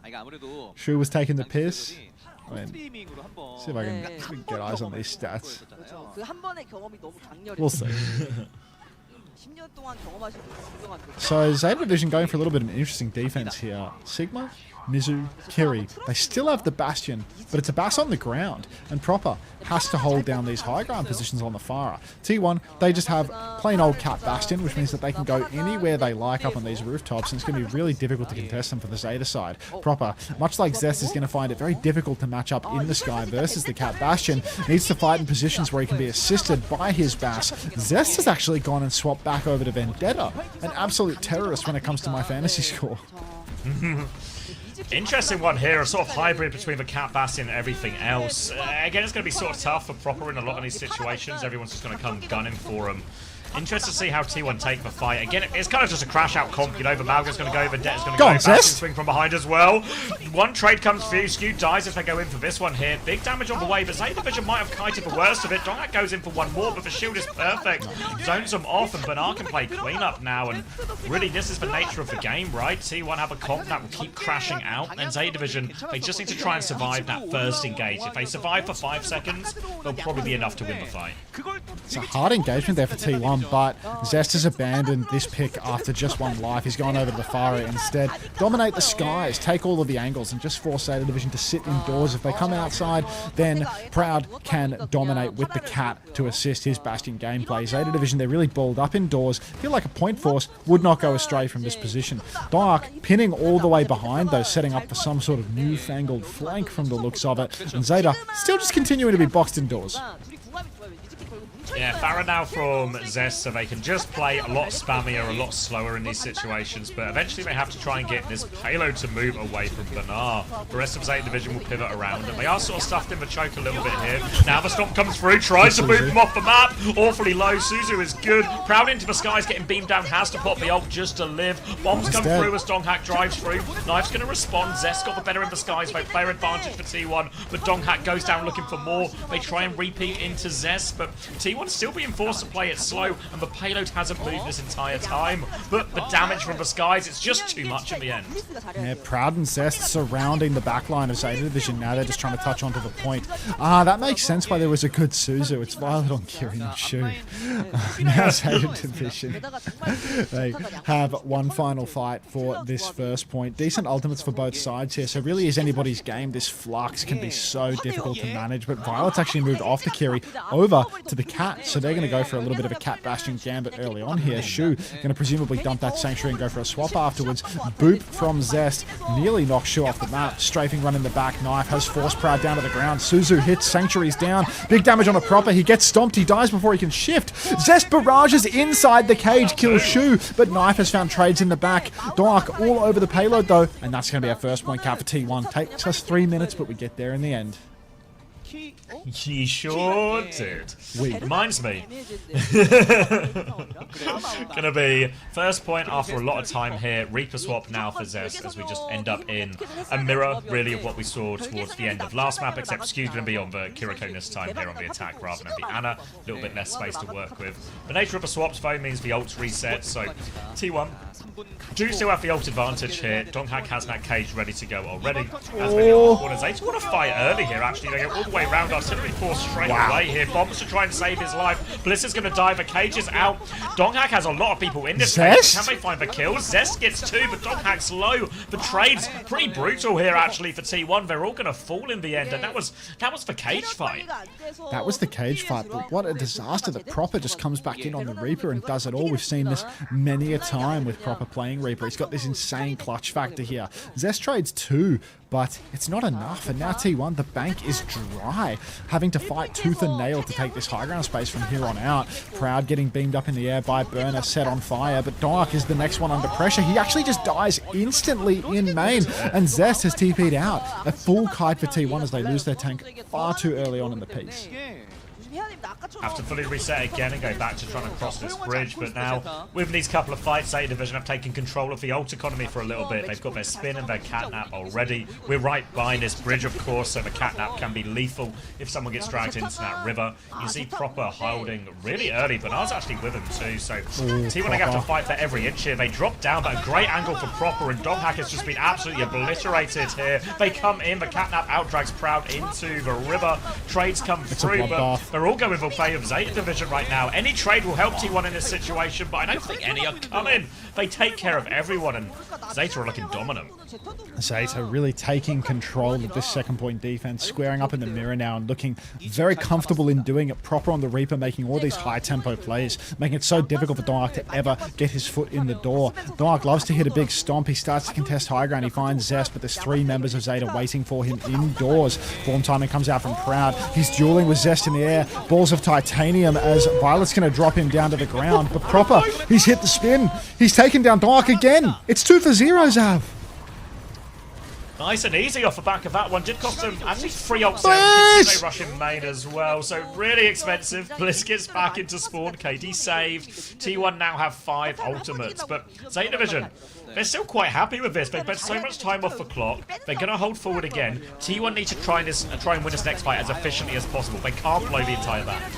Yeah, Catnap comes out now. Knife will fall. Proud finds 3 early on the high ground. Blissy's Catnap, the Kitsu from Skewed. I'm not sure exactly what piece this one up, but it's all the way for T1 here. Zeta Division, no resistance, no ultimates in that fight either. The next turn is going to be much more balanced. Cages for both sides. Some DPS ultimates for T1 though, and that makes a huge difference in a cage trade.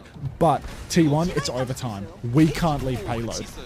And Proud is pre-fighted! Oh my god, Proud is pre-fighted as well. A huge opening for Zeta Division as they flood back here. T1 have no choice but to take the fight. They have the cage, they have the spin. They need to avoid Violet's catnap though. Burner's going to drop the cage round. Spin comes out immediately. Need for Suzu. The Suzu doesn't come through. It's not going. Skewed is late with that one. Down he goes. Proud is ulting back from spawn. He's found 2, but surely it's not enough. Donghak's 1 HP. They need the touch. Proud's back in spawn. Zeta will get the hold there as well. And they probably actually had the winning ultimates, right? Until Proud got first pick. Like, oh, absolutely. Cage versus Cage. They've got Catnap, but you've got Blossom. But as long as you Suzu that Catnap, your Blossom should win in the cage trade. You also have bombs for the cage trade. Like, you just blow up their cage too. Like, yeah. You can't Catnap into that. So they had it, but just Proud gets pre-fighted at the worst possible time. Just don't blame the pilot. All of a sudden, Don't blame the Zeta's pilot. hard work. Zeta's hard work. Or sorry, T1's hard work with that 5-minute hold on third point, ultimately for nothing. 2포인트까지 그냥 거의 공짜로 줬잖아요. I mean, 그래서 두 번째 these things can 세트 happen. 제타 These things can 득점이 happen. 따내게 되면서 스코어는 1대1 균형이 맞춰졌습니다. Big 2 kills from Proud at the end point. I mean, it's actually good for my fantasy. Like, he got a cheeky 2 on the way out there out of nothing, right? Cheeky? Like, get another point there. Oof.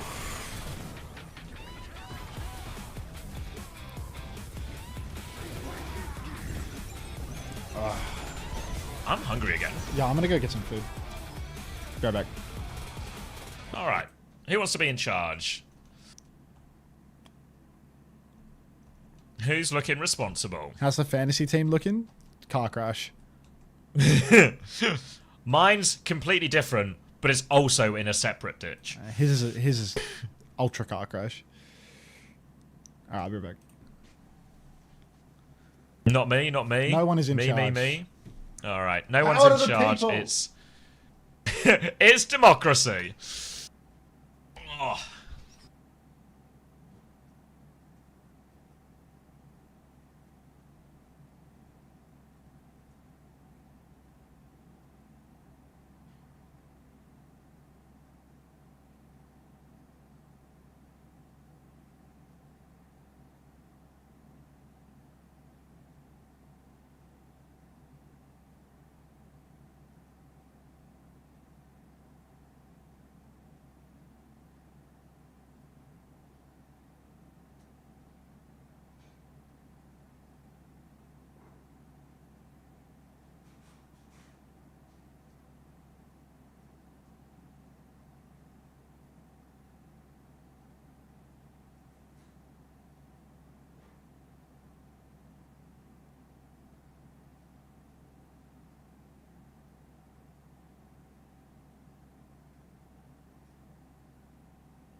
I'm back.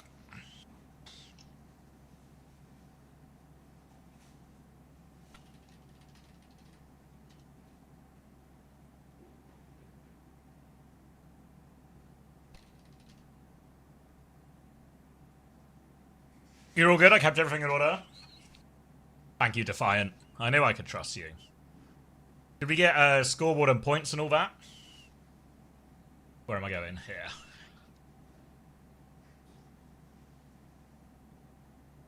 Ooh, not Rialto yet. You can see the Antarctic ones though. Donghack 14.5, 11 for Proud. Okay.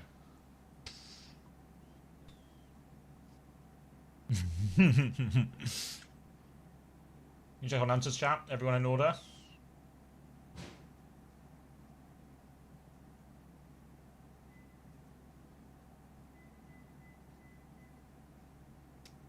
Everything looks in order.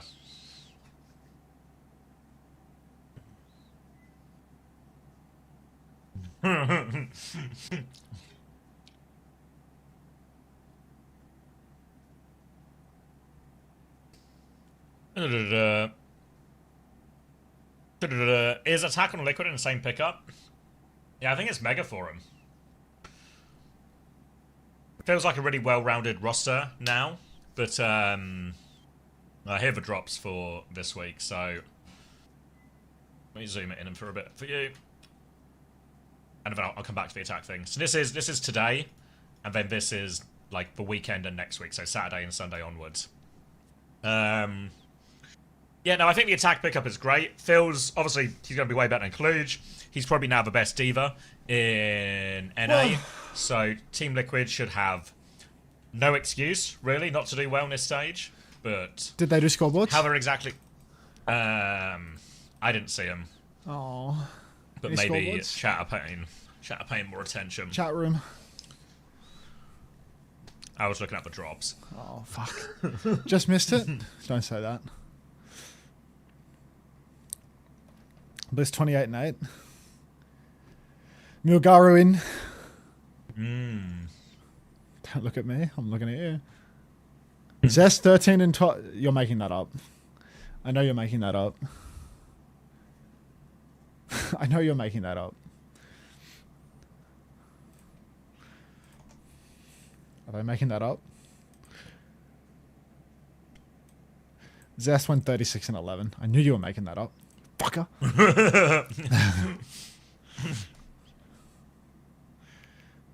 As he's, from all the Vendetta worries from the first map, playing Reaper in that currently matchup is Zest's top score really proud good. score hasn't been entered yet. That'll do.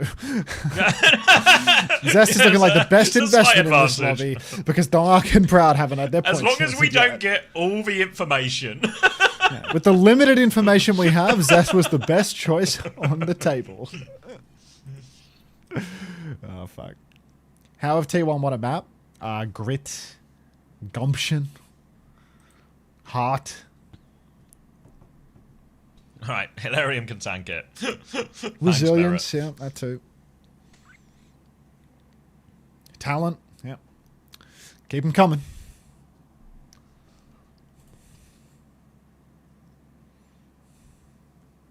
Alright, so you're going to ban Mauga as we head over to New Junk City? Milgaru in to T1 giving play. up. What does Milgaru provide on this map? On this map, like, is they this not not Milgaru in? the Presumably to play Ram, Mauga, Diva, but then they banned Orisa? Mauga. Swing Is he chip gonna play 930 says Wrecking Ball, so that's a worthy consideration. That's my boss, so that's an eye show ears. Like, I'm... He'll play Ram? Yeah, but why Here's wouldn't you her just keep suggestion. Banar in? Doomfist? That feels like a hot take. Rhine? If It there's could one be. thing- It could be a Rhine. Oh, maybe Rhine, actually. Yeah. They play the Mizuki, they play Rhine. I don't think I could just mirror it in that one if we were on like that Mizuki Kiri type mirror. Boss isn't a VIP. Hashtag awkward. She ain't getting that diamond.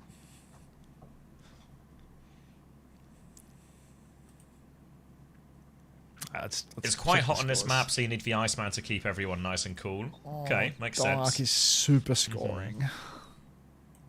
Oh, Dark is actually It's- super scoring. it kind of seems like he's not getting subbed out too much either, doesn't Why it? did Bliss say secret? Like, why did Bliss say secret when he could have said Dark in a quiet whisper, you know? Like, that would have totally...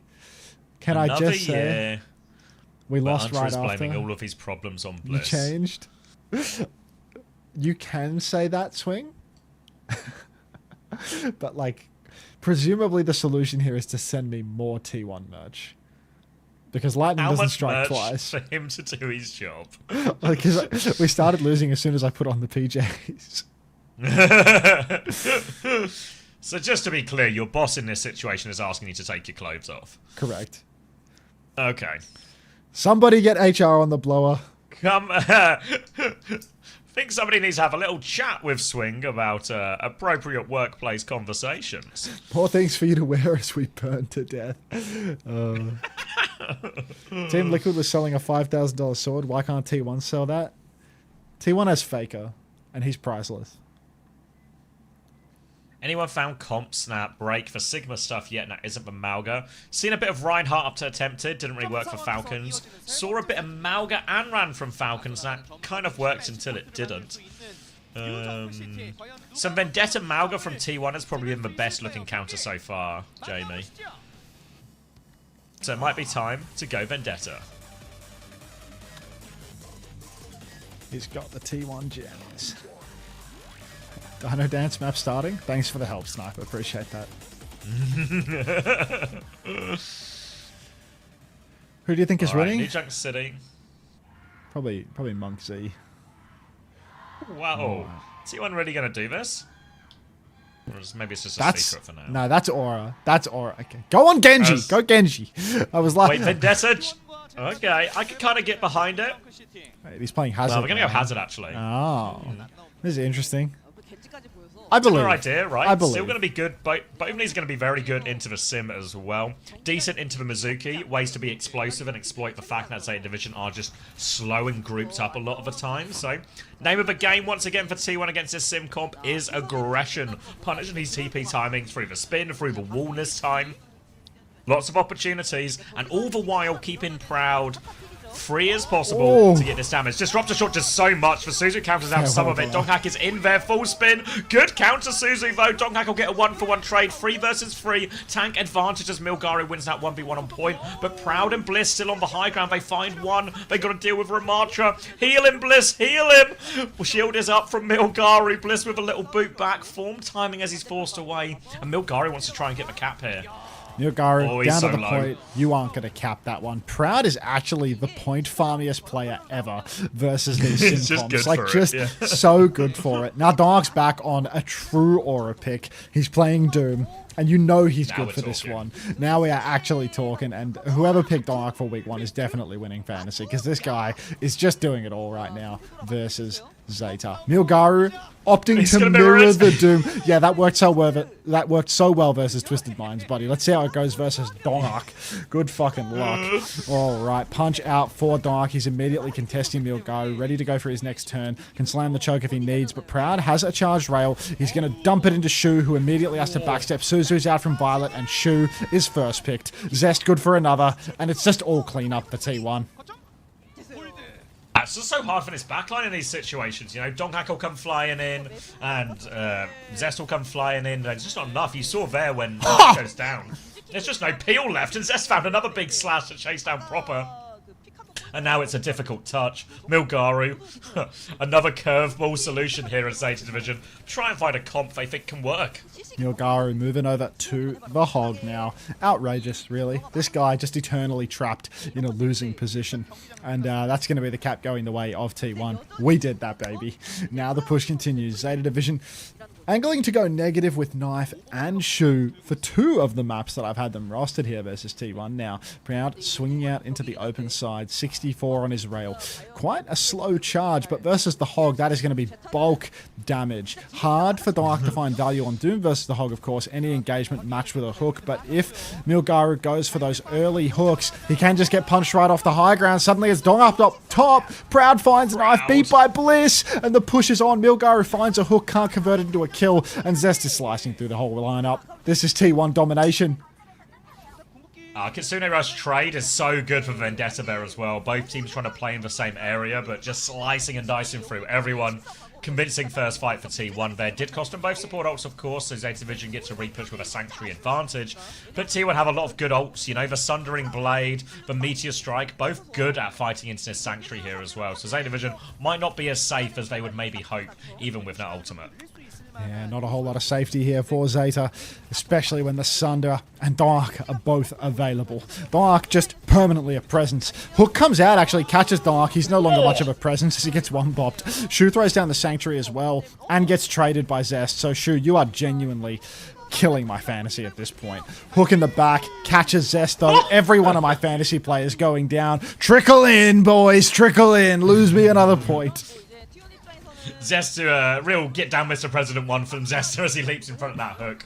But ends up being a relatively straightforward fight thanks to that opening pick from Milgaru. And that obviously is the power of a hog in a lot of these situations. T1 get to retake with all of their ultimates though. And Milgaru is actually fighting outside early, but T1 will clear him back for now. Another hook comes through, but he dies. Zest kills him before Milgaru gets the damage off. Pulse Bomb trade is good from Proper, but still a player disadvantage. Shu is on the run. Punch comes round as Shu is back on point now. And Zeta, they're just dying on objective here.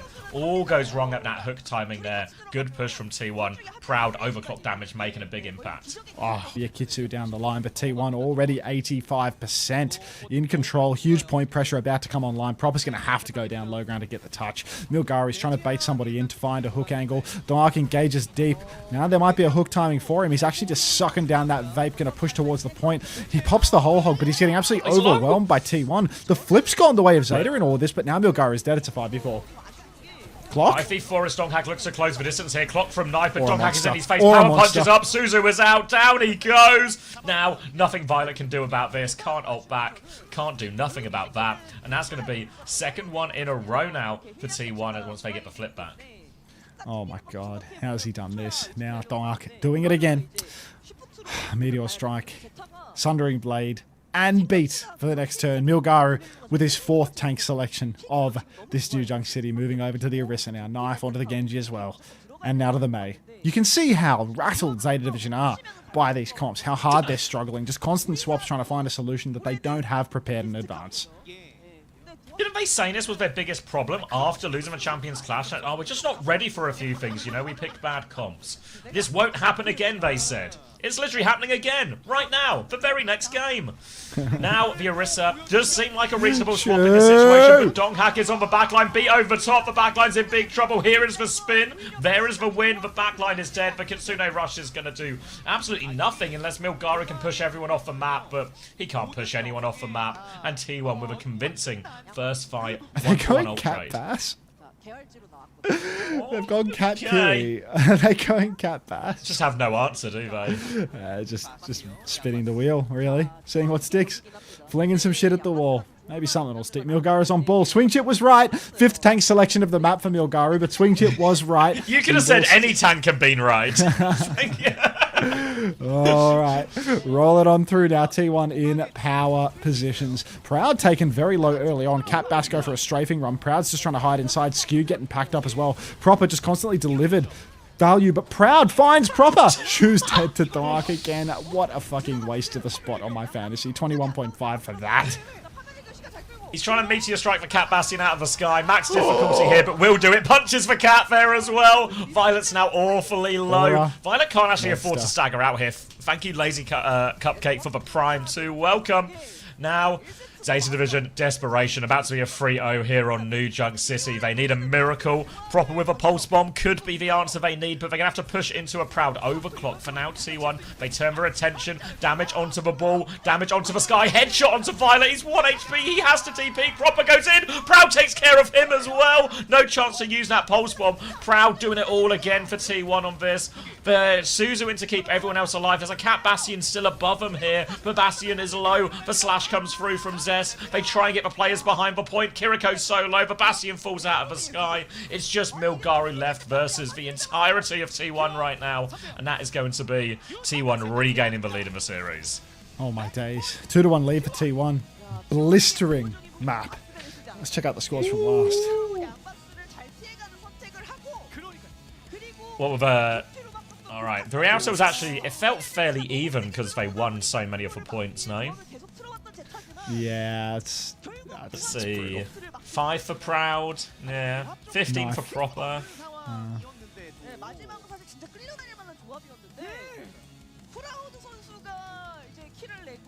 T1? Yeah, T1 won, yeah. I've been hiding this T1 from you. I told you, Camel. It's a secret. Alright.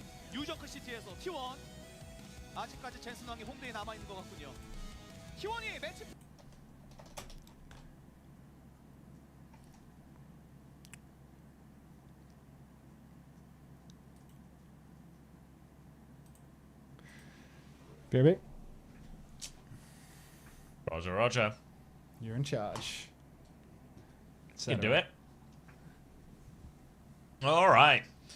Great result here from T1. They seem to have all the answers here, and this Mizuki Kiriko comp. Zeta just look a little bit lost. The sim version wasn't working for them at all.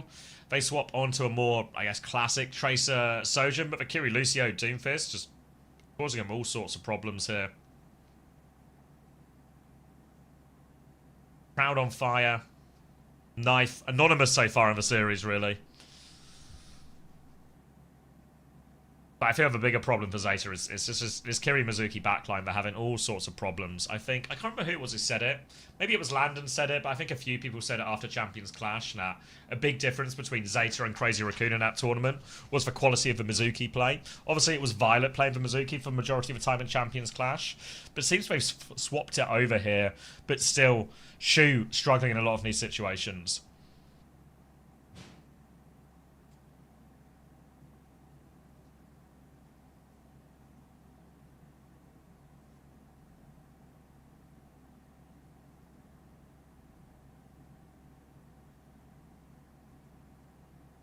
Ooh.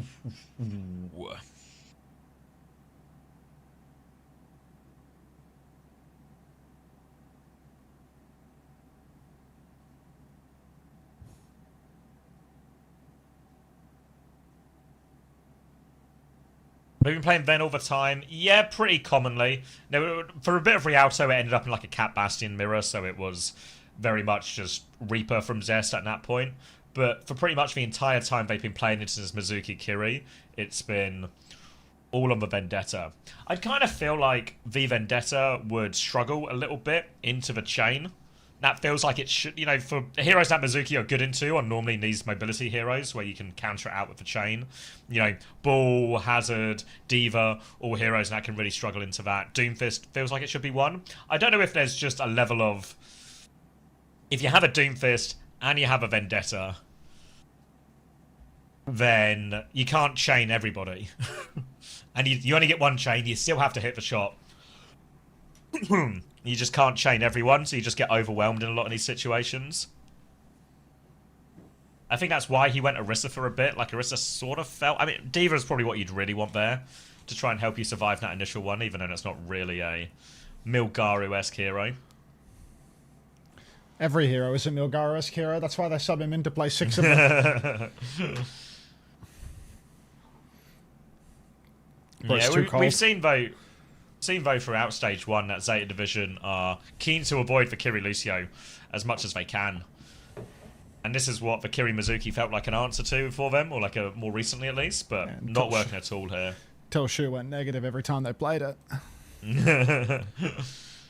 Did they do scoreboard for that new jump? No. Not yet. They normally do it after the break, I think. Okay. So any second now. Keep your eyes peeled.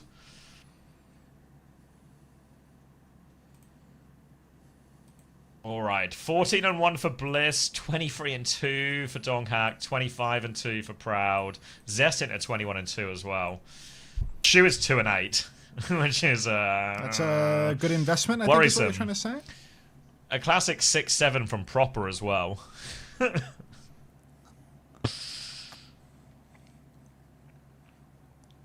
2-8's good, dude.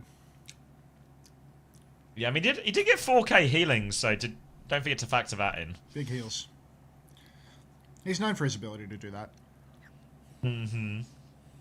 Old Healy Shu. Yeah, so out of all my fantasy picks, I at least got Proud right. So 1 out of 5 isn't bad, right? Yeah. I'd only lose to people who got more than 1 out of 5 good picks. There's probably not many of them, to be honest. I mean, they don't have a crystal ball, do they? You know, lottery winner type people, but, you know. Didn't CX have Per missing? I think he had Becky. No, I had Becky missing. Missing just scored fine, actually, in the end, to be fair. Like, I think he still got, like, just under 20 points, which isn't, you know, is fine. The real problem is definitely Becky going negative and the fact that Hambin didn't play. These are the two biggest problems. Yeah, the Hambin roster situation probably doesn't help you much. No, I mean, obviously I can do, like, what I'll do is I'll swap him to Donghack next week, and then Jasmine will play every game. So that's what I think I'll do. And he played a map, didn't he? Yeah, he did play a map. He got like 6 points out of the map, which is like a fine score for a map. Such a cope sentence, you know, like... That'll be like me coping about getting 1 point from Shu at the end of this if it goes to 5. Yeah, yeah, but at least compare it to Becky, right? Who just dropped a minus 6.5. I mean, Hammer Shu getting doing plus this in the role 6. that is meant really to be behind. incapable of losing points. Just a disaster. Yeah, it's not been. The good news about Korea is there's plenty of bounce back time. We've still got like another 1 billion games.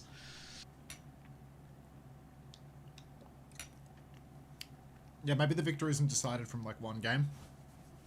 It's not like NA. No, I think we should jump to some conclusions. No, NA is just like zero margin for error in your roster, right? Because It's your every week is 25%. So yeah. No room for adjustment. all right, Kings Row next. T1 when there are no stakes. Yeah, like these are the good years for T1, you know? Good days. All right, not got all the T1 points yet, but Shu did drop a cheeky -5 on that one, and Knife got -4.5. If that makes you feel better. Could you repeat that, please, for the audience? Yeah, so Shu got -5 and Knife got -4.5. That's no biggie, right? Because like those two aren't on my roster. No, it would only be bad if you had him. In fact, every single player on Zeta Division went negative in that previous map. So, no biggie. No biggie. It's only a problem if you own Zeta Division players. If you have 2 Zeta Division players, then you've obviously got double the problem. No biggie.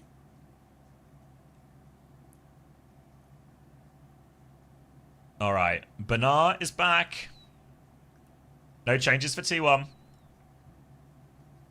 What are the bans here? Farah banned from the side of T1. Kiriko banned from Zeta Division, as Zeta Division are going to have to, I guess, try and go back to a bit more of a tried and tested. Can we find a way to get Shu on Anna?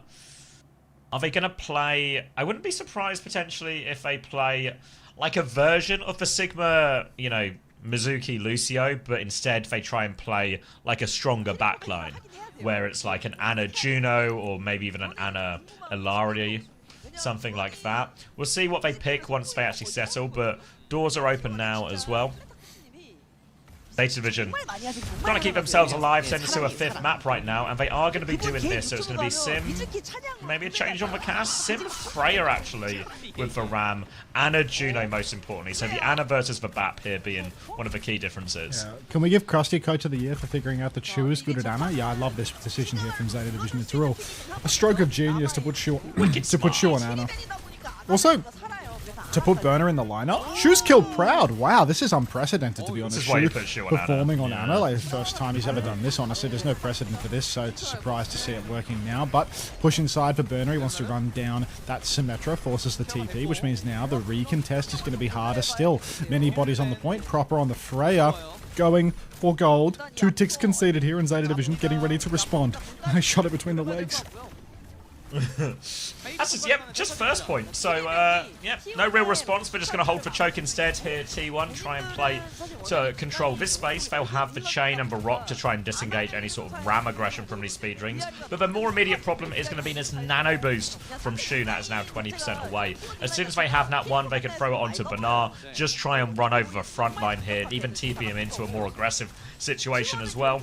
Proud is trying to swing back now, but has to be careful around these bolts and everything coming back from main. Defensive nade out from Shu, still needs a few percent here, and Skewed might catch up on this window real soon.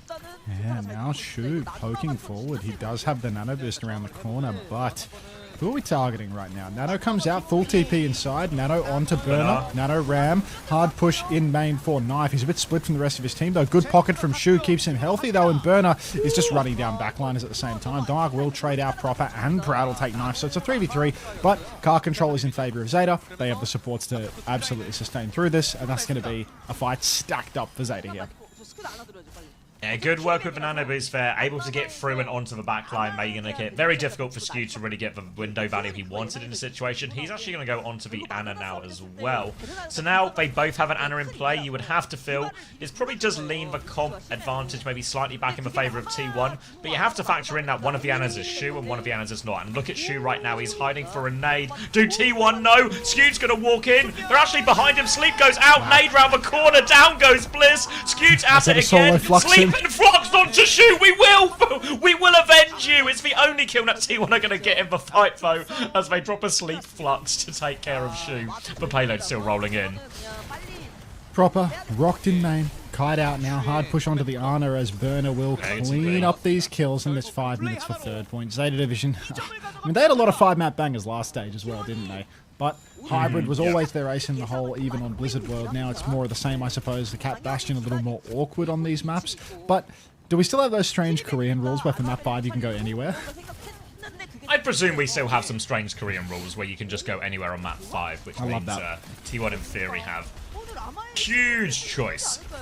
Donghack onto the Diva now, aiming to take Shu out of the game a little bit more with some of these, but it's an aggressive TP onto the Ramatra here to force back Proud. He has the clock though, Symbol comes through first as Bernard takes a back step. Kite seems really reasonable from Zeta so far, they're a little bit low. Bernard might need to pop this Annihilation. Dies anyway as well. Disaster from Bernie on that one. That's going to be a clock for Annihilation and a complete fight. When Shu is behind, does help force a trade, but only one trade, and that'll be a pretty good fight for T1. Yeah, really clean one for T1 there. Dark over to the Diva now as well, but Bernie just getting eviscerated in main. The overclock taking him down somehow. T1, Nano Boost available now. Nano onto Dark, and maybe he can swallow a backliner, but there is the Orbital Ray to potentially stop those trades, and Shu has his own Nano Boost as well. So if they take the bait, push onto Knife, push onto Proper, they can immediately become the targets. Nade goes deep for Shu, doesn't convert onto anyone there, but Shu is happy to just play back in main for now, waiting for somebody to make the move. Violet actually TPs forward, goes for a really deep, cute Ray, but it's a 4-man nade for Shu. Huge nade! It's absolutely game-winning, purple all over the place, and Zeta Division, you can't out-ult that.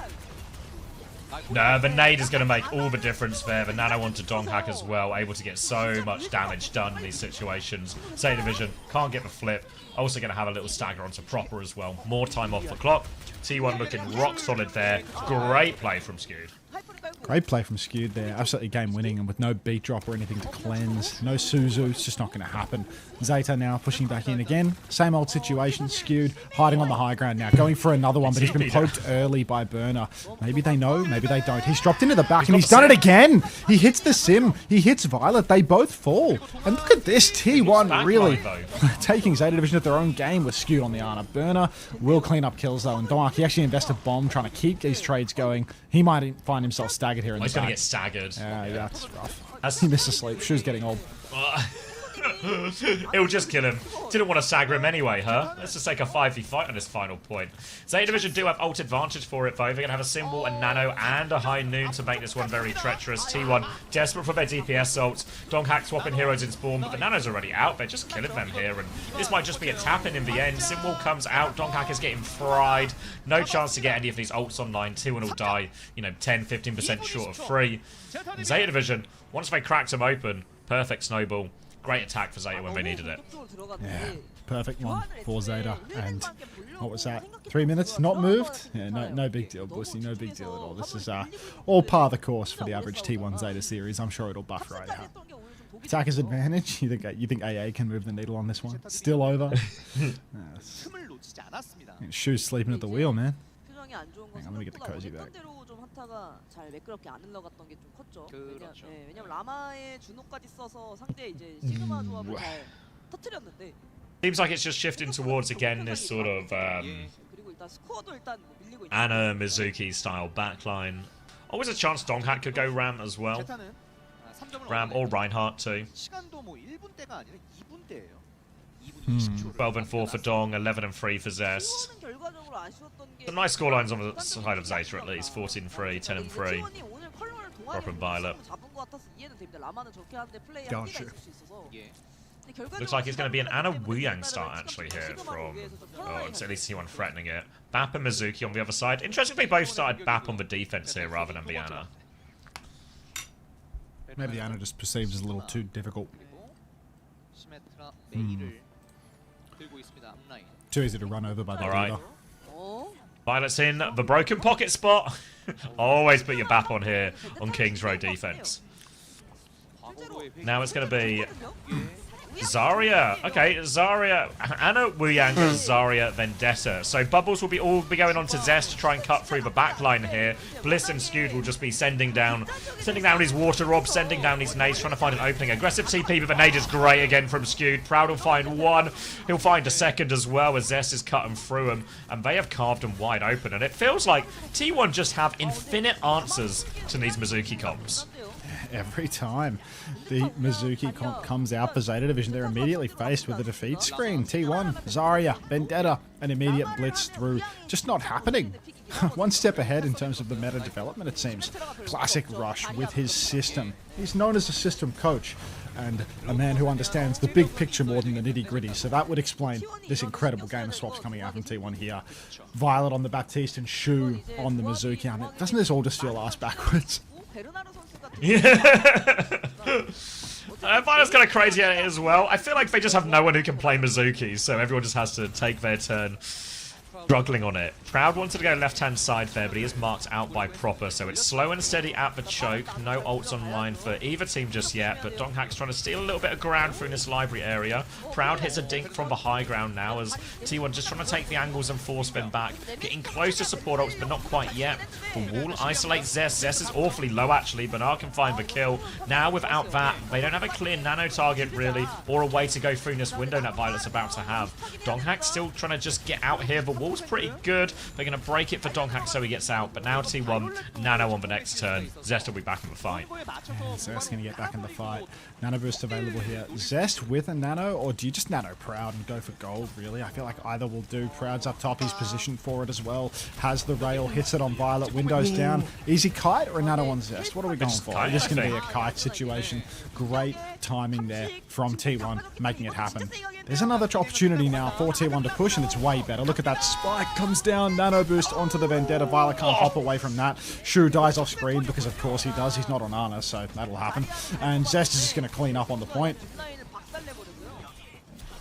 Yeah, just one more May to take care of now. They'll get rid of that. Bliss will clean this one up. And I imagine we're going to see a lot of the same here, really. Now as a Tidal Blast, they can throw on Zest alongside these bubbles to turbocharge him into this backline. That Tidal Blast in particular is going to be very good against the Sanctuary as well. Difficult to deal with. They've also got a Clock and a Sundering Blade and a Grav. Everything they could combo with that. Grav, Sundering Blade. So many good options here for T1. Zeta Division have a lot as well, but a little bit harder to push with, especially no speed to help Proper or Bernard get value out of their ultimates in particular. So if they're pinned in right now, Zeta Division have to be careful on this retake. Oh, High Noon on the side. Big trouble for Violet. Zest's actually going to spin away from Violet on that one. He had the overhealth. Violet will trade with Zest as well. And the front line is absolutely run down, T1. Look at all these ultimates that T1 died with. Yeah, T1, they had more to go with, but behind it actually just catches Donghack out in the open here, so they can't keep going with Zest. Then Zest is super isolated. Tries to live, but damage really done in main. But Zeta Division, they did use the Blizzard and the High Noon for that.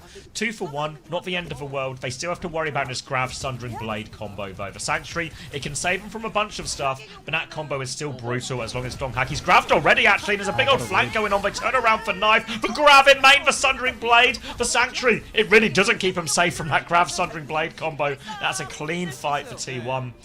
And this will just be second point as well. They can't really recontest on this comp. That's 2 again for T1. And we're going the distance now. It's going to be 4 minutes for T1 to close this one out. They have more ultimates to roll into the snowball. Shu, he swapped Ana. When in doubt, Ram, Ana, Bab. This is such a Houston throwback, right? With these guys, like this is. I've seen this one before. Every time.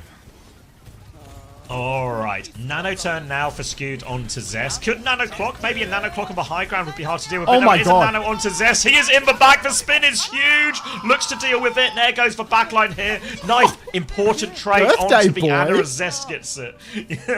Zest has cleaned him up, but the trade means there will be another fight for Zeta. Unpacking the backline here, T1. Really nice stuff, but we are closing on a final fight now. T1, they are down on ultimates this time around, but Proud, if there was a man to clutch up with an overclock, it would be him. Violet hopping around in main at the moment, fishing for an angle. He gets railed early. Down goes his shift. Now he's positioning. Clock comes out. Proper TP's up, but he can't finish the kill. He has to just wraith away. Violet's going to peek the clock. Violet's dead. Die with the window. Now Proud slides in. Double slide. Burner might be able to run him down here. It feels like Proud has maybe juggled his position poorly. No, Burner's just holding onto the cart. Shoes 80% on the Nano boost, but he's running out of time. 85 now on the Nano. As Zeta Division, they muscle forward, but Proud's found Knife. Another form is online for Burner now. 90% on that ult, but Shu might not even need it. Goes for the deep nade. Hits Skew. Proper wins the duel versus Proud. And Zeta, they hold on. Proper saves for Dave there, winning that duel. It looked like Proud had the perfect read there, but not the pocket, not the help. And Proper's done enough to claw Zeta Division onto a hold here as well. That will guarantee Zeta, worst case scenario, at least time bank advantage going into the next round. But best case, a really great chance to hold now as well. They've got a Nano that they can throw onto Proper and Knife in his trade. And while T1 have, again, the Grav Sundering Blade combo around the corner, the Nano, the Tidal Blast to throw into this. Zeta Division in the defensive position here. They can just trade their way out. If Proper finds kills with this Nano, T1 can win the fight, but they won't finish the map off it. And that's what they really need here. So all eyes on this Nano. It's going to be a Nano clock actually as well. Into the backline. Knife is going all in. He's anti. He finds nothing. No grav used yet. Tidal Blast defensively. Violet with a crucial trade onto Donghack here. Unwraith comes through as well. Zest has to back it up. Bliss is in trouble here. Violet finds another trade as well. And T1 is, you know, technical fight win, but they can't push the cart. T1, they clean up, but it's in spawn. Now they're clearing all the space. They don't know where Proper is. Proper's hiding in the left side. Proud drills it to Knife. Poor guy. Didn't stand a chance. Proper's still hiding in the corner here, but he finds himself face to face with Zest, a man that can duel the Reaper very well. Now Dark turns to start fighting Proper. Proper still has Wraith, but he has to Wraith away now. Violet's 99%. He's dead to Proud. 99 on Ray. There's no ultimates for Zeta. Their ultimates are in spawn. Zeta Division, 95% for Burner with his Annihilation. Another man close to an ult. Zest is antied and spawned by Shu, but Shu can't finish the kill. Knife has to stall, and they have to come back in, trickle into the cut. But Dark, he might be able to grab Shu. Look at the grab. Oh, he can't. Oh, they're looking at the Vendetta. Donghack looks backline instead now as well. Knife has the touch, so they come back to point. Overclock, Sundering Blade out. Violet drops for Ray, trying to go through. Proud takes him out of the air. The trade's on point, though. The grab is there, but where are the kills? But Ray keeps him alive. Zest can't cut through them. The Ray does enough. And Zeta Division, oh, despite that start, they've done enough. The Ray from Violet was perfect.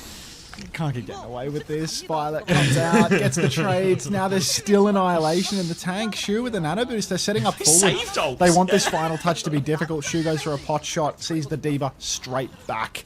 Nano's still available though, and you can Nano Proper, Knife, Burner. Anyone with a Nano burst here will do. T1 drawing on ultimates. Blissey 20% away from that Tidal Blast. His little triple orbs coming in, but Shu starts sniping him up main already. Shu back on his one trick, ready to make it work. Zeta Division down to the wire.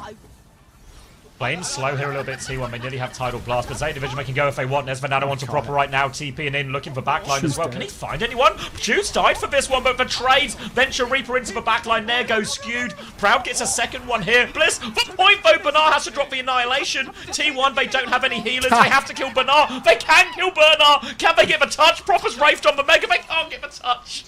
But it is in overtime. It is in overtime, so Zeta Division. What a brilliant 2 minutes, 20 seconds to get a tick. So ready to really find out those ultimates. It's overtime too. You need to touch the point in these moments, but they managed to do both. Tapping point, flipping around. Dark has that look of pure despair in his eyes.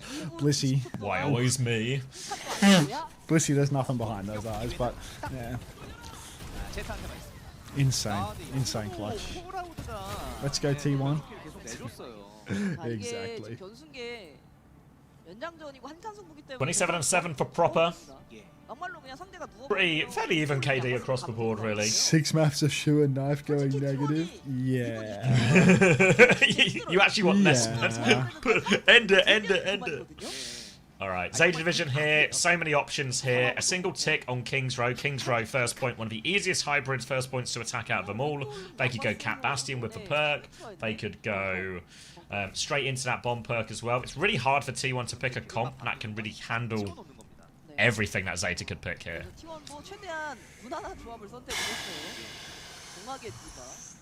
Just push Shaw on Anna. Just push Shaw on Anna. He'll do something within 2 minutes, you know? Like, give him 2 minutes on the hero. He'll hit a nade. He'll hit some bullshit sleep. You'll just win. You know, that's just 2 minutes of cooldowns, you know? He'll be good for it. They are actually going to go Cat Bastion here as well. No perk picked from Knife until he sees that they are not on Cat Bastion the other side. Now Donghack is going to have to do so much here to neutralize the Bastion out of these situations. Zeta Division, though, they are ready to go. Getting Knife here and looking for a timing. He has picked the big bomb perk now as well. Shane comes out, but look at T1's position. They're already grouped back, and here comes Knife for swing in now. Big bomb into the sky. Roll away from Proud, actually. Zest isolated. The nade is good from Knife, but Knife still finds a kill. Zest can't get away. 1-for-1 trade. Sleep is good. His head is in the wall, but Proper won't be able to survive that one, despite the chain is good as well. This keeps Bernard at arm's length too. It's only a tick to work with, so a late kill would go a long way. They need to get all their players back, but great start for T1. T1, a minute and a half left to hold to force a draw out of this situation. A draw would all but win them the series, I'd say. Dark playing forward towards the statue now, trying to deny the space for Zeta Division. They're trying to creep their way in, but they can't get it done yet. Knife swinging wide. Skewed, about to have that nano boost. Counter nano, so powerful. Proud can be bailed out of many situations, or you can just give it to Dark and make him the carry. Dark actually has to peel back though, turn it around behind, trying to peel at this Bastion. But now they're swinging, they nano Proud, they rush inside. Down goes Knife again to Proud, pushing into spawn, trying to find Shu. Dark's lost his suit in the back though. A 1-for-1 trade isn't really what you desire. Zest will clean up Shu in the end, but now T1 with no tank, they have to touch point. His support's on the back in big trouble right now underneath. Try and get away. Bliss is Bliss low. The bomb is available. Bliss gets the kill. Zest finds the trade. It's not over yet. Proper takes down Bliss. Proud on the point right now. He's got the cap pinned behind the cart. Violet is low. Here comes for Reaper. But Donghack back in time to touch. But he needs help for this touch. Only a tick to give, so Donghack has to go on now. They need full pocket. Everyone needs to swing. He's not going to get the bomb. The Banano comes out. Artillery strike as well. And Zeta Division will do enough in the end. A Blossom to finish him. Sanctuary to throw themselves there. A catnap into a Blossom for Skewed. And Zeta Division will tie us up 2-2. Low key, a Jasmine substitution map 5 would go crazy here, no? Get this guy away from the coaching booth. It's not mid-season anymore. Keep your madness to yourself. Just let the whole roster get a go, you know? Wait, guys, we forgot to give Jasmine a go. Rush comes flying in from backstage. There's someone we forgot about.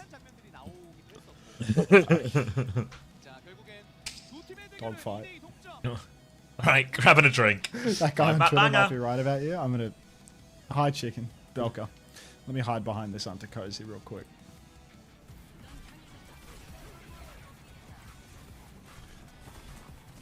Ah.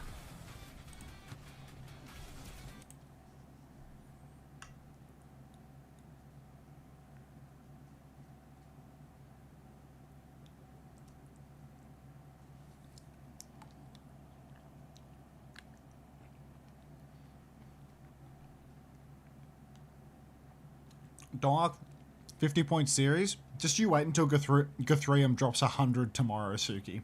Just you wait. Cheeseburger Guthrium, legit about to be the first player to get 200 in 2 matches.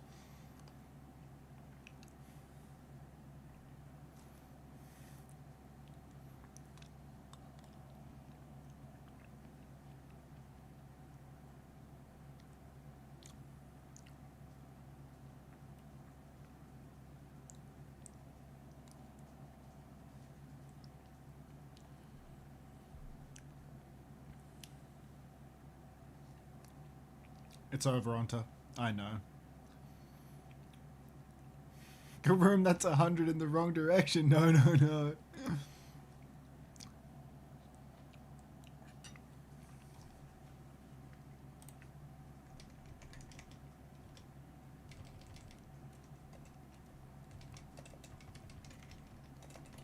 This is an absolute disaster. This is a dog's breakfast. Oh, get out of there, stolen. Yeah, right, you're right, mate. 1912X, thank you for the prime.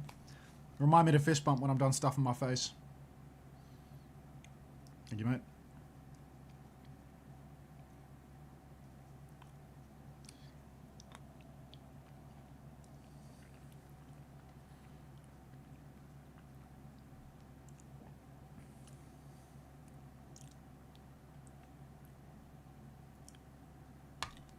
The series ain't bad, though.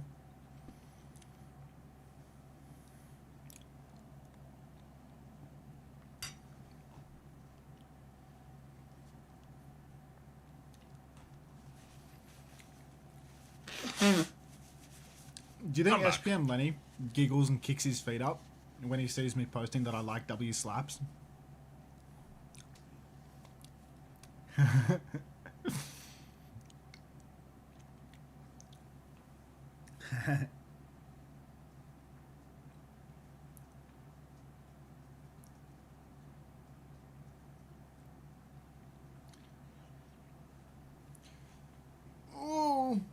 Ooh, dramatic map 5 music.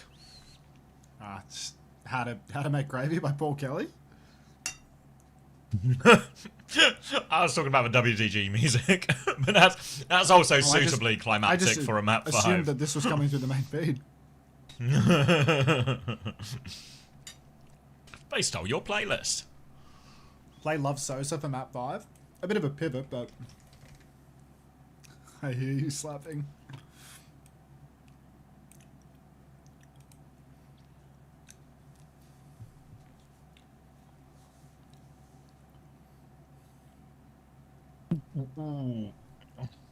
Is Vigi a bit of Kirin and Shu? Yeah, almost definitely.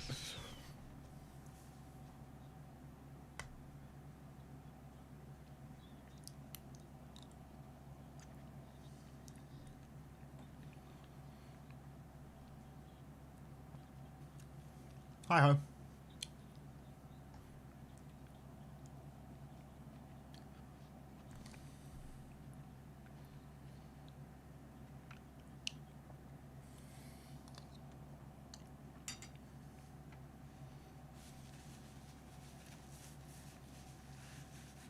I think I'm a better Kirin and Shu. Almost definitely. Which of your plat chatters said that? Where's it gone now? That's from Cosmic Potato. Sounds like a high rank player. Cosmically high.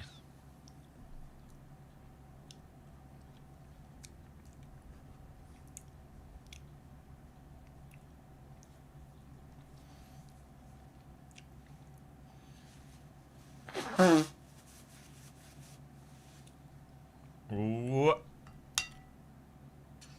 Alright, scoreboard check. Looks like everyone might score pretty decently off this one, actually. It's just more maps equals more points theory.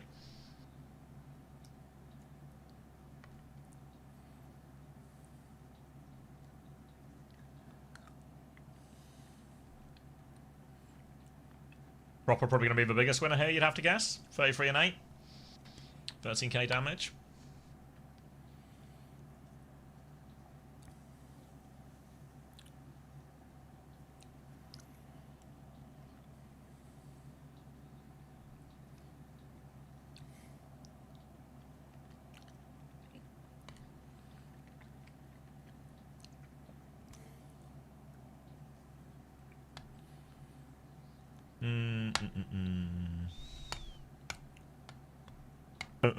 I think the problem with that tedious task is the reason they all came out right side is because he was camping left side, you know? So it's sort of...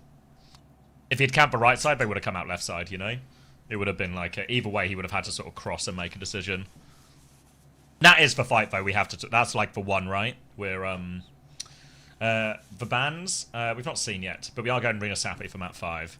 But I feel like that was the moment, right? Where they had the grab, they had everything they could have possibly wanted, and somehow the Ray helps them live all of it. Something in that fight has gone way amiss. So Bastion banned for T1. So Rena Sappy, no Cat Bastion shenanigans. Zeta Division banned for Zarya, which implies... Are they going to try and play the Mizuki again? But they might just go Malga Vendetta into this, right? T1.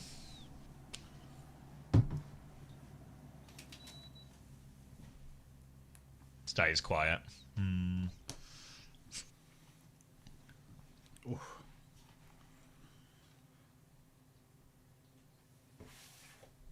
Vay Mizuki one more time. You know what they say about 5th time lucky, you know?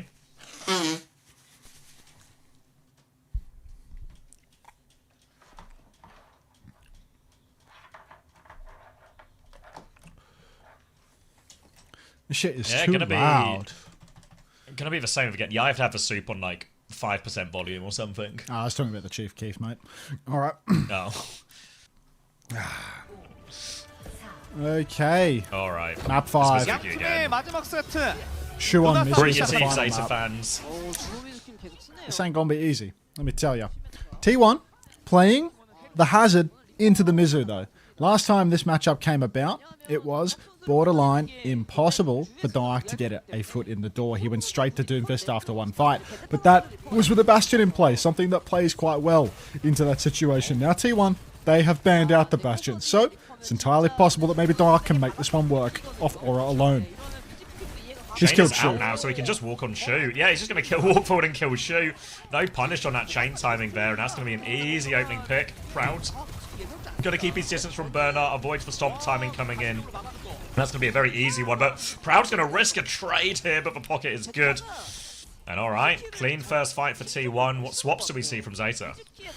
Shu on negative Zuki eyes. Oh, fuck. It does look an awful lot like Shu is tanking my fantasy roster now. Lucio Kiri swaps coming out from Zeta Division here. They've had enough with their Mizu Kiri antics. They're going to go back to something that we haven't seen for quite some time. Lucio Kiri for Zeta, Lucio Kiri for T1. Marbles. I mean, look. It's not like Zeta can't play Lukiri. They've just leaned away from it for so long that I've almost forgotten whether they are capable, even though they used to do it a lot. Violet has had many championship moments on the Lucio.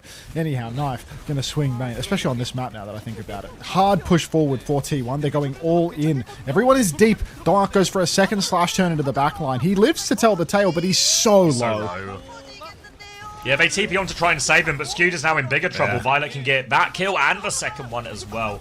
And have to say, with the Malga, with all of this, it should actually be a better version. Expect Donghak and Zest to both consider swaps at this point. Maybe Donghak stays for Downpour, but I think at least Zest will be going on to the Reaper. Zest with the Reaper swap here. All he's not good. Doing it. No?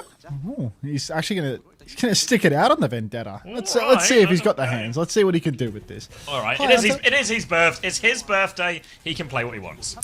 It's his party. You can cry if you want to when you eventually go down.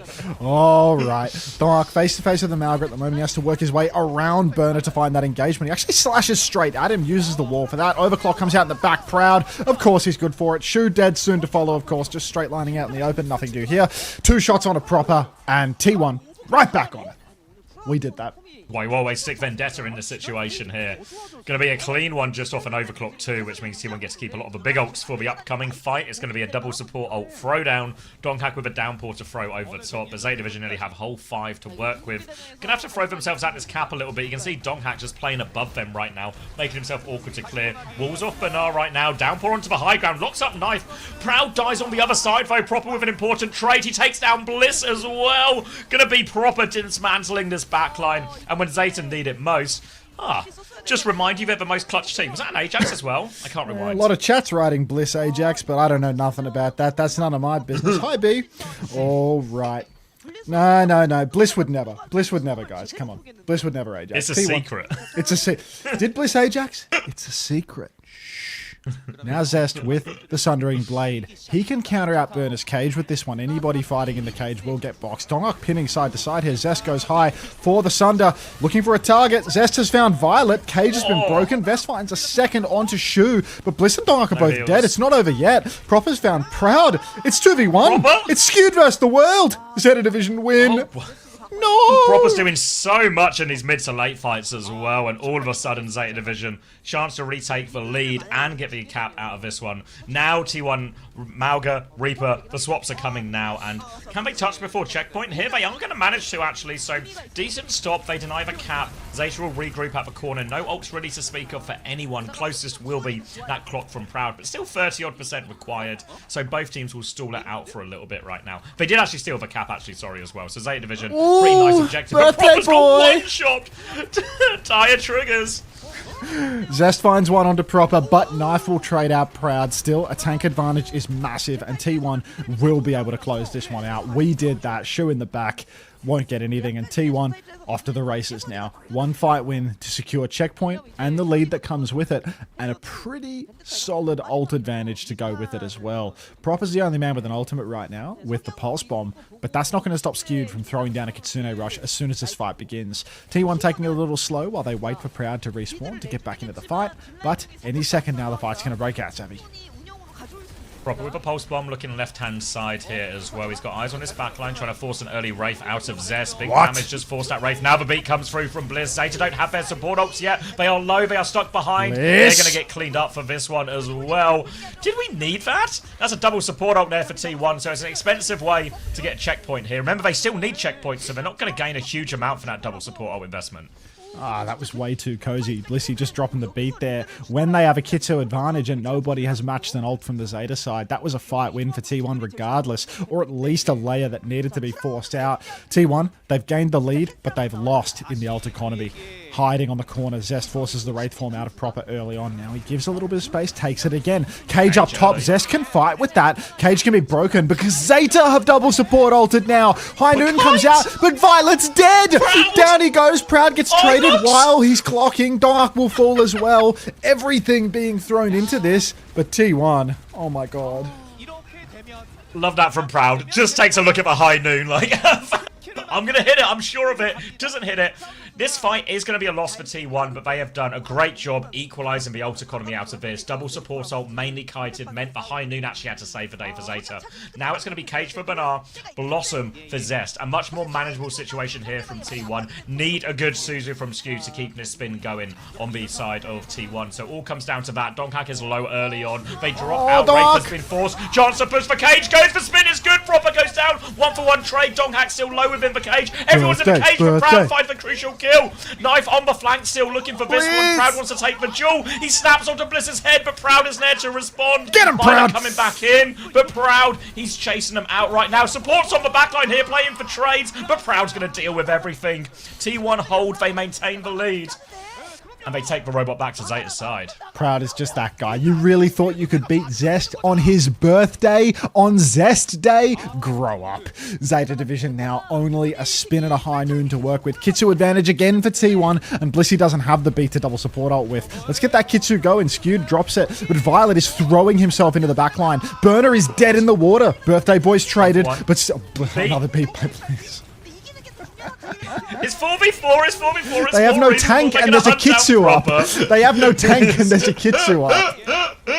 Look, we're getting closer to reasonable value at a beat, you know? Every step is a step forward at this point, you know? So sure, Zeta Division, they have both of their support ults and they have their DPS ults here. But T1 have got themselves out of this situation before. Eyes onto Proud here. Expect Donghack potential early Cage again. Very similar situation as to last time. So Donghack could Cage early, play for it. He goes for a stomp. Donghack's now committed. They're going to turn with the Cage. They're all going in it. Kitsune rush out. High Noon on the high ground here. Knife forced to DP because Donghack dies. 1-for-1 trade. They've gone down. Violet has the beat if they need it, but they really don't want to use. Proud's going to find 2 trades as he's sliding all over the place here.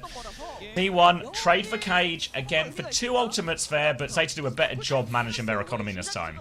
Yeah, Zeta. No double support ultimate this time around. Violet now has a beat advantage for the next fight. Skewed. He must have gone down early in that scene because you can see he's actually quite behind on the Kitsune now. Only 30% to Blissey's 50 on the beat. Dark taking a shout trade in main will match, but Proud rips with the clock on the flank. Beat out immediately from Violet. Beat doesn't last the way that it used to, but Dark will fall to the spin from Proper.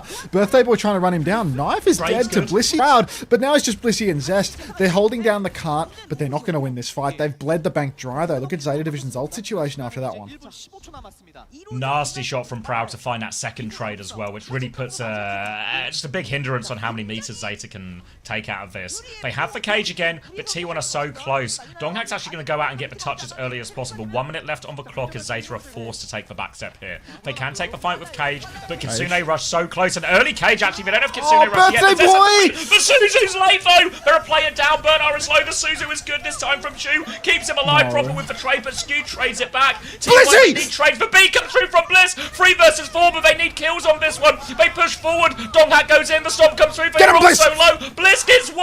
Now onto the second. Donghak's going to beam him down. The hold looks good. It's just proper left to deal with. Another Suzu on from Shu, but they're so low. Go, Blissy, go! They get the hold. They lose Donghak. 30 seconds left. 30 seconds left. Proper's on the run. They're chasing for more. Birthday boy TP's in. Takes down Proper at Zeta Division.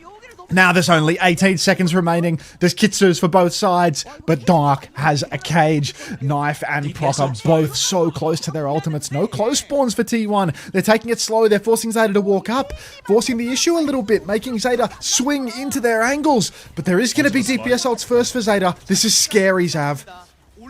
A really even situation, not a lot in the meterage either. Now they're going to swing around the corner. Knife with the clock takes down Zest immediately. Cage, Kitsune rushes out. Shu's going to mirror that one. Proud with a trade. Bliss goes down. Knife slides forward. Any trade is money right now, and they found 2. Donghak with a second one here. They still have to deal with this. They're stabilizing. They have to go forward. They have no choice. Proud's going to clock. He thinks he can win it right now. Counterpin comes out. Donghak dies for it. Slide in from Knife. The Suzu there as well. All of a sudden, Proud is staring down everyone. Burner is so low. Proud finds the late trade. T1 can keep fighting at this point. Proud goes back in for more. They have to stay on point. Disruptor shot does so much. They see 9. Proud closes it out. We did that. 5 back banger. T1 takes down Zeta Division. A team who can't stop losing. We did that. Our team. Finally, another notch in the belt for Unter's competitive results. Finally. Somebody at that person on Twitter now. Look at Unter's recent win over Zeta Division in OWCS Korea Week 1. Who's laughing now? I did that. Pirate with a raid. Cardi's tired. Proud in Pride Month. Zest on his birthday. Actually stacking buffs to get over the line for this one. Oh my god. Easy wins. Easy wins. Ooh. Proud of the 35 and 7 in that final map. Same 7 deaths for the backline as well there. It's not Pride Month, it's Proud Month. Get it right. Time to peek and over. Yeah, I was wondering why Bernard did just keep going no at the end when Proud was clocking.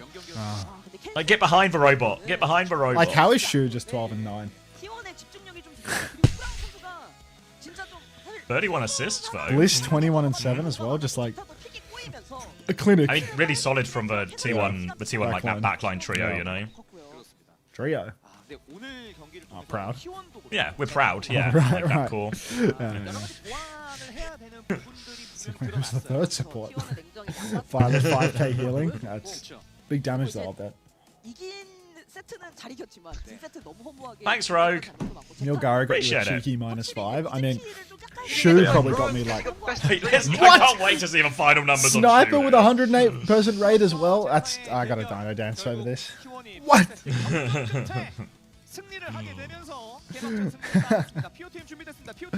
Was this a 5-map banger? It sure was. If you've just woken up, it's time to go back and watch this series immediately. Gotta be proud. There we go. Let's Dino Dance from let's dance from Dino the Dinosaur. Dino Dance, Dino Dance. Thanks for the giant Dino Dances, everyone. Wow. What a series. Actually just can't stop losing, can they?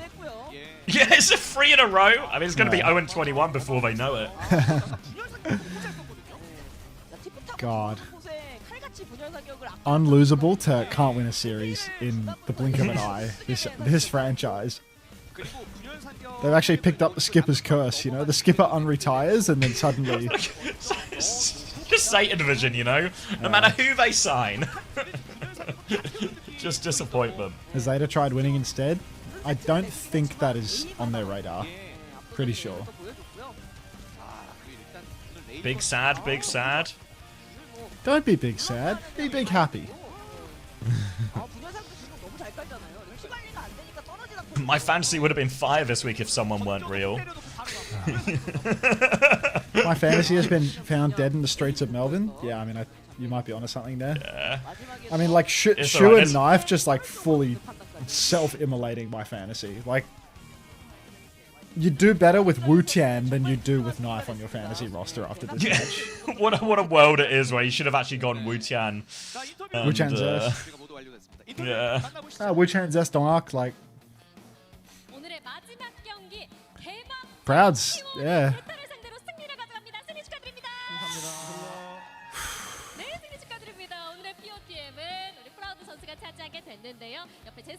I'm replacing that Dong as emote with a Dong fist.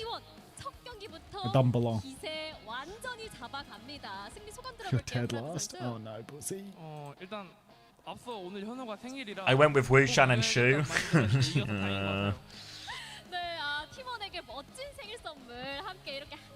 Was it worth it to add plushies on the new map, Blizzard? Yeah, let's take out the plushies.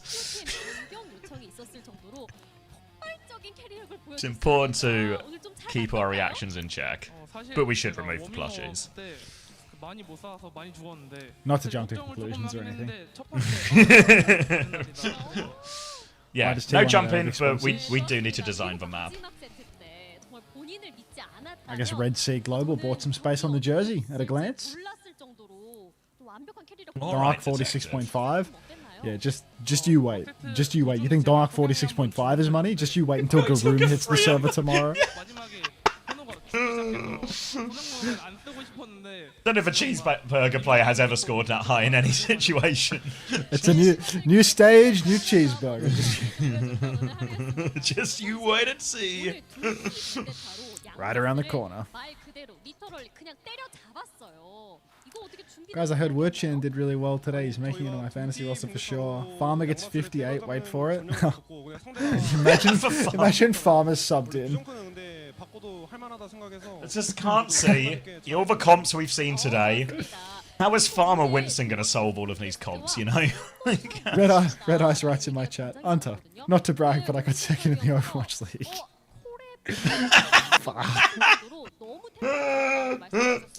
Farmer is the meta breaker. Wait, how is Fate? He got a pretty solid opening map. He just got to play the wheel and shit on everyone. Like he just played the wheel versus Void on a bunch of DLC heroes and won. Void was on like Mauga, on like Ilios. Void was playing like Naga and Hazard, like just shit that is not in his wheelhouse. Like it's not in his version of the game release. And yeah, Fate just wheeling and dealing, won his map.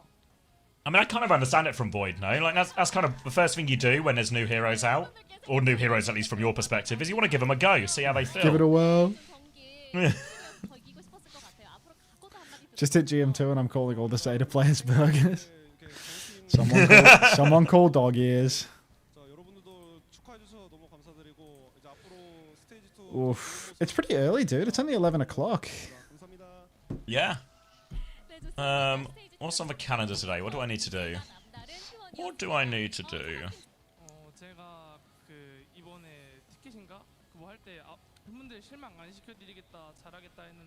No, not an Unto stream, Beast.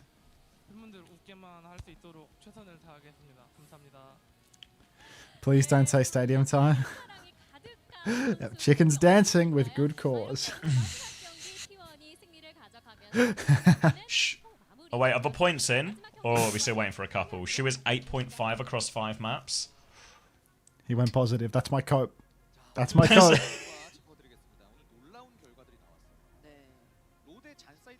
How much was skewed across those same 5 maps?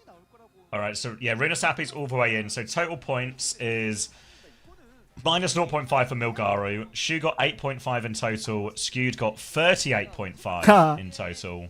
The biggest winner was Donghack on 46.5, then Proud on 43.5. Knife got 3. Knife got 3. I thought Knife was underpriced. Knife and Shu are underpriced. Old bargain hunter out here. Oh, talk about a diamond in the rough. Like, he spent 43.5 points of his budget to get 11.5 points back. Speed invest. maybe they'll do better tomorrow.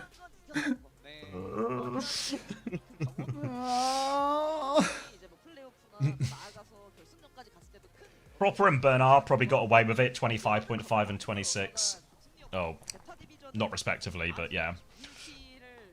Bliss got 34.5. Zest got 31.5. So Zest doing the heavy lifting here for you. How many gifted to squad up for this stadium? We don't do that. You can snipe me on the Oceanic server. You can fight me like a man, or you know, you can spectate. Or don't. Yeah. Two options, I guess. What are Poker Face's chances of winning tomorrow? I think Poker Face is the worst team of all of them. Yeah, is Super Bad not worse? I mean, they're both arse. Turd off, I guess. With respect. Oh yeah, I mean, you know, wouldn't want to be disrespectful here. As respectful as a turd off can realistically be. Duo, I mean, I'm out. I'm gonna put my feet Who's away. top of the leaderboard here? Nasia with 150 points already. How many points do I have compared to that 150? 68. Alright. Just woke up, did the Spink Gamble hit? He only played one map on Anran. If you can... Maybe you can fill in the blanks over the rest of that. You look pretty good on the Anran, though. Do what you will with that situation. The Donghack Proud Purr is really launching a lot of people to the top here. Quite a lot of missing, a lot of bliss, a lot of irony in the mix. Yeah, this should all be updated now. I'm pretty confident. Derpy at 12. Is that really Derpy? CX sucks. Fuck. They got me.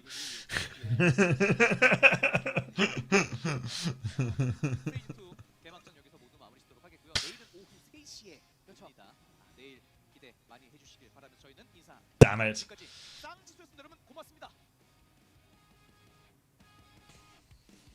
Nuclear 47 is trash at Tracer in the top 40 as well.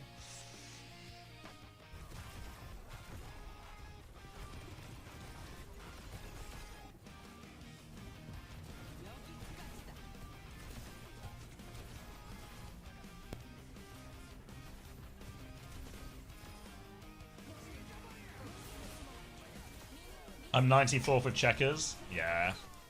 I mean, we'll see how the rest of the week plays out before we make any rash decisions, of course. But immediately, Becky needs to really go. Missing's fine. Opener probably needs to go, and I think I really need to reconsider Hambin too. Stadium Maybe time? I'll see who plays in the next Falcons game, but it's possible I'm gonna have to cop an early -15. You go like Donghack here or something. You love Cheeky Monkey? It's your favorite emote? Oh man. It's gonna be man, a rough day when I man, remove that man. shit.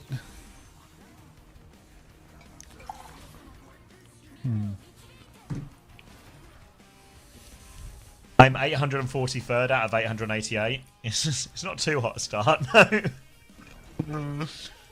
31st with Bernie. Fuck. No more matches today, no. It's going to be relevantly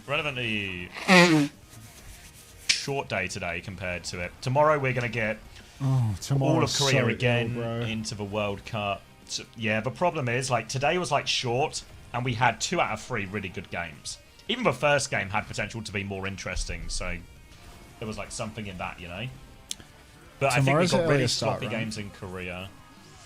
Yeah, let me get the schedule up. It's going to be earlier start tomorrow. Earlier start tomorrow. We've got some China slop to squeeze in here as well. And then we got a bunch of World Cup stuff as well.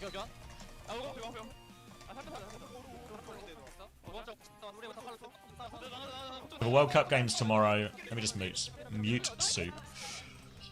Finland versus Sweden, which should be a really good game actually. Norway versus Germany. Not very interesting. France versus Poland. Probably not that interesting. Britain versus Portugal. I'm hoping not very interesting. Canada versus Puerto Rico. USA versus Argentina. And then Colombia versus Brazil. And Mexico versus Chile. So maybe those America's games. There's probably a few close ones in there. But we're up, you know... Oh, why is my game... a little bit. It's a little small, isn't it? These things can happen. And then over in Asia, what have we got? Oh, it'll be in Korea. I can just Korea. There we go. Poker Face versus Cheeseburger, T1 versus Superbad, and Falcons versus Zanside. Yeah, it doesn't feel like it has legs in any direction. Actually, you looked away for 5 seconds, Chicken. I gave you more than enough warning that stadium time was coming. Don't even fucking start. Don't even pretend. Like, you got so much warning that stadium time was coming. I don't know how you can possibly try and flip this on me. It's just ridiculous. America's Group A last slot is crazy competitive. So what's the big game? Puerto Rico versus... So Puerto Rico have to play... I'll get the matches. Puerto Rico have to play Canada, but if they win, are they basically in? No, because they lost to Colombia, so there's a weird head-to-head as long as Colombia beat Brazil. So there's going to be a weird, like... Yeah. Real chance of a tie in that one. But if Brazil win one of their series, well, they have to beat Colombia. So they could force everyone onto 1 and 2. So if Canada win and Brazil win, it gets really funky. Is that basically it? Canada wins versus who? If Canada wins versus Puerto Rico and Brazil beat Colombia, which What's are actually the funk factor here?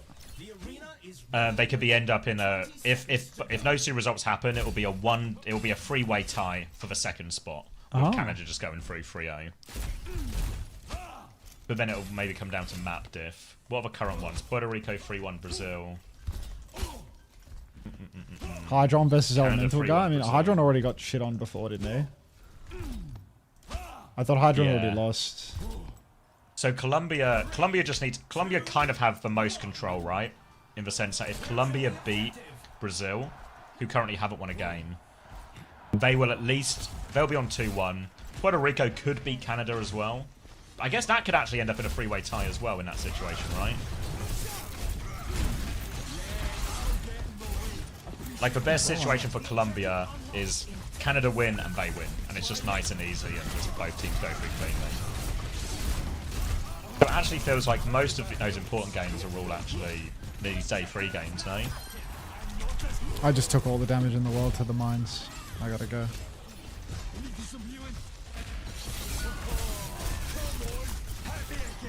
Canada games won't matter because because Canada won't be involved in the tie, right? But Canada could be involved in this 2-1 tie, right? If they lose to Puerto Rico will go 2-1, they'll go 2-1, and Colombia beat Brazil. Colombia will. There'll be 3 teams on 2-1. Fuck. That's not bad. That's not bad, Anthony. 10. Claw it back, mate. Claw it back. Bro took the pride emote off his blanket real quick. One and done, mate. How long you want to stay on today, RBA? Probably not long at all. Yeah. Busy day I've managed to. I've managed to go outside every single day. Actually, get a walk in. Fuck. So I kind of want to keep that Show up off. because it's going to be. Not to flex, right? But not only have I once, maybe even twice, finished 6th in the Overwatch League, but I've actually I've got to walk every day this week. But You gotta be kidding me. no, 6 back to back. Spent less than you did as well, old money bags. Money bags, no titles. Money bags, no titles. Money bags, no titles. That's what everyone's been calling you. Not to your face, of course. But, No, that's a behind the back title for sure. That's Can I wrap this one up real quick? again. I'll work on it. She beat Glass in 2022 playoffs. We sure did. It's because they had to play. They had to play like a thinking man's meta, you know. And we couldn't just run in and have really sleep everyone and just win. They weren't really equipped for that. No. Wasn't really our thing. They're more on the crusty level of things of, what if she could go Anna in this situation, maybe? That shit tends to work, though. Low key, hell of a career doing that, you know? Like, did we beat Rain when they were Unter's Rain? No, I believe we got full held on King's Row and then the don't cap coming home. Yeah, but they didn't cap after they full held us. Then they win like the immediate first fight on their attack, you know, and then they don't cap and Massa types it's coming home, which obviously, you know. Real hard to throw too much shit back as well when you have a 1 in 19 season. You know, like real hard to have anything in the tank to throw at them. You know, like what are you gonna do? Good honest fun. Kick him was it out only while 1 in he's down. 15? I thought it was 1 in 19. Have I just added a few losses, Ned? I think it was 16 total. I feel like it was a short 4 games season. to qualify for the Hawaiis. Okay. Maybe that's Kappa. Let's go see how bad it was. You know, let's go see. I feel like you would be more likely to remember your record than someone else, you know? Like, No, I thought it was, but I don't know. who was the chatter that corrected you you? Know, it was Hilarium. Skunking it. Where am I going? Opening season 4. What do I want? I just want overview. Show me a big table. Oh no, it was 1 in 15. I just added those losses for fun. Damn it. Who'd you beat again? Vancouver Titans on our last game of the season. Actually. Because do you remember it was meant to be the ultimate toilet bowl where both us and Titans hadn't won a game all season, and our last game of the season was against each other. They stole the win versus Boston or something, right? They beat Boston like on the penultimate game of the season or something. So all of a sudden, there's actually more pressure on us. I mean, that already was going to be like the most nervous game of the season, but it's like, oh, we can't let, because Vancouver Titans then, like, no offense to Vancouver Titans guys. But like, yeah, look at this. It's like Doughton, Lisa, Teru, Chansik, Terror the Terrorist. You know, like, we can't, like, you know what I mean? Like, we can't finish below these guys. Thank you, Anthony, for the 20 Yeah, months. like fried wiener, you know, like. And actually, technically, as I look at the table now, I believe we actually got a better, not a better map difference, Anna. We were both minus 35, but we won more maps. So that's gotta count for something, doesn't it? Not a lot, but something. Yeah, I mean, and we won the head-to-head. It was actually, yeah, we were actually the kings of the tiebreaker. Hard to put a price on something that is so infinitesimally close to approaching 0 value, but we try. There's not enough decimal places in the world for how much value that tiebreaker made. Wasn't it like a 5-map banger as well this last game of the season? I remember, I don't know if you've ever, you know, you've generally been on better teams, but you know, like, when the win isn't even happy, it's just of course. Fuck. Most of them. Just thank. Most of them. Just thank fuck. I mean, thank fuck. 1, that we didn't go winless, and 2, that it's fucking over. I mean, it's so fucked up that like you guys can go 0-15 and still wind up having to be nervous for a match. You know what I mean? Like, that's just unfair, don't you think? Like once you're 0-15, you deserve the right to not care anymore. But you still have to show up nervous on the day. Like, come on. We weren't. Yeah, this was a 3-2, 5-map banger. We were actually 2-1 down in the series at one point. I mean, fuck. I mean, the thing is as well, like, what we've done here is we've denied a meme, right? Is all we've done. Like, imagine a winless season. You'd be a new Shanghai. Yeah, like, because you know what Shanghai had to do to solve that problem?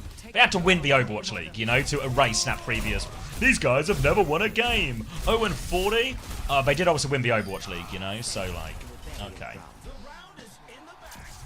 But yeah, fuck. This would be good stream content, actually, rewatching this game back at something. That would be like a... Not a fun watch, but... The T1, or... No, the London-Vancouver 5-mapper. That's like an off-season bit, though, you know? Like, off-season, like, do you want to just watch, like, the most stressful game of my career? Rather do nothing in the off season, to be honest. Damn, double sus? Damn. Shaq's hard carried. I mean, Shaq's is like a match day player, you know? Like, Shaq's just like, he just turns up, you know? He's not like the biggest grinder or whatever, or always has like... He's lazy as fuck. Yeah, he's not like Mr. Like, whatever the opposite of like Mr. Professional. Like, Poco was Mr. Professional, you know? Shaq's was just turn up on the match day and play Tracer real good. Not to be mean, but how do you keep your job after that season? It's actually pretty cool that they kept you. So what helps massively is to be the assist. Like head coaches die in these situations, you know. Like Fisher died. So assistant coach helps. Fisher got shot like 30 times. Fisher got the Scarface treatment at the end. Yeah, it's like too long a story, but Fisher's arc on here was actually so rough. In terms of that British Hurricane to London. The B chef. The B chef, like there was a whole fucking situation with Boston. I mean, maybe it low-key turned out better for Fisher because he didn't have to deal with what's his name, for Boston Maniac. What was his name? Yuri? No, L something. Laurie? Yeah, little Lawrence. Laurie. So, like, right at the start of that season, like, British Hurricane and Fisher, there was, like, a divide between the players and the thing. And then Boston wanted to sign Fisher as an assistant coach. But he was still under contract with British Hurricane. But the plan wasn't to move Fisher up. The original plan was me and Reprise with head coach, or, like, Reprise with head coach and I'd assistant coach London Spitfire. And we didn't have budget for another coach, you know? Like, we just had, that was just the budget, right? Budget for 2 coaches, it was going to be me and Reprise. And then Boston come in and say, we want to buy Fisher. So then Nuki has to go into negotiations with Huck, if you remember Huck. Mr. President! Yeah, so it's like, sure, Nuki, Huck, and Jack, you know, like CEO, Cloud9 Jack. And they go into the negotiation. Yeah, so like, I think like with the behind the scenes, I think Cloud9 were gonna ask for a buyout for Fisher, but like a token buyout type of thing, you know, like $2,000 or something, you know, like just something, you know, so they don't seem to be giving it away. But before anyone says anything on the Cloud9 side, the group chat is started, and Huck just comes in with like, you guys have to be fucking joking if you think we're paying a buyout for a coach. And that's like his first message. That's how the negotiation starts. At which point, it's fair to say, everyone's up a little bit in this negotiation. At which point, it's then just a dick swinging contest, where Jack says, oh, if he's going to negotiate like this, we're just going to fucking keep him. And then Huck tries to argue back. CEO ego versus fucking dickhead negotiator. It's actually like Huck it's like straight ruining Fisher's life because of their egos. Yeah, like. just ruins Fisher's life. So then, obviously, there's like with Overwatch League. You remember there was like if an Overwatch League team offers you, the contender team has to say yes, right? So even though British Hurricane is an academy team, if the Overwatch League team offers, British Hurricane have to say yes unless Cloud9 or London Spitfire in this scenario are going to match the offer. But obviously, London Spitfire don't have any budget. We've used all the budget already, right? Wrong. If you're the CEO, there's always more budget somewhere. So, in order to not allow Huck to win this negotiation, basically, we rustle up another coach salary to offer Fisher the same thing so that Boston can't sign him. So that's Fisher's start, and then we have like a nice pre-season. We do pretty well in like the pre-season tournament, and everything's fairly fine. And then stage 1 starts to go real bad real fast once the actual game starts. And then Reprise, just sort of like, Reprise was a super nice guy, but at the end of stage 1, he just kind of dropped I don't think I'm the right coach for this team. I don't have it in me. I'm going to quit. I don't have it in me. Yeah, literally, I don't have another one in me. At which point it was like, well, fuck. So then Fisher took over head coach, the players and Fisher. That kind of went away when Reprise was in charge and he was assistant coach, you know, because it just sort of eases the relationship.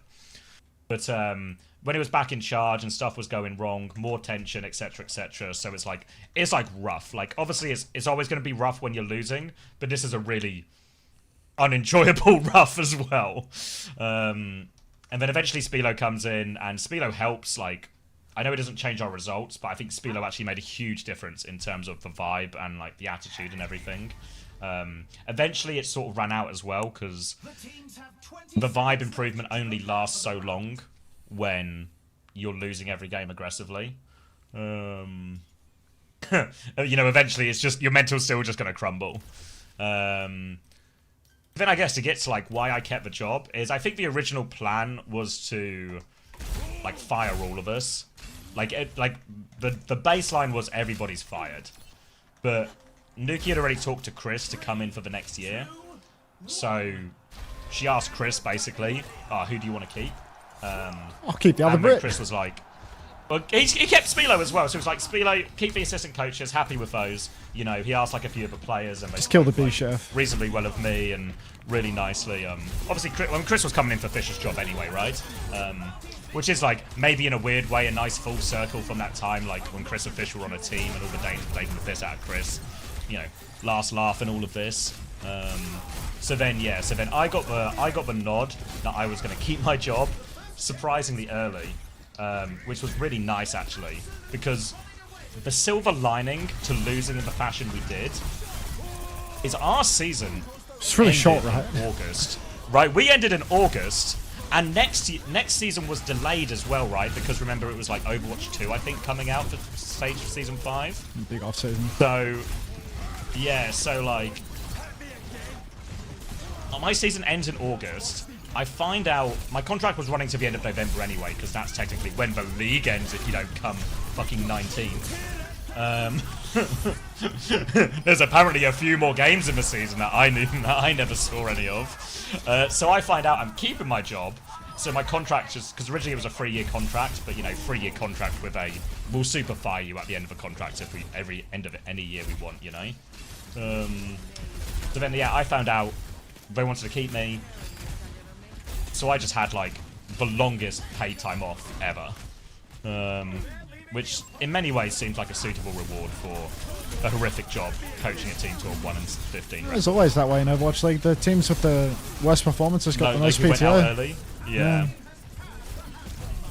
I mean, yeah, even if I hadn't been kept on, my contract would have run at least until November, you know, so it would have been like... hard work, you know, only paid off if you got a price split.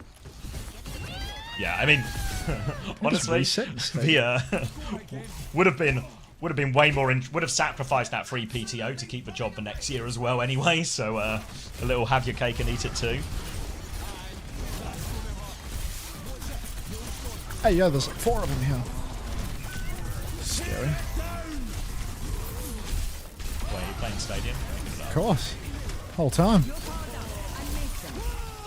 But yeah, I think a big combination of being the assistant coach is like you're never really in the firing line. It's awesome to have like zero like accountability or like liability in your role. And assistant coach is the greatest job ever. Yeah, like new coach comes in, and then it's the same as like if you follow football or something, right? How often do they sign a new manager? And the manager's basically asked, which staff do you want to keep and which staff do you want to bring in? And same with all the players, right? Who do you want to keep? Who do you want to get rid of? Chris went through the same thing, made the same decisions with the players as well, you know? Like, who are we re-signing? Who are we going to get rid of? And fortunately, I'd worked with Chris before, so he trusted me. Hadn't worked with Spilo before, but Spilo had like pretty good endorsement from everyone, so... And obviously he had like 1,000 YouTube videos at that point, so... No, all the players endorsed him, like all the like Haddy, Spark, Molf were all big, like yeah. Did he work with Hurricane or something? Who, Spilo? Yeah. No. No, but he was on the last few months of London Spitfire season 4. Damn. Fucking flax on me, dude.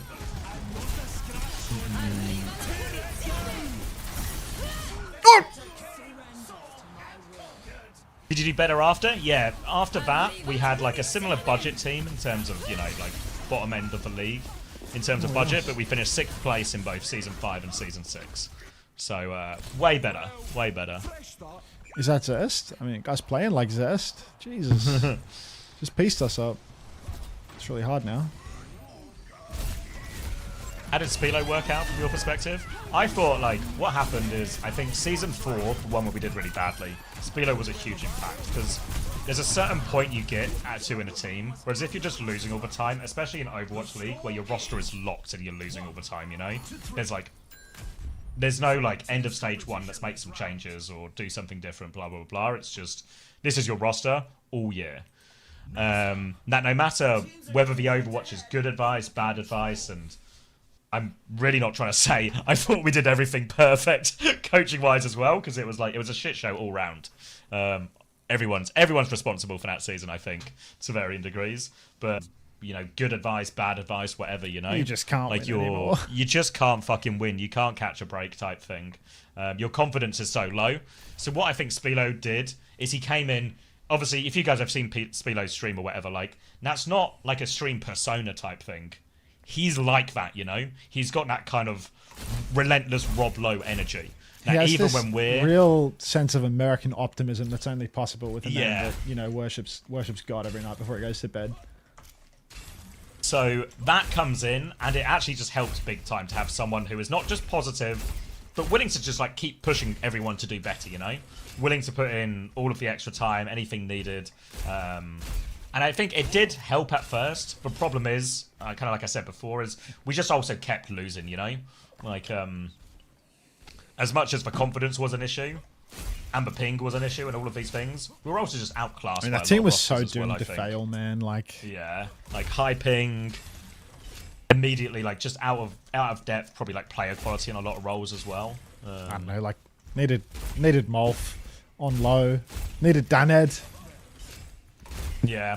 Just a team that had like some cool exceptional bits and pieces, and it didn't work at all. Ripper on like an absolutely untenable amount of ping. Yeah, it's just like 180 ping. Didn't even have, like, for context, Ripper was playing from a closet. Because it was where he got the best, like, Wi-Fi signal. But he didn't Closet have boy. enough internet to both play the game and have a webcam run. So he had to play without a webcam for most of the year because it was too much demand on his fucking bandwidth. Are the drops still on? Can anyone check? I haven't refreshed. I need to check. They're probably off by now. I just haven't looked at the thing. Oh no, they're still on. Actually. They're still on. So then Spilo, so yeah, Chris kept me in Spilo, and then Spilo was there until about halfway through the year. I think what happened for Spilo when Chris joined is, you know, we have these like coaching archetype roles, like from the dad coach to like a sort of emotional leadership type person or mental person. Chris just does it all. Gritty.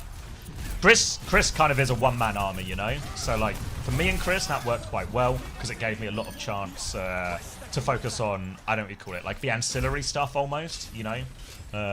Like, scouting and just trying to figure out problems and research other teams, while Chris did the vast majority of, like, coaching the team. And then I would just we did some of the stuff he did on Philly. I can't remember if he spoke about it on the podcast, but remember when Chris started on Philly, and it was like, you're the 2CP coach. So you're going to coach all of these maps, you know? Like, I was the... What a strange division of labour they had on that team. Yeah. Well, and there was one where I was just like the Circuit Royale coach, which was our worst map. It was like actually just a nightmare difficulty task. This is our worst map. Why don't you focus on this map? Thanks, Chris. Oh, and I scraped us over a Circuit Royale. You know, you just have to be like... Hey, Bones. had to like fucking mark out, here's how we want to take every situation. Here's how we want to take this, you know? But that was actually, there was a bit, I can't remember who we were playing, but it was a bit where I did like the the pre-match VOD review. I would always do like the scouting, or here's what we're going to play, here's what we expect. And I remember doing the Circuit Royale, and I was like, just be sure that if this happens and they try in this rotation, we drop in, you know? And eventually, like, it comes down to one final fight, they do that exact rotation, we drop in and we win. And it was just like, I remember Poco coming up to me afterwards, and he was like, as soon as I saw the rotation, I just like, it was exactly what you said in review. I just did what was said. And it was like a really satisfying, like, fuck. A tangible example of the coaching working, you know? Wish I had one of those in 15 years of working it. Like a real, like, you know, toughest map, and we found a way to get by on it, you know? So there would be a few situations like that, but in reality, like, on balance of the 2 years, Chris would have done the vast majority of coaching the team, and I was always just advice here, you know, review little bits. You did have that full cinema moment on circuit, though. And I'll never take that from you. There was like a couple of weeks where I would basically coach, you know, like I would just do the head coach's job, but Chris did the vast majority. What am I doing?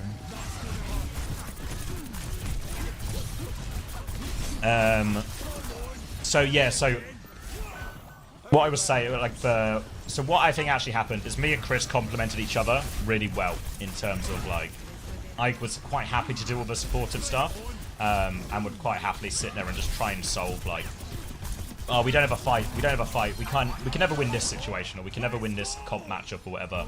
Who can, what can we steal? All these type of things, you know, just to try and give us the most answers possible.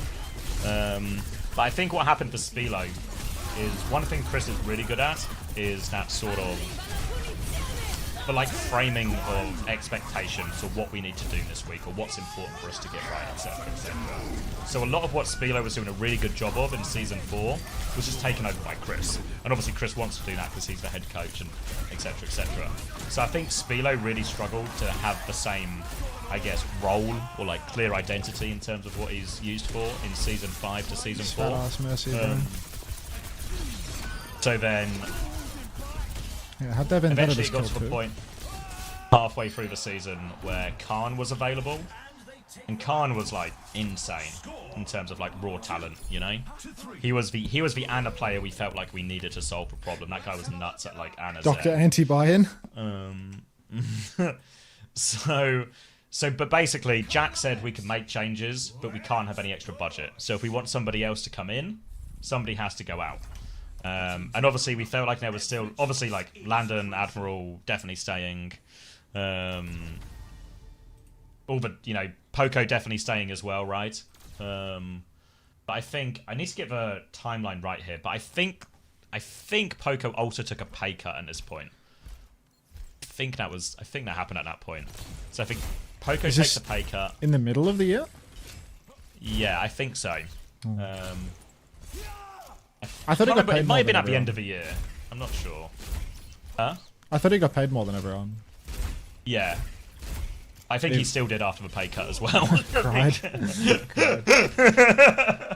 Like Poco, value of a name. You gotta remember, when we signed Poco, it's like, it's from Philadelphia Fusion, essentially, you know, as his previous team. So Poco was like that was like one of our big gets originally. Even though it obviously transpired that we didn't actually end up playing Poco that much at all. But basically, yeah, it was like, who do we get rid of? Like, we really want Khan, and ultimately, you know, we sacrificed Spilo for Khan. Well, I say we.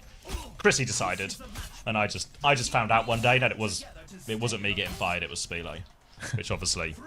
I mean, like, your boss is a Brit. Your boss is a Brit. Your other boss is a woman from Europe. What a surprise! We fired the American. Like. Who could have seen this? It wasn't because he was American. It literally. I mean, I wasn't.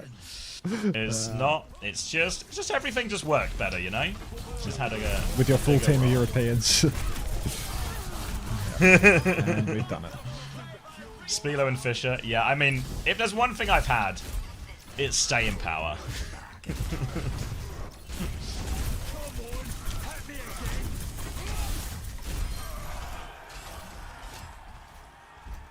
I mean, yeah, Khan was such a high talent player. Unfortunately, he was just the least functional person in the world. Completely useless. Just completely useless. There's so many gamers like that. It's crazy, dude. Yeah, like his talent level's so high, you know. And we thought, especially like, maybe this was, I don't know, hubris, but like he was on this Paris or Vegas or whatever they were called in Season 5, and they were just wank, you know, like.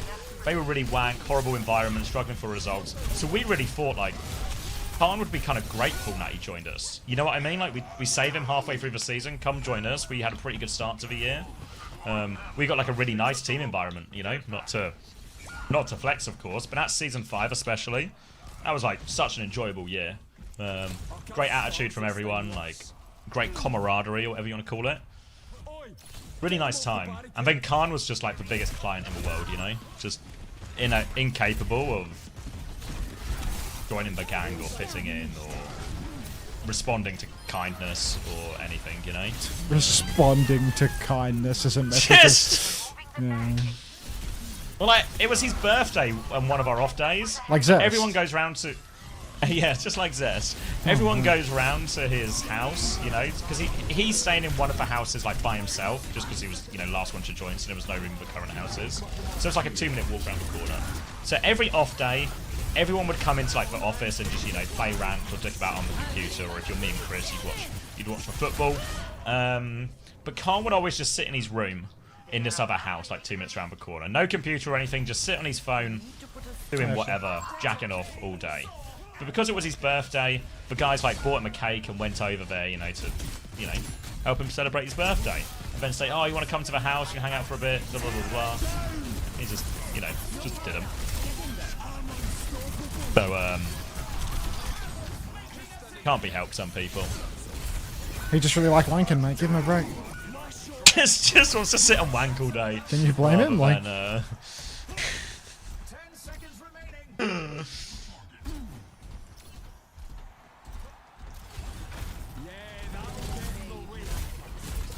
and then every time, then it was a real struggle coaching him as well, because he'd be like, look, Khan, I just want you to play in these situations like this. I know you're sort of right, and you know this could work in these situations, but this is the style we've taken. This is what's been working for us so far. And then every time, Khan he just couldn't even be willing to try it, type thing, you know. It couldn't fit in the system, mate. It's just not a system player, ultimately. It was one of the really stupid things where he was like, oh, I really want to drop off and chase for kills here in this situation. And we were, you know, Chrissy, right? It's like, God, hold for good spot, you know? If we drop and chase and give up this, there's always just like X percentage chance something go wrong. Play the percentages. Oh, we lost. And Khan was like, yeah, but I just won't die here or something. And then Chris will be like, yeah, but in this example we're looking at, you literally die in this scenario. And he's like, yeah, but I just shouldn't have died there. It's like, cool. But this is the exact risk we're talking about. And it would just be this fucking back and forth for fucking ages. And you know, you can just tell it's not going in, right? Like he just doesn't buy into the system. I need up the slash. Game's gone. Damn, dude. Tough team. Oh.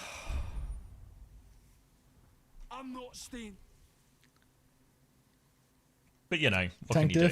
The season works out fine anyway. Still beat Gladiators. Still big lads. Same as it ever was. Always good for that result in a playoff. Yeah, just thank God we can just beat Gladiators. We'll always have that. I feel like feather in the cap. You guys had, I remember as well, because like people tried to make a big deal, like people out, like, you know, I don't know, public or whatever, because it was like, we beat you guys, and you were like the first top team we'd beaten. Like we'd had like close games and stuff before, but we'd kind of just, you know, beaten top of the bottom type thing, or top of the middle.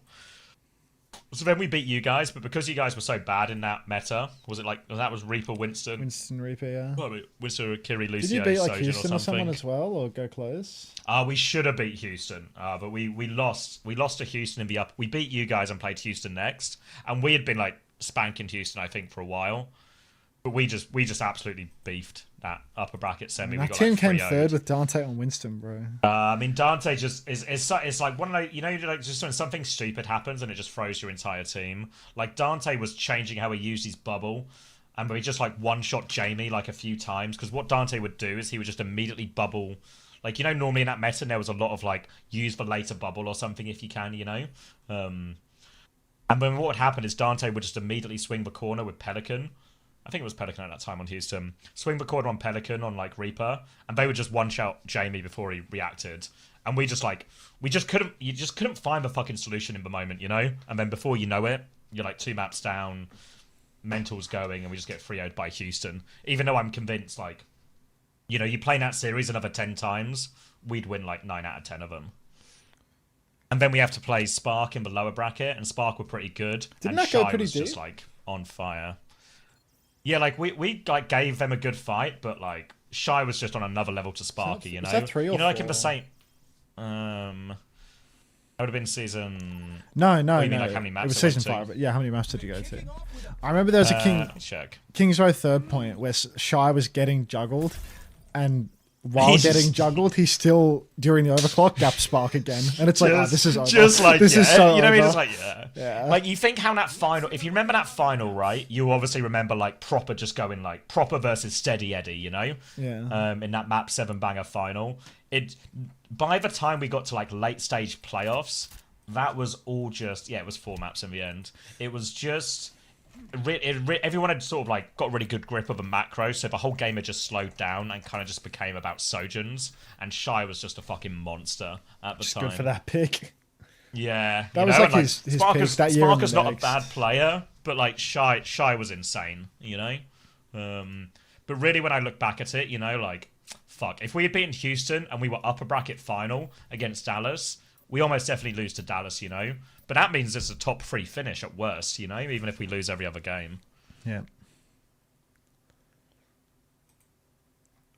Say, Milky. Were you on the Rhine system then? No, like season 5, as much as I guess like our final identity was just the Rhine guys. Season 5, we just played a bit of everything, really. We just played the meta. We did great in like Junker Queen meta. We did fine, or we did really well in this Winston Reaper meta. This was like a really strong one for us to finish.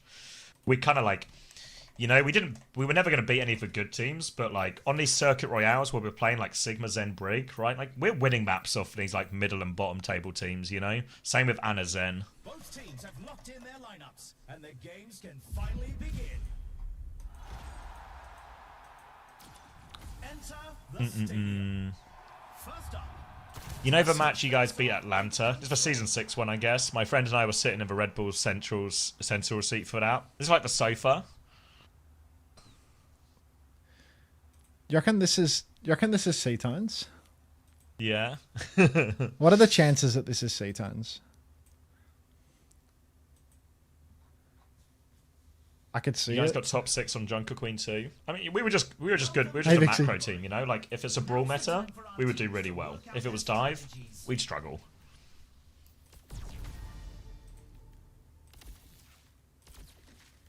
The fact that Stalker Lip didn't win it all. It's actually just completely Atlanta Rain's fault. It's all of those fucking guys' fault they didn't win. It's gotta be. Or it might be C-Tones. It's definitely it's C-Tones. It's C-Tones. It's gotta be. Yeah, because we played them like a couple of weeks before, and they smashed us. Like Atlanta was so good. We couldn't get close to them. Obviously, we like VOD reviewed and tried to improve stuff and fix it from that, but what also really helps us massively is Atlanta Rangers forgetting all the comps they beat us on and just rolling out with like Lip fucking Genji or something. They played Genji Tracer on Ilias. Yeah, like that just fucking helped massively. Like you know how fucking easier our comp is when they play Genji Tracer and Lips for Genji. You know how much that helps. Such an ace at the hole. Mind controlling into that one. What was it? I think Gator told this story on Coachable, right? Where he's like, the Atlanta Rain guys are lining up for our game. And all the Atlanta Rain guys are talking about is that fucking Spark game where they lost Winston. Like, here's what we got to do against Spark, you know? This is what we got to do against Spark next time. We can take him down, you know? We're not going to lose with fucking Winston. Right, so step 1, we're going to bully the fuck out of Dark. Like, we're going to make Dark hate his existence so bad. Step 2, we're going to Winston gap him. And when we don't Winston gap him, we're gonna just have this fill our entire mind while slowly losing to a Rhine comp we beat 2 weeks ago in scrims. Awesome. I mean, Landon was that bapper for that series, though. You can't deny it. I mean, yeah, we played well. Like all the boys deserve the credit for it, you know, like hell of a performance. But Atlanta have like their part in the downfall too. I need high ground. Was Sauna a similar case to Khan? No, we signed Sauna halfway through the season because Florida didn't want him anymore. And remember, at the start of Season 6 was the first 6 months were Winston, Tracer, Sombra, and a Brig, which was not a London comp by any means. And we didn't have a Tracer player. So, Sauna, Tracer player, boom, alright. The day saved, surely. Page 5. But we sort of... Yeah, we still obviously similar situation to season 4 actually. Peach Like vibe when in the you chat. lose for 4 months on Winston, Tracer, Sombra, and a Brig, a new Tracer player doesn't actually save the day, you know? Like, you're still mental boomed on that comp. And Sauna had like a few problems listening and stuff, you know? Like, again, just not a system player. Just not one of those. So really, in many ways, Sauna actually probably had a real rough time going from like a Goomba team to our London Spitfire. Just like system to team to system team. So yeah, but we weren't good at the comp as well, like I think. So there were some initial problems just with yeah, him not really listening.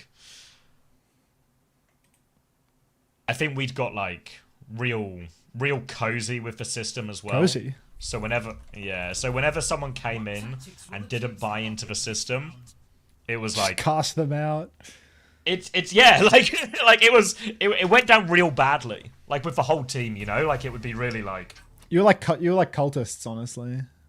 Honestly, yeah. Once you are bought in, if someone is not buying in, and you know, I mean, in our defense, you know, I think we had like pretty good evidence that the system worked, you know. First time heart. Thanks, Santi. You lost to Valiant on Dorado with Sauna in, yeah. But then we reinvented Reinhardt.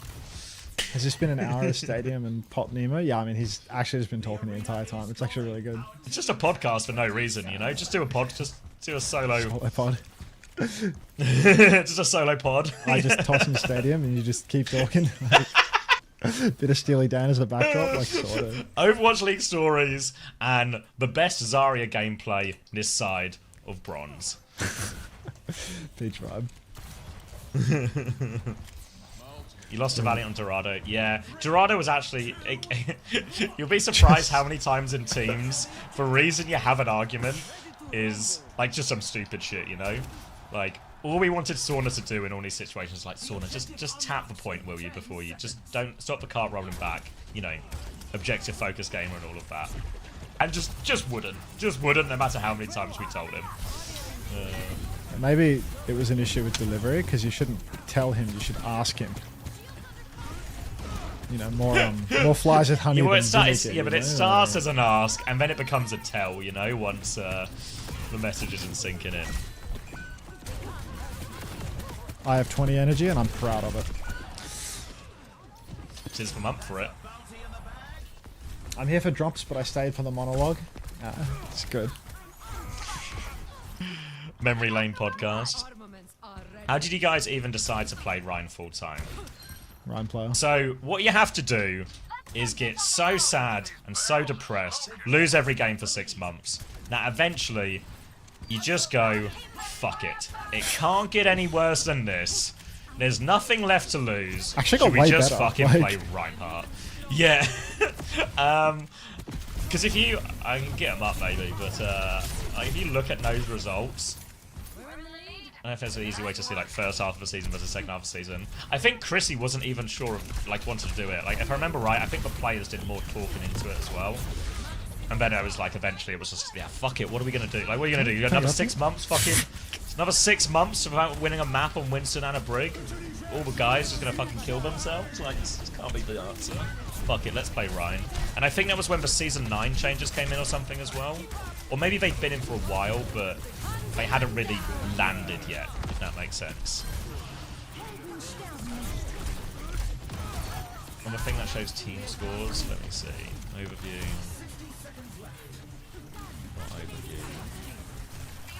Season. Welcome.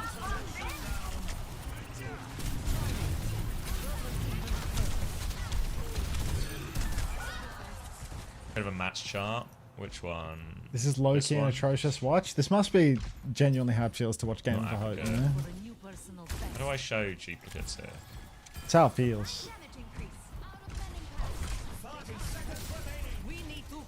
Yeah, so we lost 1, 2, 3, 4. You ready for the game of the grab? This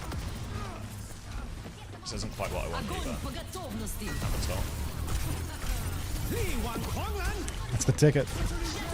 Oh, I see. Okay. So yeah, after week 1, we went 0-2. Week 2, 0-2. Week 3. 1-3. Alright. We're heating up. 1-5 after week 4.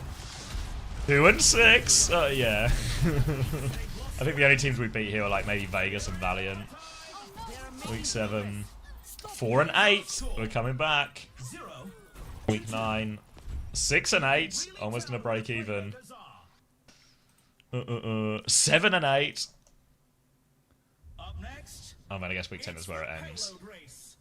7-8 squeak into like the last playoffs, or no, actually, I think top 10 went playoffs. It was you guys who just missed out.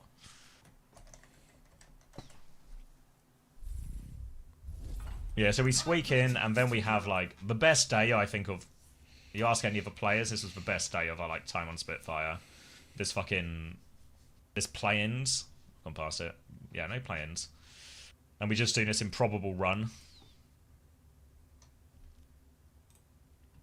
Yeah, 5-map banger, Washington Justice, 5-map banger, Vancouver Titans, 4-map banger, beat Toronto Defiant, who we haven't beaten in like 3 weeks in scrims.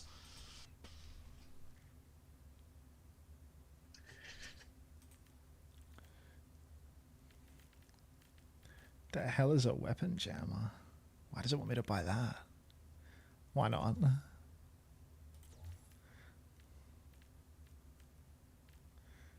Unusual build. Just too good. You had like the best BAP and May player. Yeah, but like most teams don't play their own comps. I feel like teams are better at it now than they were back in the day, but especially in Overwatch League, right? And there was just a meta, and that was the meta. Do you remember when they used no hero bans as well? It was the what was it? The Butterfinger add-on, King's Row. I remember that one. That was like really oggo, like super poorly placed, out of place.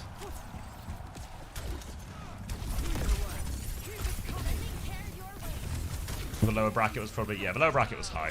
Worst player. We beat Toronto in dive meta. Yeah, well they were just hooked as well, I think. Any team that wasn't Atlanta Reign or Houston Outlaws or maybe New York, I feel like pretty hard boomed in this meta. It was not easy. Falcon. How much of a mental boom was that 2021 match against Houston? 2021, was that season 4?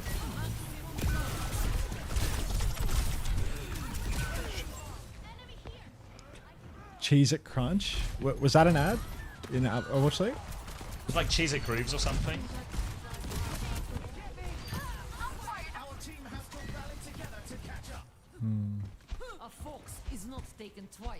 Losing so hard in Stadium, you enter a fugue state. Getting packed up so hard, you completely lose all motor and brain function. Like, it's a disaster. Get him, son. It's nothing here. That was Twilight Toronto. Yeah, I think that was season 5. Like, was that season 5? Like, super expensive Toronto. By super expensive, I mean Toronto was really expensive. Mr. 250. Yeah.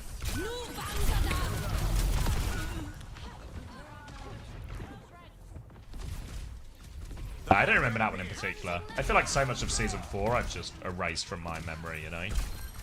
I wonder if the Dropsy Council is scamming any sponsors into the esport. I feel like it just doesn't like... Sponsorships are hard to come by in esports. Yeah. None of these esports, like these main broadcasts never make money, you know? Like it's the reason that you see all these different like exclusivity deals for all these different games and titles and products and stuff like that. Like when Overwatch League had that little exclusivity deal on YouTube, these products rarely make any money independently. And all the sponsorships are just like, you know, trying to very slightly offset the huge loss that they're incurring. And now Overwatch has got like, it already has an exclusivity deal in Asia again, right? Like Supers, there is a Super exclusivity deal. Yeah. It's like reminiscent of the Overwatch League, no? It's just, we don't really get much exposure to it because we're not Korean.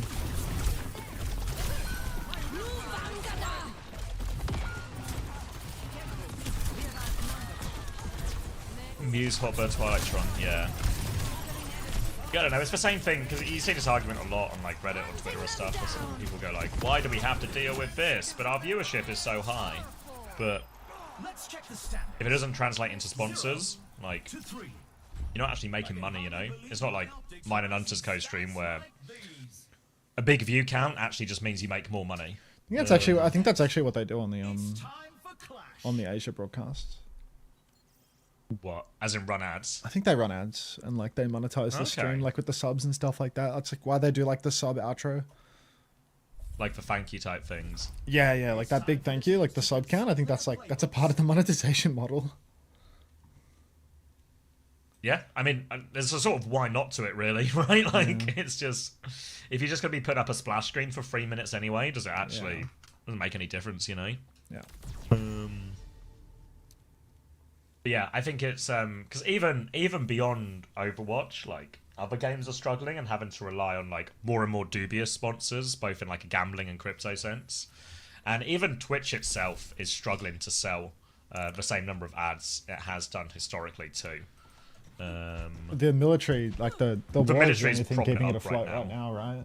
Yeah, like because like when's the last time you saw somebody complaining about ad break in progress? I feel like I haven't seen somebody complaining about an ad break in progress since the conflict in Iran started. Like no word of a lie. I got one the other day actually when I was watching Astro's stream. Oh. I've had Turbo for a long time, so I haven't seen it in forever. But people used to complain about it a lot on my stream after like I would have a big weekend and I'd do like the 22.5 for a bit because it's a big weekend and I got the raid. Splash screen, basically. And then everyone would be complaining about getting the splash screen. I feel like one of the big problems Twitch has is Twitch is just behind in terms of the specifics of where it can play ads. Like if you buy an ad spot on Twitch, I think it has like one distinguishing bit where it's between, you know, like, you know, like you say if you go on a stream sometimes and it'll be like, this stream has been marked for mature content. Do you definitely want to watch it type thing? But what the fuck? Twitch has way more live content, which means you could pay for an ad spot and then maybe, you know, you're on a certain stream and the streamer's suddenly just talking about all sorts of shit that you don't want associated with your product or something. Yeah, there's like no control over the ad space that you're selling whatsoever. There's no control and it's much harder. Like Twitch is way worse at letting you target an audience as an advertiser. Whereas if you look at, say, their primary competitor in this space, which is YouTube really, YouTube is so good at giving so much control to the people buying adverts in terms of the type of content, the demographics and sort of sub-demographics of people they're hitting. They can also, YouTube does like an incredibly more impressive job of, like if I watch something that is copyrighted or whatever on YouTube, YouTube will shut my stream down live. That never happens on Twitch, you know? Yeah, YouTube's content ID is like a million tiers ahead. Yeah. So that's all the sort of things that advertisers like. So over time, as these advertisers will have tried on both YouTube and Twitch, most of them will have come to the conclusion that, hey, YouTube can provide way more in this sense in terms of specificity, in terms of what I'm getting, and control and avoiding these potentially controversial situations, you know, where somebody says a really outrageous opinion, and then it goes, have a break, have a Kit Kat. And Kit Kat are sitting there going, oh, really wish that wasn't our brand next to that name.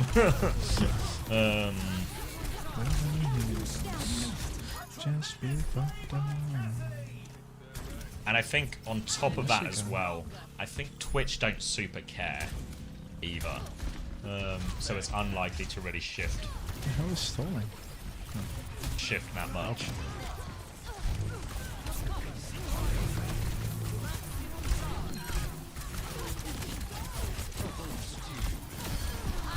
I enjoy watching Stadium because I have no idea what's going on. Like, why does Sigma just have a tiny shield on his body? He has an item that anytime he has a shield near him, he heals like fucking 3% of his health every second too, so he's just like immortal permanently. He's a shieldy guy. Yeah, big on shields. No! Oh, she got the res. Oh, sorry, Drini, I missed your thing.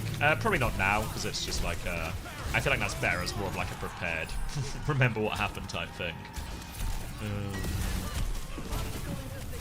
Yeah, I think as well, if you look at, I forget the guy's name, but if you look at the person that Amazon put in charge of Twitch, their primary job, or like their primary, or their background, is engineering, and like, or like digital engineering and solutions. So I think Amazon aren't trying to run Twitch as a, this is going to be a big profitable part of our business. Amazon just want it to use it as like a technological development type thing. Is that I think so? that's why if you look... Yeah, so I think that's why if you look at a lot of the things that Twitch have improved over the last couple of years, stuff like the co-streaming features, the stream together, all the sort of bits like this, I think these are all basically Amazon using Twitch to develop various, I guess, like technological advantages or advances in the space. So I think even if Twitch isn't making money, it's probably doing what Amazon want it to do in terms of giving it like a big area to develop these things in. But what that does mean is they're probably not going to catch up to YouTube in terms of a lot of these advertising type things, you know?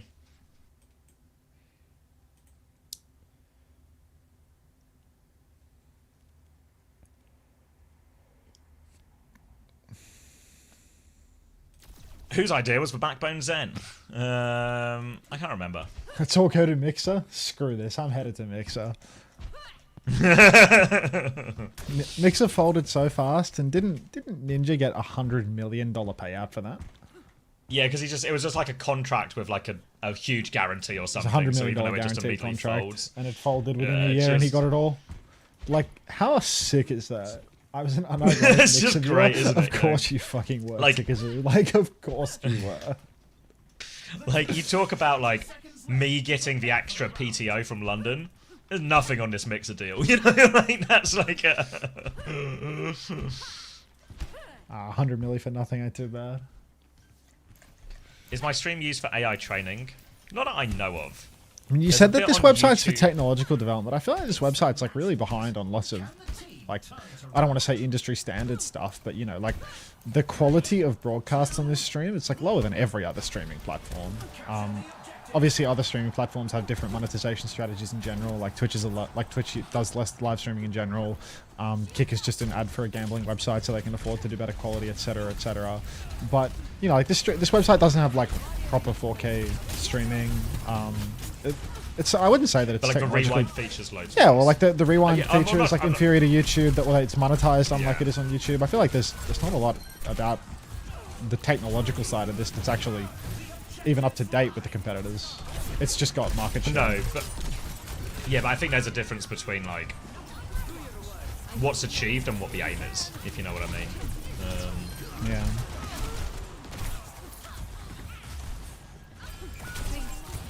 Good night, eggs.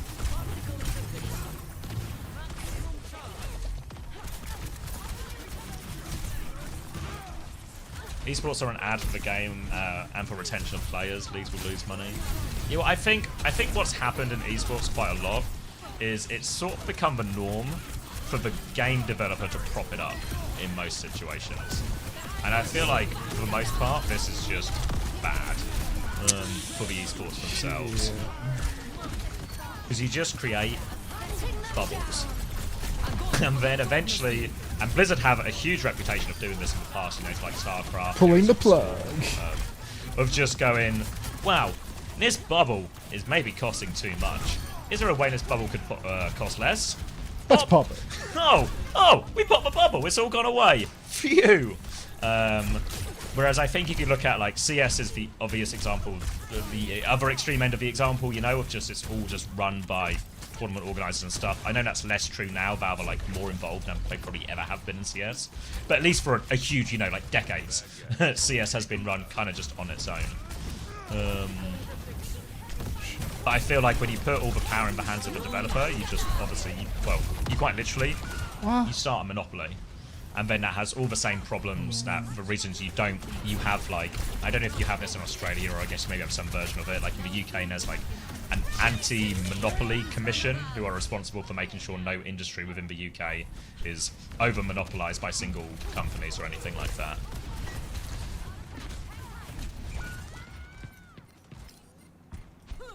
Ping Paw, stop playing Overwatch? No way.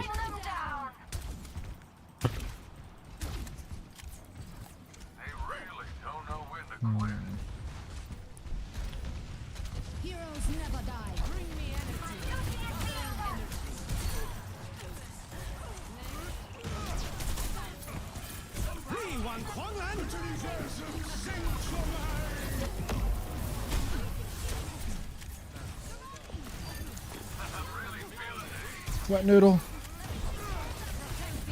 Blizzard to shoot itself in the foot with its own restriction on sponsors. Hot take, I don't want gambling sponsors in my esport. I don't know, most esports now, in terms of, this is true of a lot of traditional sports as well, the sponsors are just a sort of pick your poison type thing. That's just an ethical question out. Yeah, do you want crypto? Do you want state sponsored games? Do you want the bubble to pop without gambling? anything? Yeah.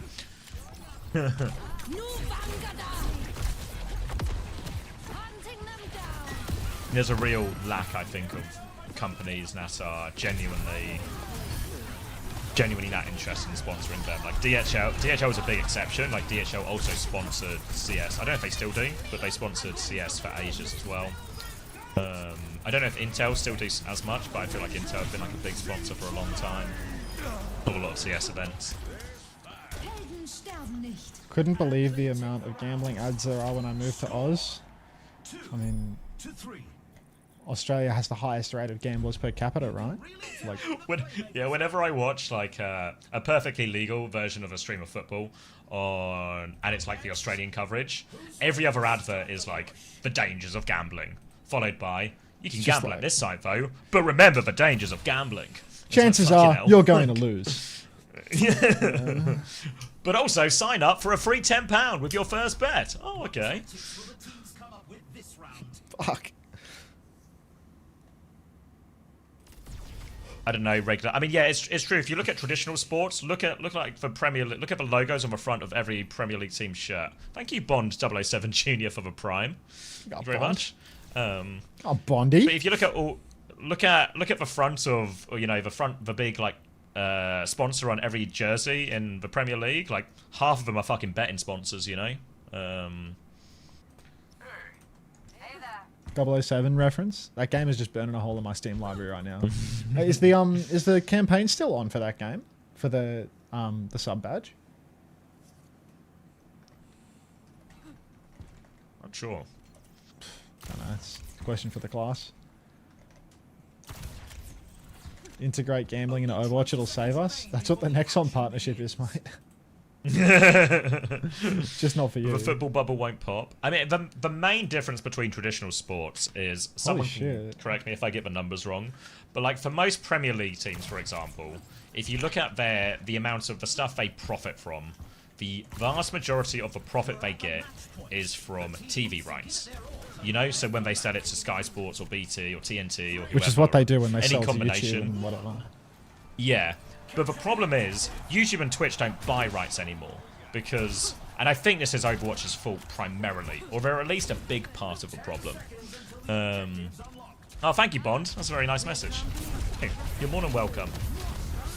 Is that a reference to what 007 happened? game? Yeah, it's for Bond, who just subbed. Very cool. Saying they've been watching the whole of Stage 1 and Champions class through us and appreciate the content. Husky. So I can't remember exactly which year it was, but they sold an exclusivity deal to YouTube for like 80 million or something. Was it second year? It was something crazy like that. Like YouTube paid big money, and this in many ways was like a really good step for esports, because one thing esports has always struggled with is they give the product away for free, so everyone expects the product for free, and then if you give them away the product for free, wait a second, that's not a business model, you're just giving it away for free. And all the other routes to make money back just aren't normally very effective. But then the Overwatch League sells this one to 80 million for YouTube, and it's fair to say it turns out the deal was not quite worth the money paid. At which point, I think YouTube and probably a lot of other like Twitch and adjacent ones looked at that and just went, "Oh fuck, we're never doing that again." Cost so much money, didn't get a return, etc., etc.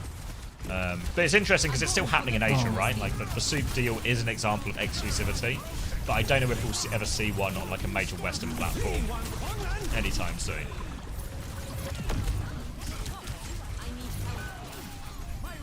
Falcon. The gaming for grab right there.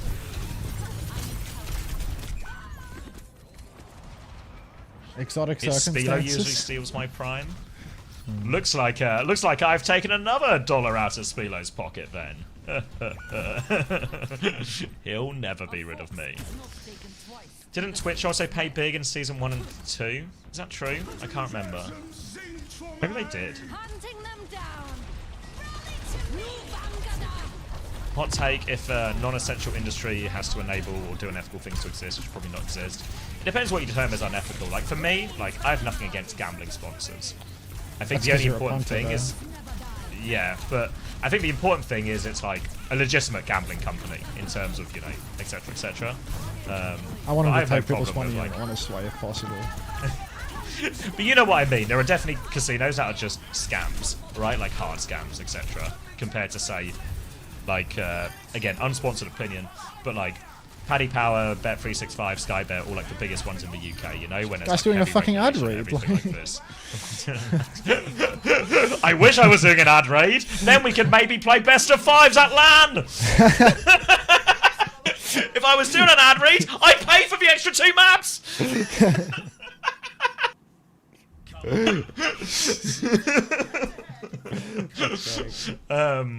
But obviously this is where it just becomes like, you know, where's your line, right? Like, is crypto okay? Like, no, you know, where do you draw the line in terms of like ethical sponsor type thing?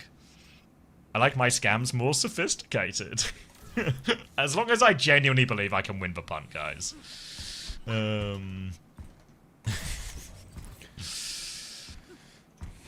Which also built the All Access Pass, so even more cost for little gain for them. I feel like that All Access Pass, I have no idea what the numbers were, but I feel like a lot of people bought that at the time.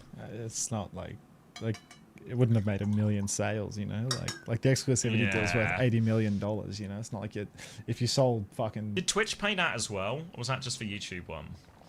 Huh? Oh wait, which way around was it?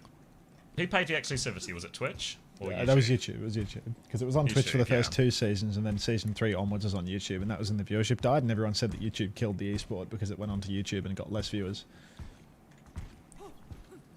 He says, "Rockin', yeah, I paid for it. Yeah, I paid for it. No, I paid for I it did too. my part." But just because it cost money doesn't mean that it paid for the league. Like you got to understand the costs of the league.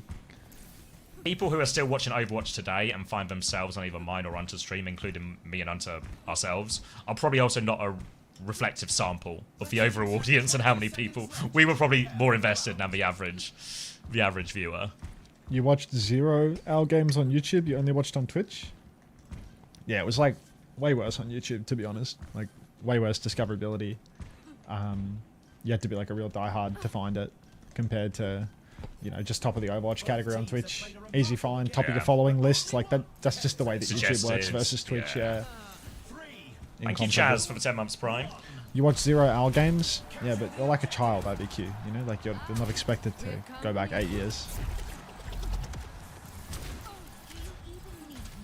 Much more casual until last year. Bought it and they killed everything on Twitch like a week later. 14-year-old me was scammed. Yeah. That sucks. It seemed a lot more valuable back then. Yeah, I mean, in general, it felt like, especially in those first few years, they were really trying to, like, close the gap in terms of you can get the POVs from everyone, all the stuff that is, ironically, like, in something like CS, it's very easy just to watch whoever's POV you want, right? You can just do, I forget what it's called. Is it GoTV or something? You know, where you can just watch in-game, basically. You can just, like, get a replay of the server, and then you can just do your own spectating and watch whoever you want type thing. Stuff that is, like, just built-in features to other games. They did a lot with, like, the replay viewer and the All-Access Pass to try and make that accessible. Work.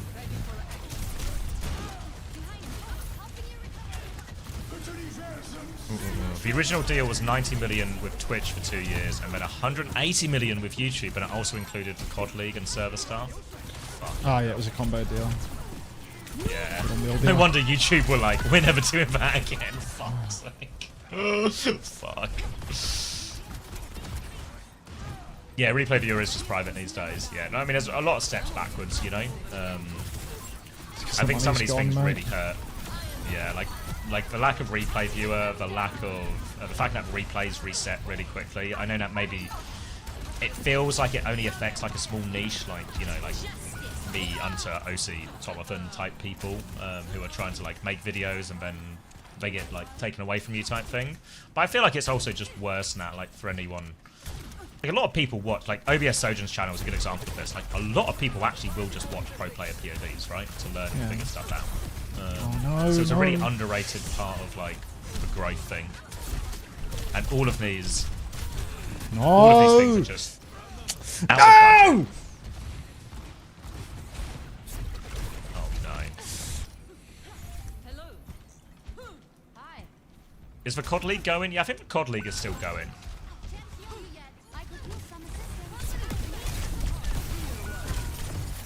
Game's over.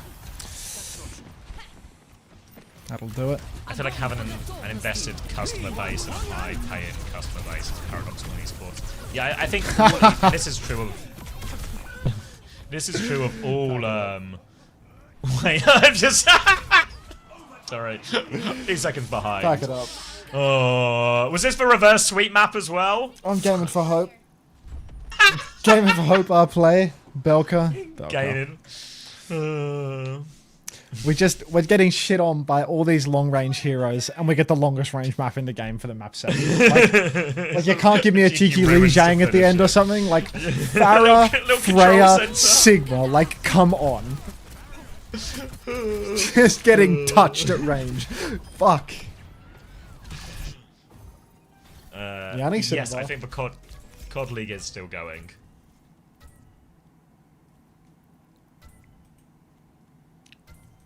I think games like Call of Duty and League of Legends are probably much closer to what it looks like to actually just, I guess, a more sustainable model. I know there's still an element of like propped up by it, but I think they'll do a lot more to make it like not just depend on the tournaments to like pay the players and everything. There's a lot of streaming of scrims and stuff like this. I think especially in Apex, it's basically just all public, you know. Like I remember watching, did I tell you about it before? But when there was like this video of, ironically, it was last Esports World Cup, and there's like the Falcons Apex team, who are also just a classic cliche Falcons super team. They do like the LCQ. They do like the LCQ run all the way through and have to play a million games. And the YouTube video I was watching was like, the team was in a really bad state going in, and it's just a clip of their scrims because they stream them all, where the players are just having a massive fucking argument, you know, about like how they should play and all of this, just having a go at each other. And I'm like, just actually class that this is just there to watch, you know? No secrets, not like Blissey, no secrets. Zach won a game? Yay. First and foremost, So I think they found a really good way to like get more out of it for the actual players, especially. Agony in my eyes, yappy in my ears. Oh, well. What do you want? 1 map 7 grab from Unter, or 1 more monologue? Your choice.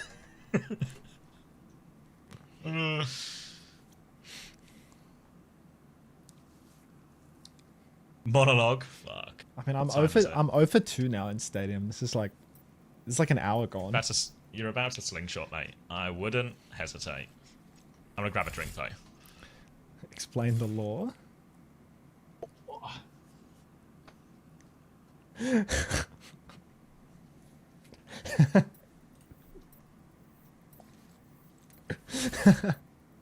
That was a fun game, GG's. GG's, Loki GF. Which one were you? Is there someone called Loki in the game? Which one were you? Thanks for the 30 biddies.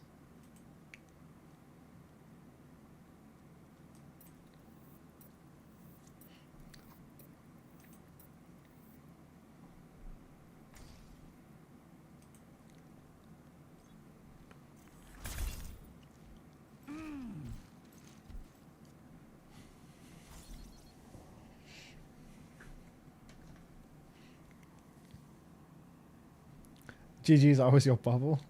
Who was the grab? Who was the grab?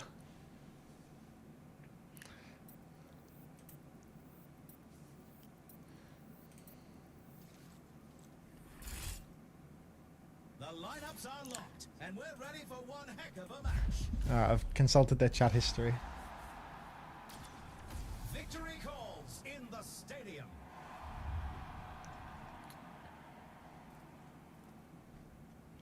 Welcome to the armory. The teams are gearing up. Every choice is crucial. Did Suki change something about the slot machine? I feel like it's pulling lots of doubles for subs recently. I feel like the coding, the coding has changed or something. There's been like heaps of doubles today. I don't know what you did. Maybe it's getting a mind of its own. We're versus Pink Paw. We're versus Pink Paw.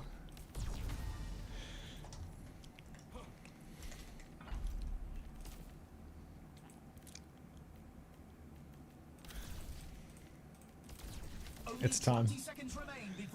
Jealousy is an ugly emotion. Hideous. I just realized Xavier's not talking anymore. What happened to him? Did he go somewhere? I've been like out for an hour, you know. I think it's gearing up for a triple. You think it's warming up? W slaps. We're finally free. We're finally free. I still hear him. Woo! Sorry, he'll be back soon enough. Pink Paul's got the table flip title. You know she's playing this game a lot. The objective goes live in 10. I'm Copper. I'm Copper.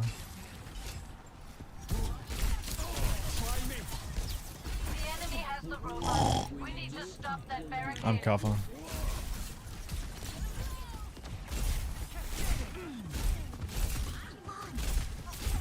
Okay, maybe I'm not Copper.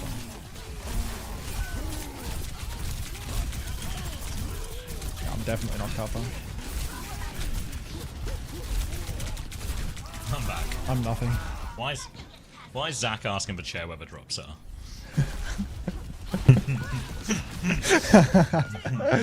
Oh, Zach. The enemy is pushing their barricade. Well, fresh start. Am I going to the Esports World Cup this year? If they invite me, I probably will. We're even going to send OWTV if we can.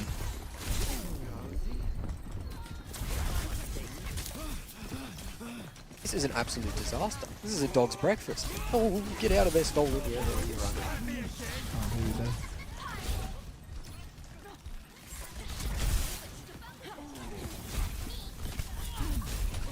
Dog. I gotta shoot my gun. What's going on?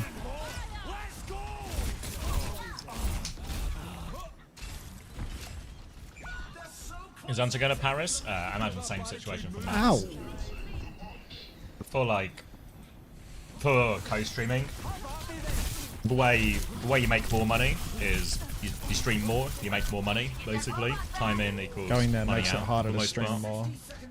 And yeah, going there makes it harder to stream more. Oh, so, XXX large. Thank you for the prime. Welcome. Do I get Winton now? Winton's come and gone large. And primes don't count. That's a double dip.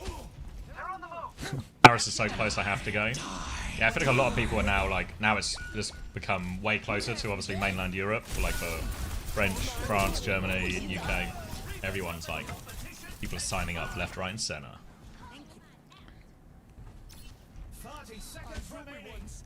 Are we waiting on something? No. Maybe I'll go once Max finally wins a game. Zach wanted to go to Saudi? Oh no. Do you reckon there's something through here? Feeling lucky?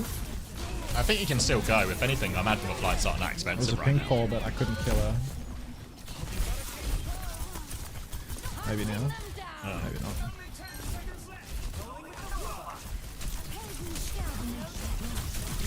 Maybe I kill nothing. I'll never really get over how kill poor nothing. the esports integration was in Overwatch when I'm it going first now. came out. I was expected an almost 5-side league system in game, like a full I mean that was the original pitch, right? Like fucking Path to Pro. Do you remember the draft? Remember they talked about the draft? What draft? At the start of Overwatch League, there was going to be like a big draft, What, like... like they do in the NFL and stuff. It was like going to be. They just said it was going to be a draft, and then there was never going to be a draft. It just didn't work. Like drafting a roster for Yeah, like there would be all the franchises, then they would somehow assemble all the players that could be drafted, and then I don't exactly know how the NFL draft works because I know it's like a very convoluted blah blah system. But I think the plan was to have a draft every year, you know. Do you have to pay for your own plane ticket and stuff if you're in OWCS? No, but you have to qualify for the events. There's a very small there's a very small pool of people that can manage that part. It's pretty competitive. I mean, the only thing I would have liked about the draft is one, it would have just been great viewing, and it's also it's like a really nice thing to be like, and here's Proper, the #1 draft pick for San Francisco Shock. Instead, it was more like behind closed doors, that occurrence. Yeah, because it was still a thing, right? Like it's still the hottest pick, but would have still like all the negotiations, but like like the way it works in NFL, and I only know like surface level here, but basically, you get like a draft order. So there'll be a big draft of all the college players or something, and they'll all do like various like time trials and like loads of things that just give, you know, loads of data because they love data in a lot of American sports. Give them all this data on stuff, and then whoever has the first draft pick just gets to pick, you know. And then it would just normally, I think how it works in NFL is normally the team that finished last in the previous season gets the higher draft pick, and it sort of scales like that in an attempt to try and keep the league balanced. It's to stop situations in like that kind of happen in football, where the rich teams just stay rich because they keep winning, keep making more money, and just keep offering more players or more money for all the best players.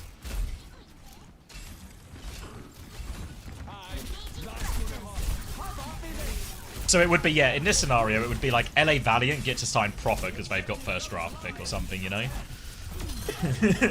Which would just be... would be class. Hey, Proper, meet your new teammate. It's Liar. Liar.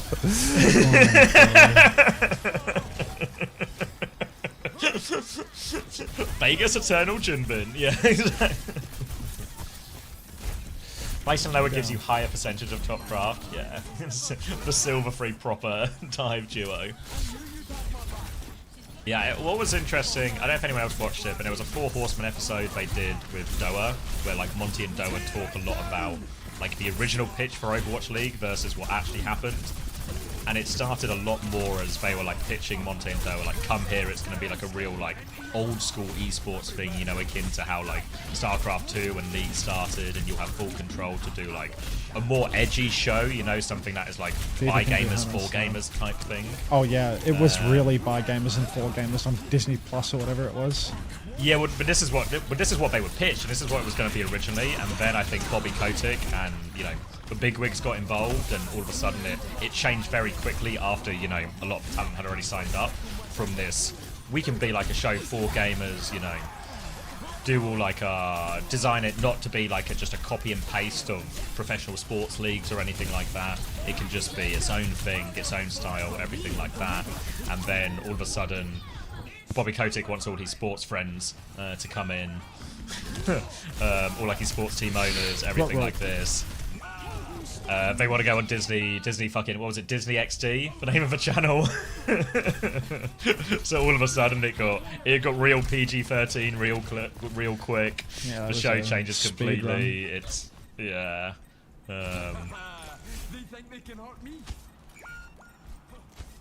First time XD.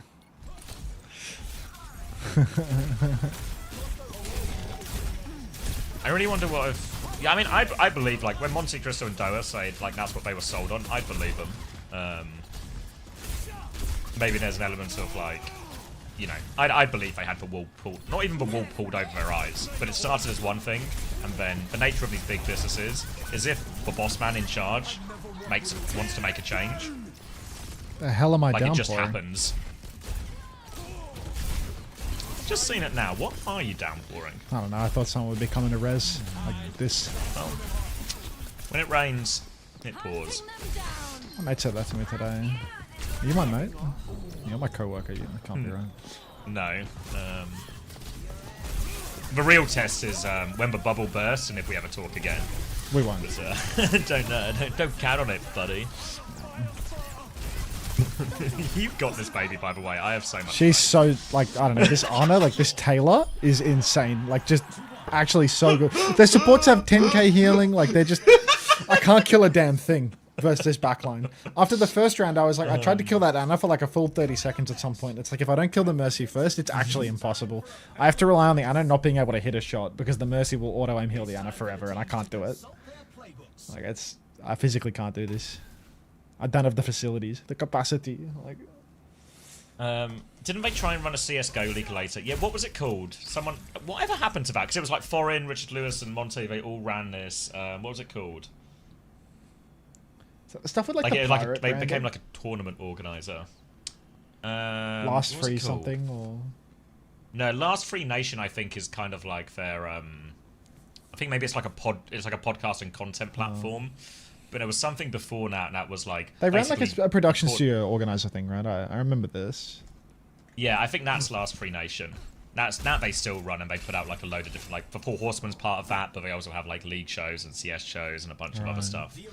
But there was something before where they were running like CS tournaments, but it was kind of like, here's a load of people with like numerous decades of experience on broadcast and tournaments and everything like this, and they're gonna do it their way and etc. etc. I can't remember why that didn't work out at the end. Flashpoint, that's it. Thank you. Yeah. I can't remember what went wrong with that though. Or like what happened to it. Standy. Not Superman. Yeah, they got lied to by all the same people that lied to them in Owl. Really?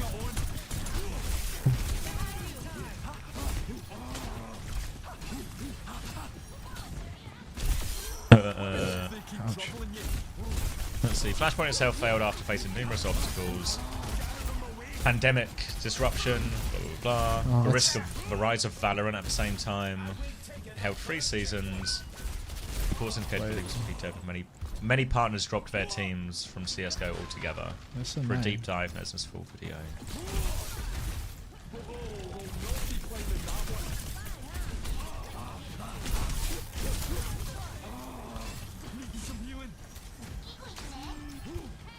Really bad timings with COVID, if I recall. Shit. Okay, yeah.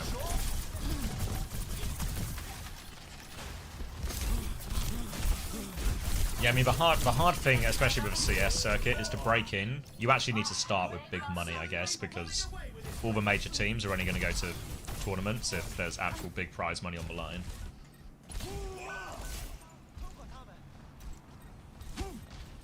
As if I needed another reason to hate Bobby Kotick.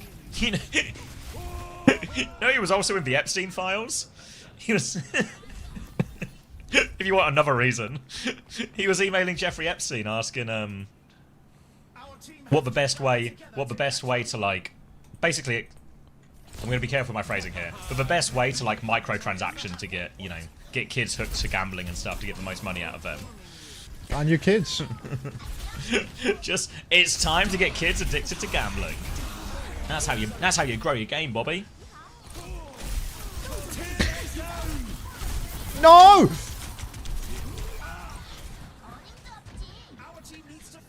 Just, yeah.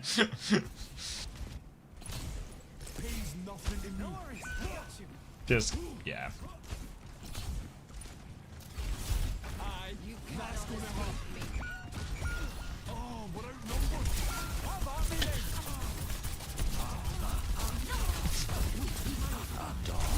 Just, what can you do?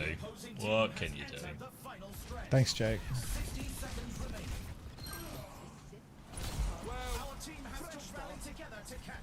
Oh, that card is flying away from us.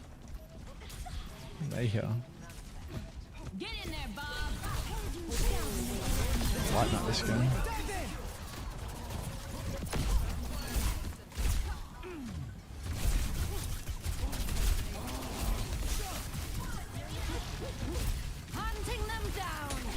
What an 8. What an 8.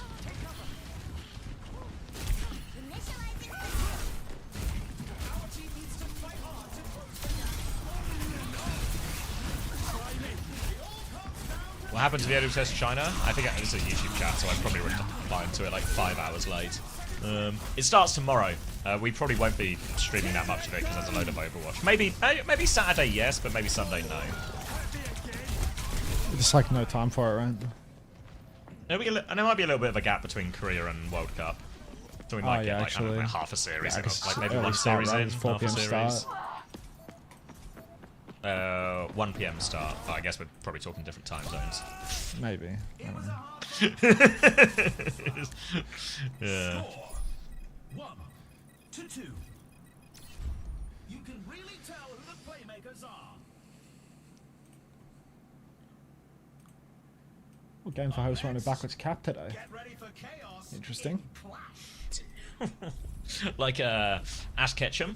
Yeah, that's serious. Yeah, Ash Ketchum type. He's got that kind of vibe, you know. Yeah, youthful.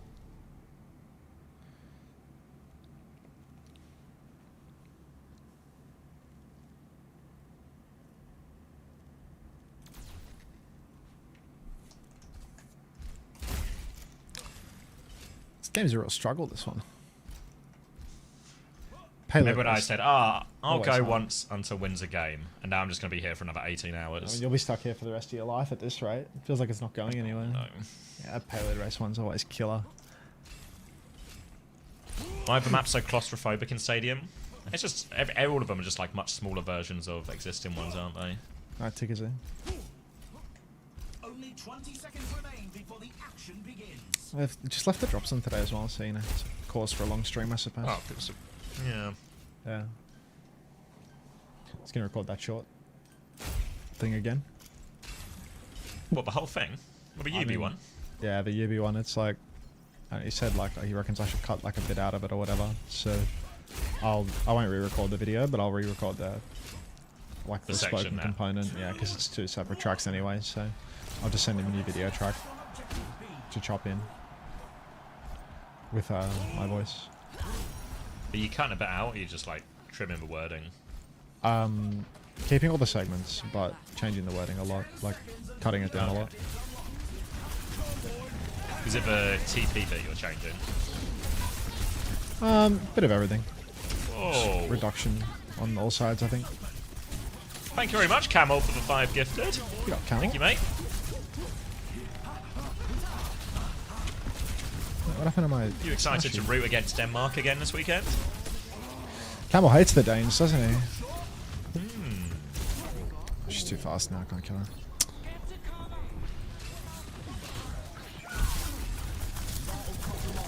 Congratulations to everyone who got one. Is the pen thing still part of a short? Yeah, the pen thing will stay in. The pen bit's good. Yes, it's more like... There's no like part that's disappearing really, it's more like the phrasing of everything, which people haven't seen anyway. Make the short shorter? Yeah, just making it shorter. Who likes short shorts? We like shorts. Pat is reaching whole new levels. Get us on Disney XD right now. Yeah, I know, we could make a killing for the Overwatch League doing shit like this. Bobby, if you're watching, let's bring it back. It'd be nice.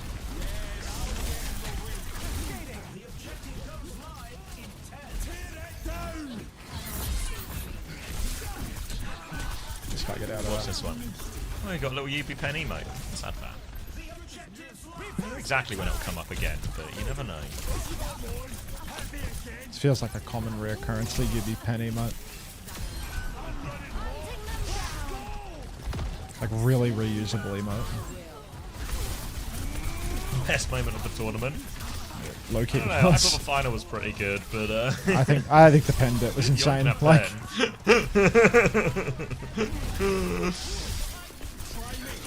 with the benefit of knowing like what can and can't be turned into a YouTube short, I think that was up there.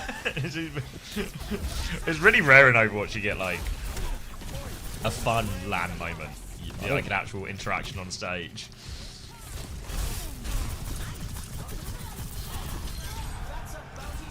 And like saying that, we did get Void like map 2 crash out today.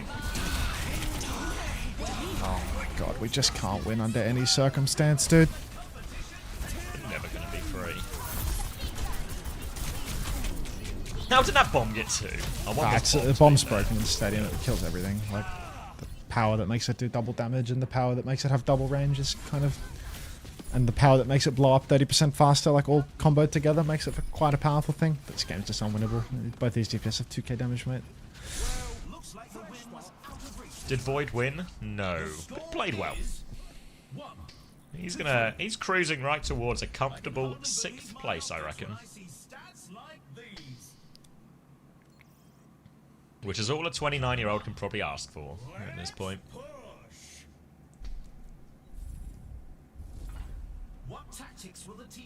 I think the Overwatch League got right at the start was for franchise themes. I was so skeptical for franchise themes at the start, but I feel like they kind of actually stuck for a lot of people. Like the London Spitfire, Houston Outlaws, or like just for branding and like what do they call it? Like the localization or geolocation. Yeah. Because they tried this before. You have to be really old to remember this one, but what was it called? CGL with like the London Mint and the Birmingham Salvo. I think it was called CGS, like Championship Gaming Series. It was MGO. I remember watching it. This was actually like my first like proper introduction to esports. Like watching this on Sky as a kid. It was like Championship Gaming Series, and basically they had like set up these new orgs. You know, like the London Mint, Birmingham Salvo, and there was a few other ones as well. And then they would sign players for like, there was like Forza, CS, some fighting games, like I think Tekken. Maybe there was like a FIFA-esque or Pro Evo type thing. And then they would all compete. Basically, it's the exact same thing the Esports World Cup do now. Almost. But just a bunch of local British teams doing it. Let me see if I can find it. God knows if there's any. Let's see. CGS Gaming. Championship Gamer Series. Unter Fat Pride Bounce. Yeah, that's a thing. That's a thing.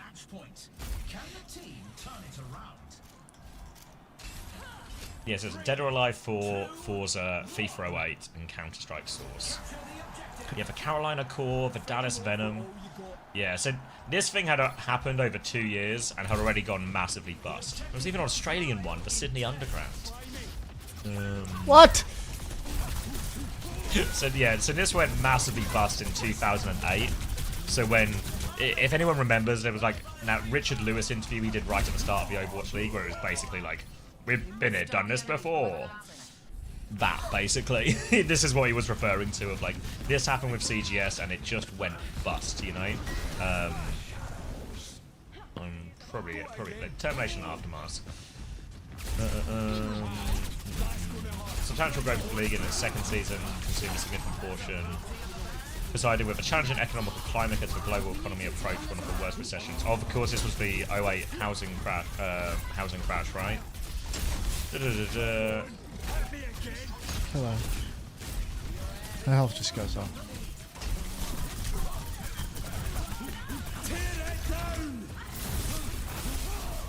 It's still going up. Kill her. I'm gonna have a mental breakdance. I'm having a mental breakdance. I'm having a mental breakdance. Stadium has broken me tonight. I can't kill Pink Paw. She's too skinny.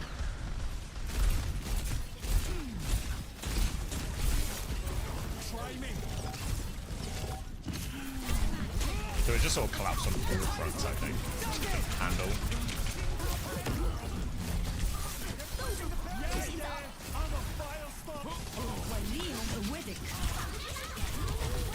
Couldn't get over my wall because my wall's too thick.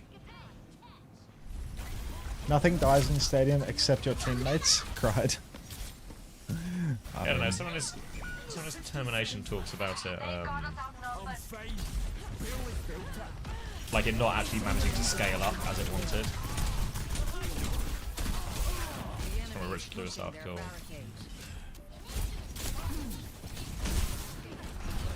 I don't know.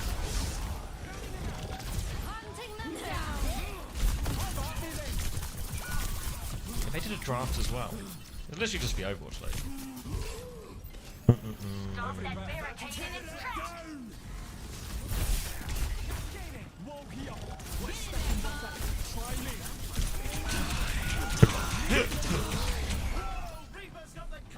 Such a young DJ Wheat, no? Fuck.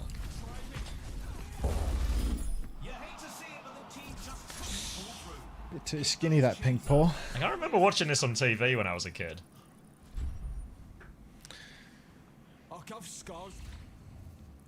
Hey, Unter, would you rather coach New Era or the Ducks? It's like equivalent. It's like equivalent. It's just a waste of time both ways. It's just a waste of time both ways, you know? It's just two teams that can't win anything. What's the point? Wait, it's actually Pink Paw? Of course. That's how we found Pink Paw initially. She's an O Stadium legend. Possibly the rank legend as well, actually. Jordanes can't win. I mean, like the Ducks. I mean, the Ducks are just a team where it's like, you know, they get into OWCS every time and then they're just like singing in their comms checks and stuff. It's like, haha, you know, haha, we don't care at all. We don't care at all. But I think they do care, you know, like they're just not like quite good enough to get beyond the bottom league level that they qualify in. It's just grim.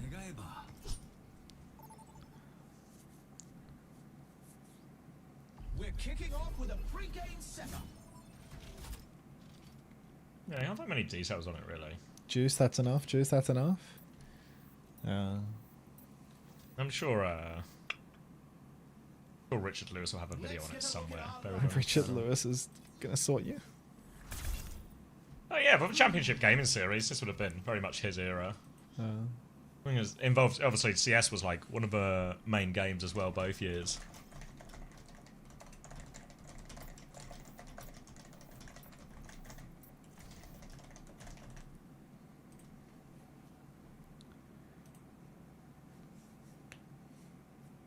Tell you, American Stadium is more of an era than a flex.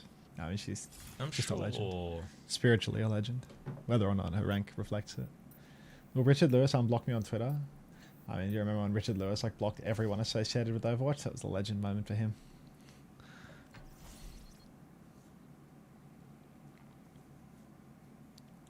Like Rattlesnake, if you remember that name. If you're gonna recognize one, it's probably that.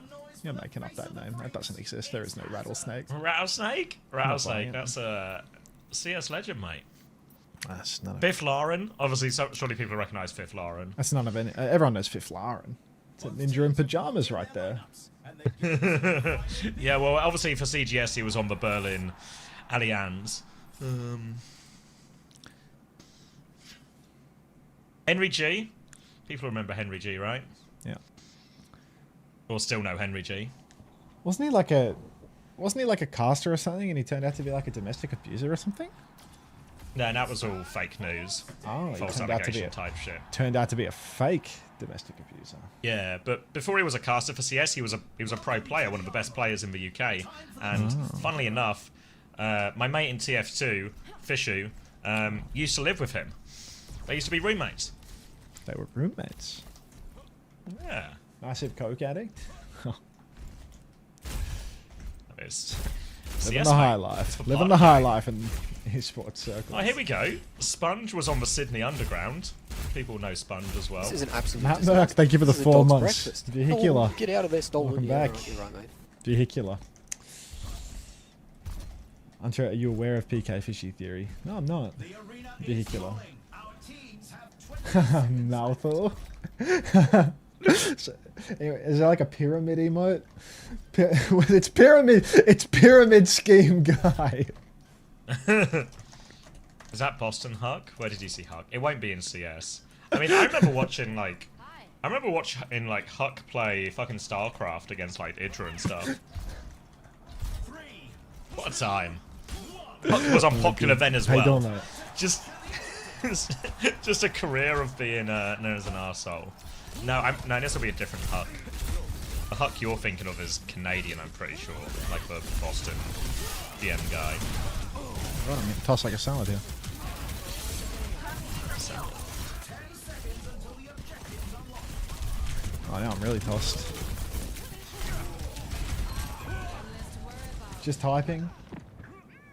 What brings Malthal and Matthew here today? Good, how about you, Illuminati? I'm alright, you know, just Just playing Stadium to pay my rent. You know how it goes. Maybe pay the rent and then a little extra. But yeah, I don't know. There you go. Score has a video on it. 30's coming at me fast. But I know there'll always be a job on the keyboard waiting with you if things ever get too dire. So they spent too much money. It didn't have the mainstream traction they were hoping for, and it then also had some exclusivity issues. It's just Overwatch League, no? You know what? It's a familiar sound for sure. I was going to say, you don't have to like Richard Lewis, but it feels like he actually got this one pretty spot on from the get-go. He just knew. He's pattern recognition, isn't it? Just, wait a second, this has happened before. Yeah, no, He's just going to do this again, but with more money. Thanks for the flower on the tower. Yeah, this is alright, Malphite. It's ups and downs. Gets like busy times and quiet times. This is a quiet time now. It's the end of the drop set. Your earning is dictated by where in a drop set you are. But yeah. When's OWCS Korea? I mean, it just ended, mate. It's all done for the day. Punch me out of my ult, please.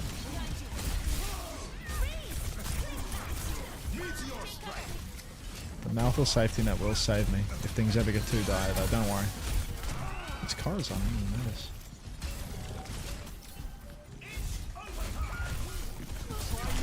Who's Richard Lewis? Like a long-time esports journalist. He's done a lot of broadcast work for CS and for Dota and StarCraft as well. These days, though, I think he does a lot less events. I think he still does a bit of hosting in Dota, a bit of desk work on C or hosting for CS for some of the smaller events now. Mostly just does like his own content on his channel and his own Substack and everything. Just like, isn't that what all of those like old guys do nowadays? They just have like some old geezer's Substack where they're supported by their 30-year-old fans that are like your age, you know, your generation, your age. I mean, yeah, like I don't know. As well. I think they've got Last Free Nation as well, you know, like But I don't know if it's right to say they're like irrelevant, you know, but like their games have all like totally like moved on. Their games have all like totally moved on without them, though. I feel. Yeah, like to a degree. They're all like outsiders in the products that they came up in now. Well, they're sort of like, I think they're outsiders with maybe a lot of the tournament organisers or like the developers, but I think within the community, they're actually still. I mean, anytime popular. I see Thorin on Twitter, or at least within like, he's just getting like, mega clowned by like every reply on all of his tweets. Yeah, but like Thorin went to an event recently as like an on-site co-streamer, and he got like big love. It's like one of those where maybe there's like I think there's like a Twitter or Reddit or like a public or community sentiment maybe more against them, but actually within the scene themselves, they're still like really popular with like a vast amount of the players and the other broadcast talent and stuff. Yeah, I don't know. And he predicted all I ever see of it is just him getting clowned for being old, having no mates. Thorin on Twitter is hopeless, but outside of that, he's genuinely entertaining. Like, Twitter's just hopeless. Yeah. I just like only ever see him like in lolcow context, you know, just people clowning him. Yeah, I don't know why he tweets all the time, but like when I see him on like my main interaction is probably watching like the Four Horsemen. Like he's still just funny as fuck, you know. Like just good for it. There you go. Big trouble. He mostly does PGL events. Yeah, I can't remember what name. There was like, was it in Finland or something? One of the events Foreign did recently, and I think that went down fairly well. In CS, a lot of the organisers, yeah, Richard Lewis is like the #1, what would you call it, proponent of a sort of anti-Saudi takeover of esports, which obviously puts him in bad stead for a lot of gigs. Hosted by the Saudis, and I think all of them are there. Like I think because originally the Saudis tried to buy Last Free Nation and offered them like crazy money. It's actually like, just with their name. Yeah. So it's like they go to like some of the biggest anti-Saudi proponents or like public anti-Saudi proponents, offer them 7 figures for Last Free Nation, and they say no. You know, so it's actually like. You get like, you know, you remember when we originally had these conversations and it was like, to say no to the bag, you have to actually be offered the bag and say no, you know? Like NASA style, right? They were actually offered like as big a bag as probably most people, fucking 7 figures like, and then just go, no, fuck you. But yeah, I think very much now they're in like, they're nowhere near like the relevance they would have been, say, at their peak. Even Monte Cristo in Overwatch, right? You think like during those heydays of Overwatch League, he would have had huge reach over the game and narratives and everything like this. I think they're now a lot more Mr. Sandbag into the niche category. But I think within their, I guess, sphere, they have like a very dedicated fan base now. I think will prop them up for as long as they want, really. And honestly, in many ways, that's like, it's kind of nice, no? Like the fact, like I see sometimes, and they're just like, you know, they just do a fucking film podcast now as well, where like the three of them just fucking watch like an 80s horror film. They're just old men now, dude. They're just old men exploring their interests because yeah, presumably they've made enough with their jobs that they can just pursue what they're interested in. And it's their just mates, like a real, just do what they like type thing. Yeah, it's like the dynamic that we're not going to have because we don't actually get along outside of the game. My support named Lala Leah just said, "Can y'all protect supports?" Jesus fucking Christ! Oh my god! Jesus fucking Christ! that stings. For the healers. Oh my god! Only in stadium. But yeah, I felt like once you reach that stage, we can just do what you want, you know, like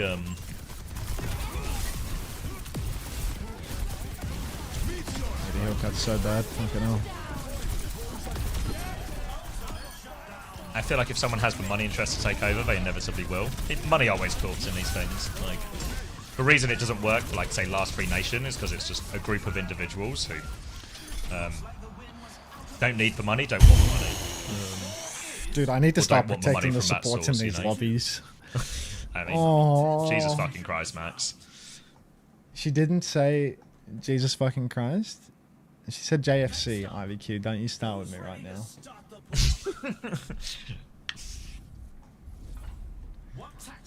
These supports, surprisingly unprotected. They're white, aren't they? I told them to help. They don't listen. Oop. Fucking Corazon is such an S tier sniper, dude. Like, just so good for it.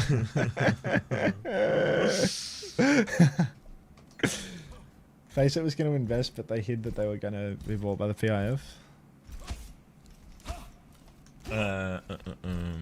It's just like, you mean like Face it was going to pay money into the Last Free Nation, that they didn't disclose that they were being bought up by the PIF? Yeah, I could believe that. How much did Monty get for Overwatch League? I'm pretty sure, at least like the first, I don't know, like the salaries went down over time, right? I think especially the year where Sideshow and Bren left, that was like a salary drop year for casting, or like for the casters. But I'm pretty sure those first few years, they were all like decently over 6 figures per year. Oh, easily, mate. They would have. I don't know. Maybe like when these people are all. I think Sideshow and Bren are the exception because they were really like Sideshow and Bren were signed as like the budget risk, if you know what I mean. Like a couple of endemic guys and give them a chance. You know, we think they've got potential. So they were. I think they were just under 6 figures for their run in Overwatch League. But obviously, no, 6 figures is still 6 figures. You know. That's me protecting the supports. How you see that? Take care, Joshua. Have fun. Yeah, I think the pay. I think like initially when they would have signed a multi-year contract. But I think when it came to someone will have to like place me in time here, but whatever year it was where Bren and Sideshow left is basically, I think maybe it was like season 4 or something, or start of season 4. Basically, Sideshow and Bren were offered the same amount of money, I think, or maybe even slightly less than their previous contract, but told that the contract had to be exclusive when it wasn't previously exclusive. And they said, if you want to pay for exclusivity, that's extra money, you know? Yeah. Like that's part of the deal. You have to pay more in order to add the exclusivity clause? Yeah. So then that becomes, so obviously that, as you can imagine, like if you're in that negotiation after like the job Bren and Sideshow had done and the sort of growth and popularity they had, it feels a little bit insulting to be asked to do exclusivity in exchange for less money. you know, no good deed left unpunished in all this. So I think negotiations kind of broke down. At the same time, Valorant was coming out as well. So it all just lined up. This cat was healing from. Yeah, I mean, if you look at what Sideshow and Bren have done in Valorant as well, like, it actually great call from them, you know. Multi-game longevity is really hard. Like, look at Semler in Overwatch, right? Like, Semler was a big deal. He was like the voice of Counter-Strike for a long time. I mean, it didn't help that he was a Nazi. But, yeah, but even before that, like, people didn't like his casting in Overwatch at all, and I think they were fair to as well. I mean, I think a lot of those like old guard guys weren't very good. They got in because of legacy, not because of yeah, they got in because of legacy and name recognition, not because of like their skill at casting Overwatch in particular. I think because they went this sort of like big professional route, they aimed for like people with like established broadcast careers, you know, like Crumbs who had worked on League, Semler who had worked on CS, people who had spent a lot of time, like even Puckett, right? Like big Puckett. I mean, Puckett's actually really good as well. I mean, that's just like Dr. Puckett is Mr. Professional. Yeah, like you could put Puckett on the NFL broadcast tomorrow, and he would not look out of place at all, right? Like, he's really as good as anyone in the business. That guy's a real pro. Really helpful. My first gig, like, I like Puckett. Yeah, I only ever heard good things about everyone working with Puckett, honestly. Yeah. I'm invoicing you for VIP's compensation. Unter, can you pay me? Unter, can you pay me 6 figures to be a full-time chatter? Cheers. Sorry, I'm busy protecting my supports right now. Can't pay you anything. He's Jesus killing it in fucking Christ, Deadlock right now too. protected. Are you talking about Puck? Yeah, because Puckett's one of the owners of Night Shift, right? They're like the tournament organizer type thing, like running all these in the early tournaments. Yeah, they're trying to like position themselves as the people that just get to like scoop up the Valve contracts at the end of it and run a production studio. Well, Valve are very happy just to sign over the rights, essentially. You know, like you deal with that. Might have worked if they started off with sorry. Yeah, I mean, it's just like bad, you know, like these, like Sideshow and Bren at that point are on like an upwards trajectory in their career. So if you don't offer them the money, you just lose them. Like, honestly, what you can do is you can offer them less, and you can tell them that they're not allowed to branch out and work anywhere else. Like, look at Uber, right? Like, why do you think we get less Uber than we used to? It's just the offer's not as good anymore. So he's gonna go elsewhere when the other offer makes more sense. Yeah, like guys got to make a living, and if you can't make an offer that can compete, yeah, it's simple enough, right? Imagine you get 2 job offers, and one of them pays you more than the other one, and it's the same weekend, same work. Which one are you gonna pick? You know? Yeah. I don't know. At least he's back on for those regular seasons or whatever. Like he's back. Loves the World Cup, isn't he, mate? Thanks for skunking it, mate. Yeah, he's on for the World Cup now because it doesn't clash with DCT anymore, so that's easy. That's good.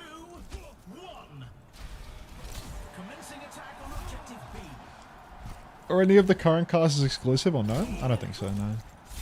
I don't think anyone's I think exclusivity's done since OWCS started. I think some are essentially exclusive. So I don't get any other work. Is there anyone like that anymore? I feel like everyone's on DCT. But maybe not actually. I was going to say, I think Jaws was like that for a while. Jaws but I'm is pretty on sure Jaws does other stuff now as well. Jaws is on the VCT, like the oh, is he? Like the low tier of it. I don't know what it's called. Challenges or something? Oh, he just ate my wall. Okay. Yeah. Johnny, I don't know, all the members. Yeah, maybe Johnny. Maybe Johnny. I don't think Johnny's a Deadlock guy. I remember Johnny made a YouTube guide for Deadlock, but I don't think he's one of the Night Shift guys. No, apply. Jake does Apply. it, You still in the I'm chat? pretty sure. Yeah, I think Jake's big on Deadlock. He loves some MOBAs. He loves Deadlock, I think.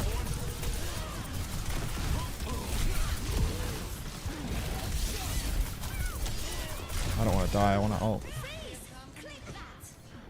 Maybe applies. I wonder what the idea behind the exclusivity was. I mean, I think if people are willing to pay for exclusivity, there's a lot of like I think it's actually good for the caster in many ways because you only have to focus on one game. Obviously, there's a little bit of individual choice there in terms of if you just like the variety, you want the variety, but you get that security, and from the league's point of view or the tournament organizer's point of view, you get access to a piece of talent you think is really high value, you know?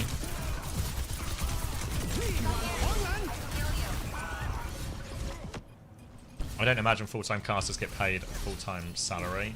Well, it all gets charged by day rates. Like Overwatch League was different. I think Overwatch League was you're on the salary for the year, you know. But now it will all just be day rates. So you get paid for how much you work type thing, or how much you can negotiate for each day.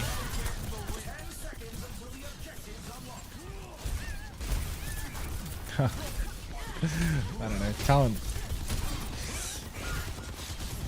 Historically, I think talents have had like really good working conditions for a long time. I think it's like on a downward trend, but the standard is still pretty high for like the day's work required, I'd say.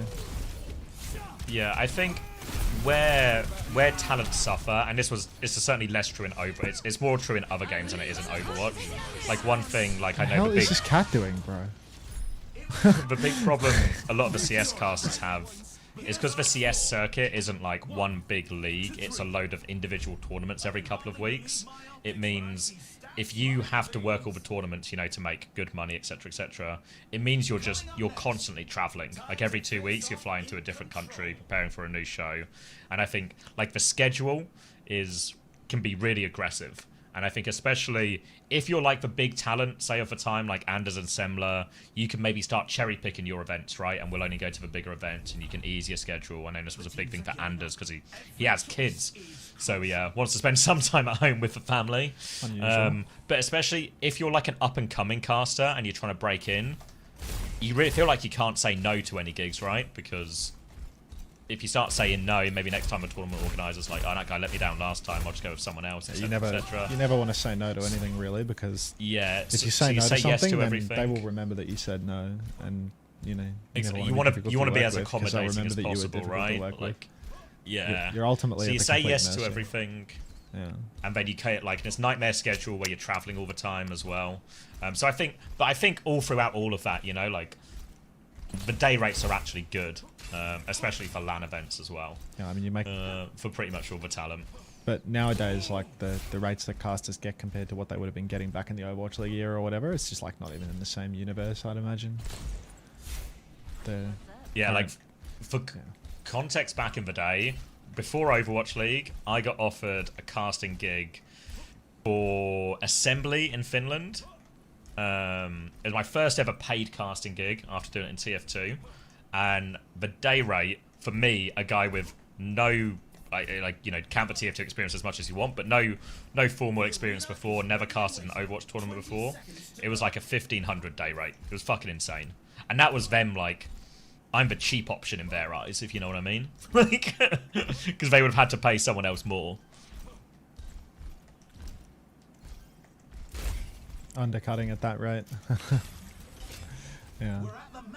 Do Well, wonder what those and those Overwatch League gigs as well. It was like not only would these people have been getting like, you know, a 6-figure wage or whatever. It's like matches like over a weekend. It's like just weekend games. It's like 2 days of work a week. I mean, that's the nice thing, because one of the things that stacks really aggressively if you have to do especially multiple games, right, is you have to do so much research to actually feel like to keep up with all the different scenes. Like, think like me and Max are exclusive to Overwatch, right? Not through any deal. It's easy to stay up to date because we're like super engaged in it's the all we do. And even then, there's a bunch of times we'll be like, wait, what's going on or something? Or what's this? And now imagine if we were also trying to do the same for Deadlock or something as well, you know? No, these supports are taking the mick. They're in spawn. Taking a mick and a They're taking the mouse, mick. and Hey, Nazca. Morning, mate. I tried to protect them as best I could. yeah, but this rate I'm talking about, Neko, this was pre-Overwatch League. This was like 2016, you know. This was just what Assembly paid at the time. This was like the bottom end of what Assembly paid at the time, you know. It was like me and a guy named Hanky, who was like a Rainbow Six guy.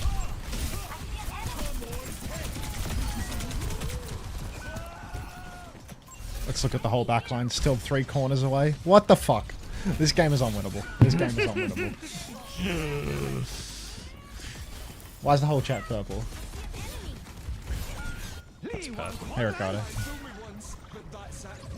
Oh, We're having a rough day on the stadium today, mate. Let's see X go, man. Come on, he's gonna win one eventually, guys. Not today. How many hours of work would that be? It was probably like 6 or 7 hours work. I know, fuck. 6 or 7 hours work. And then obviously I had to go to Finland, but the standard thing to do in these ones is for travel days you get half rate. So you get like a half rate for the travel day there, half rate for a travel day back. So like 2 full days and 2 half days.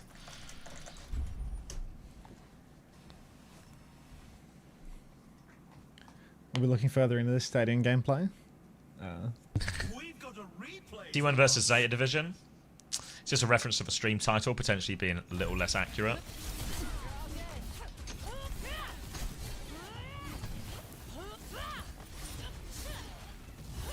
Just right. Chilling. Drops a Salombo, right? Chilling. Exclamation mark, face it. Try protecting them more next time. I will look into this. No, it wasn't bad at all. The Rhine game was tough. Yeah, and that whole situation was a little bit weird because I kind of got offered the gig out of nowhere. I hadn't like applied or really been actively seeking any of it. But what the owner of Assembly told me, and I just have like, maybe I told you this before, Max, but I just have like no way of verifying this, or if this was just some nonsense, some drunk Finn who happened to own Assembly was telling me. But he said the reason me and Panky were picked to do this, you know, like a TF2 caster and a Rainbow Six caster asked to cast this event was because like we were on a shortlist for Blizzard and they wanted to give us a go. And I guess I just blew the fucking trial. But I've never had any follow-up to this whatsoever to have any verification if it's true. It's just something the owner of Assembly told me one time. Let's play a stadium cure. I don't think I've ever played this one.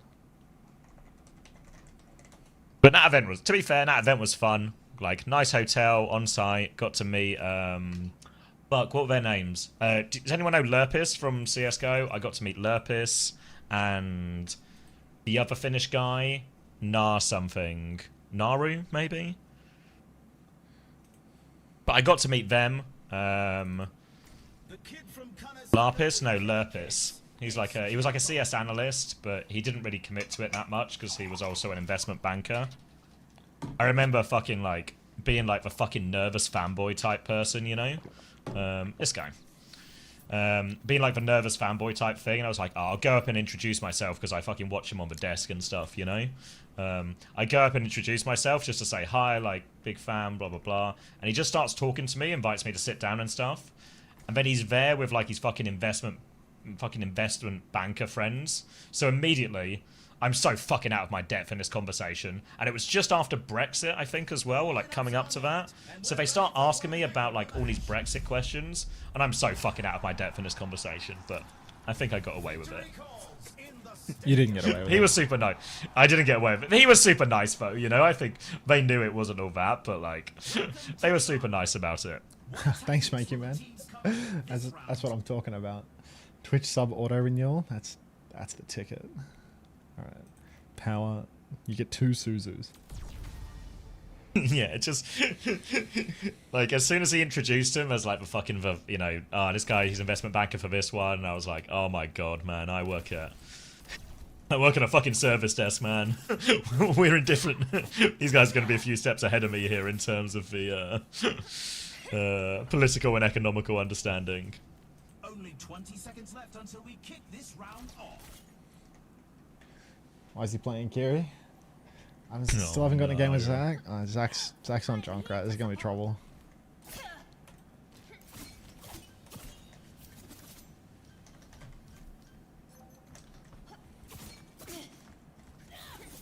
Got Cotton. This guy coached the Shu Kiri. Shu said his wrist hurt and didn't practice Kiri when it came out, unfortunately. So.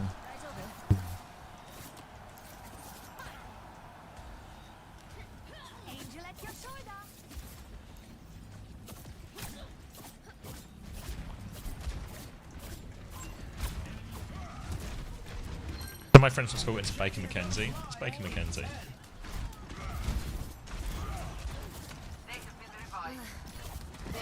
Oh, like a big legal practice? Shit.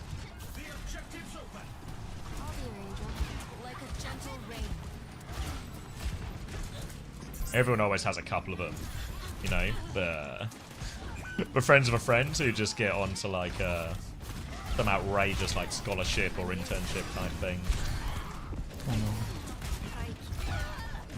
I remember one of the guys we used to go drinking with, who was like a friend of my housemate more than mine, but he got like a fucking, I guess like an internship as a model for like Ted Baker or something, and I was like, that's the fucking internship as a model. Yeah, like he was just sounds like a sick job. Yeah, like just, I mean, it's probably just like modeling for free, but I was like, if it's for fucking Ted Baker or something, like, if it's gonna happen, that's like a way in, you know. Just woke up. What happened last night? T1 win. Why didn't your Suzu res? I was trying to do the squid. Why is Zach in here? Yeah, you're asking the right questions, Mr. Dialogue.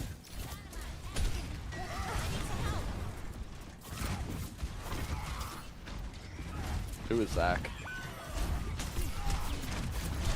Oh, it's another Zach one. Why is Zach in here?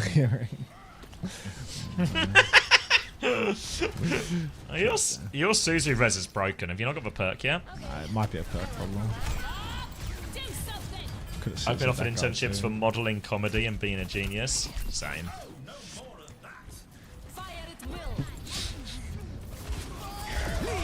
No! I've got 2 Suzus and I've used 0 of them. Oh, I didn't get the money. 3 teammates dead. Still 2 Suzus in the back pocket. The round's over. Just hanging on. Probably made like $5 that round. Didn't heal, didn't damage. After using TP, you get a clone. Alright, we gotta start TPing on cooldown. So this is why Shu can't play Kiri. Yeah, exactly. It's just a coach gap. Called clone conjuration. I don't think I can afford the big item. I can't. Fuck, I can't afford the item. Oddly enough. Unter loves making fun of Aki for missing his Suzus, but Unter can't hit his either. Exactly. Every time Aki misses a Suzu, Unter's just in these DMs, like, you know, in we didn't really miss any Suzus on the way there, you know, and I think that was like a big part of it. So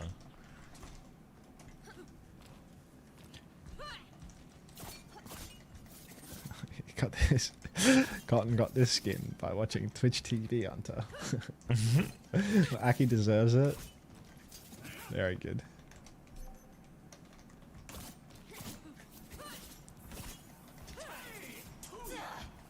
I never understand how consulting works. I feel like so much of consulting is like a big scam, you know, because they're always like such outrageous fees. What does that mean? But none of my business now. If anyone wants to pay me to consult them on their business or anything like that, just let me know. Any special plans for Uncoachable episode 50, or is it a secret? It's a secret. Like Alright, it's a secret. I reckon we got some good ideas. I don't know if any of them will happen. Step 1 is we're going to make a show for gamers by gamers. No res. And then No res on the Suzu. At a certain point, Unter's going to come in and try and turn it into a big franchise league. And then Richard Lewis is going to block me on social media because he's played. And then Richard Lewis is going to block him. Yeah, because he's seen this one now twice before, and he doesn't buy into the 3rd time lucky gambit. It's actually killing him to know that it's happened so many times before, and as a result, he has to tap out. And then we'll get on Disney XD, and this will upset Chris deeply as he has to change his act big time. Actually, Chris would really struggle on Disney XD, I think. We might all have a bit of difficulty, but like, yeah. Bi gamers, bisexual pride. Yeah, you guys have got it. Yeah, that's what. That's actually really on topic as well. Oh.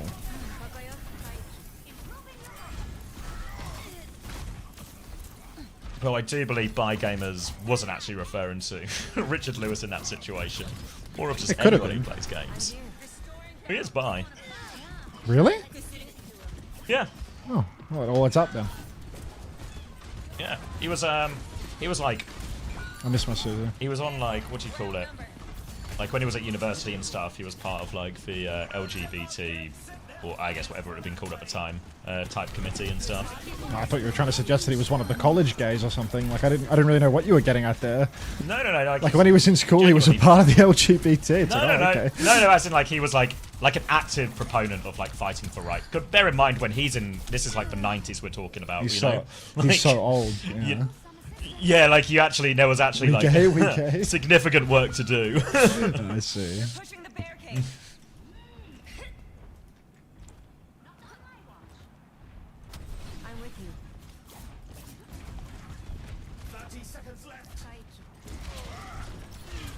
That first Kitsu is going to hit like crack, dude.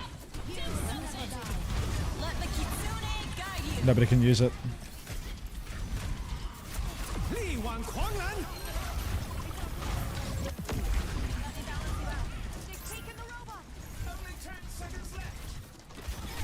I'm in a trap. Mental or literal? Oh, Velka. I just got it. Switch to the bomb. Wake up! Wake up! Wake up, little Bob. Wake up, Robert. You deserve the shame you feel for that rush. Thank God for Cotton. Would love to do an internship at a law firm, but piercings and long hair don't really market me too well. That's like that's a button-up internship, you know? Are we blaming the Iceman for losing today? Nah, it's team effort. Shu had a fucking shocking one. The whole backline was really poor, I think. Yeah, Just... knife perma dead as well. Shocking. Why don't you and Unter duo? Ping. Donut delivery. Swift step heals. Okay. Did you guys put I never put my picture on my CV at any point. I was always really against it. Like is that like a common selfie, thing now? like Chris D'Effa style? Like a selfie, yeah, or like yeah. You were told to? Yeah, I don't know if I got out of a job market. I didn't think you were meant to have a Just picture in of the nick of yourself time. on your CV. Yeah, I feel like picture of was like normally an off, like a not thing. Never put it. Professional pictures and stuff. I guess what was also true for a lot of it is I didn't have like a real professional picture, you know?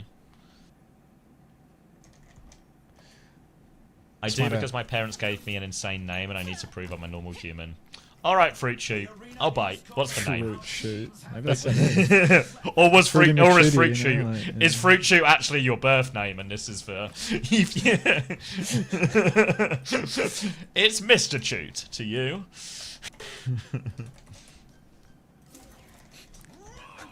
I can't say because it'll dox you. It's too rare. I mean, yeah, fair enough. Alright, fucking Thelonious Monk over here, like just...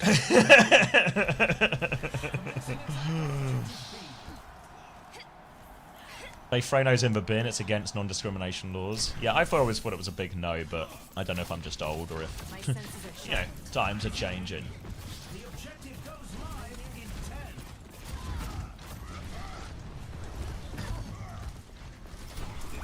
Oh no, just in time again.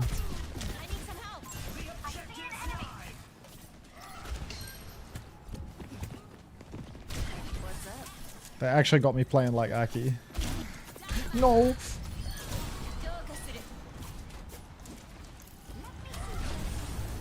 What's the most insane name you guys have ever heard? I won't say the full names, again in the interest of doxing, but one thing we had to do for the wedding is you have to do a seating plan. In a seating plan we need everyone's full names. What we realised is especially for a lot of like +1s, like people's wives or husbands, don't know what their surname is. So one of the guy's girlfriend's surname was Final, and one of the others' surname was Paramore. That made me laugh. Paramore? It's Miss Paramore, yeah. There was a Paramore at the wedding? Yeah, like, my friend told me, and he was like, I was like, oh, what's your missus' surname? He was like, oh, Paramore. And I was like, I presumed, because I presumed he was taking the piss. And I was like, no, like, for real, I need to send this to the printers, and once I send it, it's final. Not final like our other mate's girlfriend's surname, but final as in like, you know, so if Continuity you're in doing the a bit bit. right now, it's gonna be, it's just, I'm gonna pay to have someone print it on a giant sign, right? Are you 100% certain, with a straight face, her surname is Paramore? Yes. Okay. Right, I still don't believe you, but okay. I got a TP.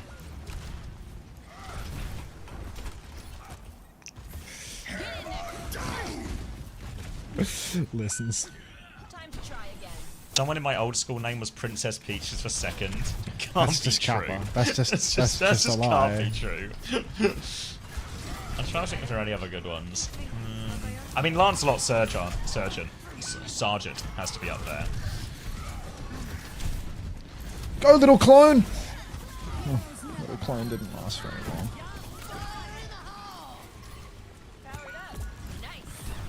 Go, little clone.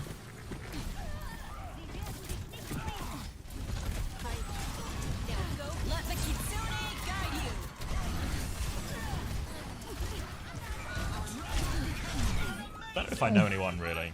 Go, little Genji! In that. Landon McGee. Yeah, Landon McGee does sound made up, to be fair.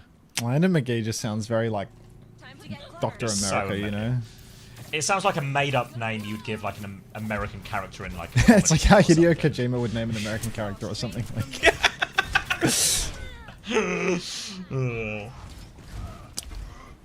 It's the same when I met Landon's dad, who's an absolutely lovely bloke. But then I would just find myself saying sentences like, "Oh yeah, I met Mr. McGee and he was class," and I'm like just, Hi, Zach!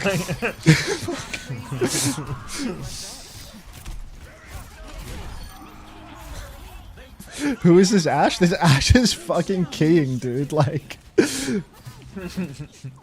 actually a nutcase. I had a boss whose name was Nick Fior. Our office group called ourselves the Avengers. There's a guy I used to know at school who's called Josh Bond, who obviously just got James Bond stick constantly.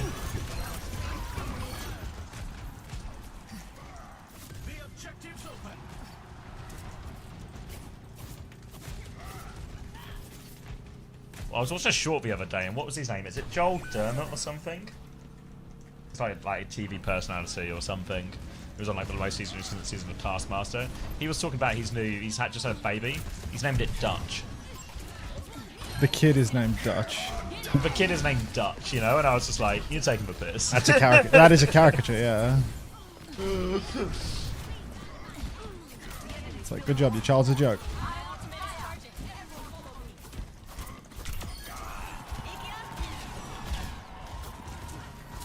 Oh, I knew a guy who called Adic. Wait, just remind me. I used to have a teacher.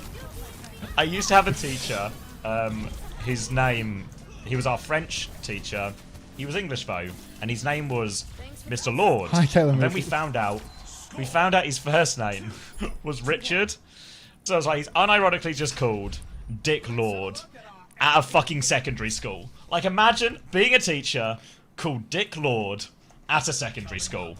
Just no chance, right? Just no fucking chance. Way too skinny earlier, Kayla movie. I literally didn't stand a chance. That shit was unwinnable.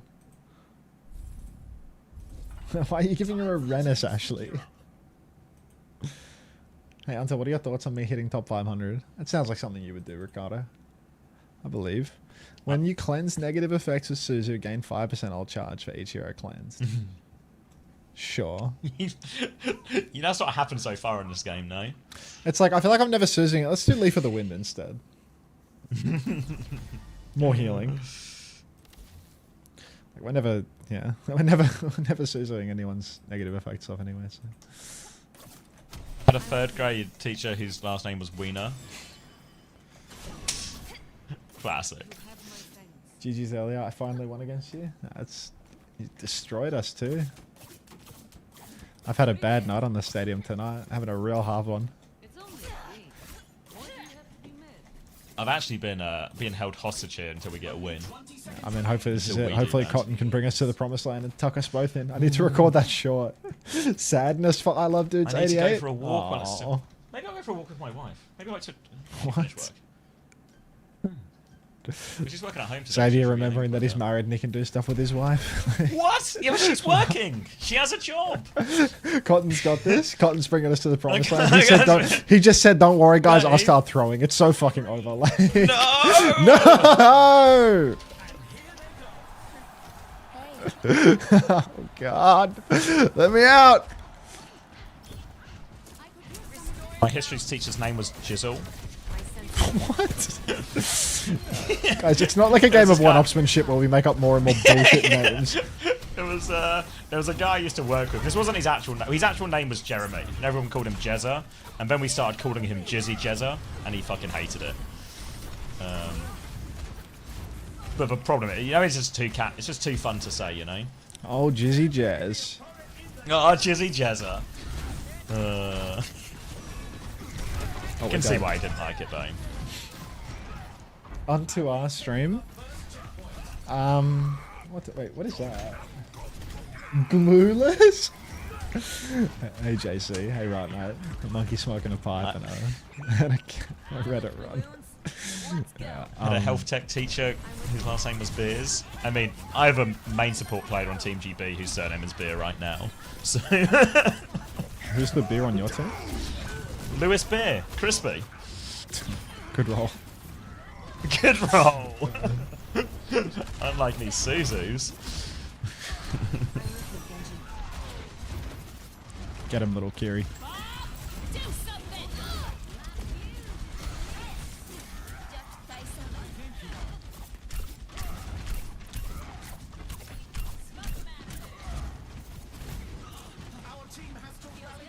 I just Suzu'd Zach. Suzu'd Zach. Yeah, there's a run on car. Can we get this freak away from me, please?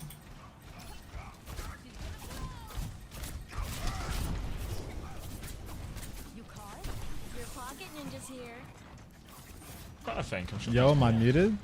Yo, am I muted?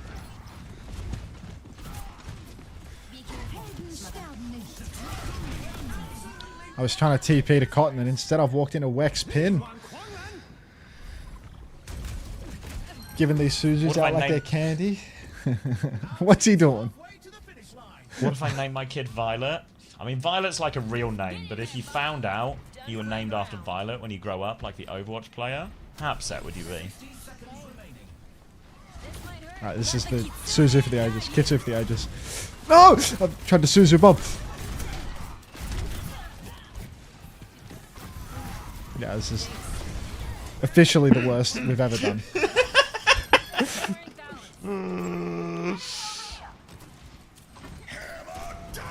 We're not making it out the hood, kids. My mum grew up with a girl called Indiana Jones. Nah, this guy is fucked. Where are his kill cams? Why don't I get to watch his kill cams?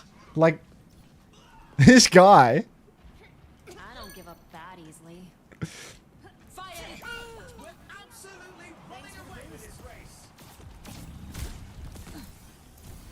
Only 10 seconds left.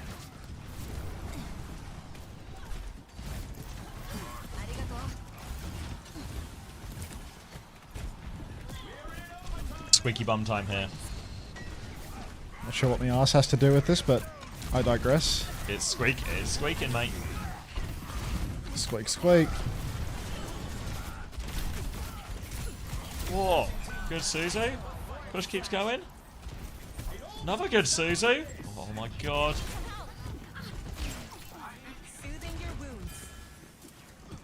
Oh. The hell is Mercy? Oh no. They're Tsunami.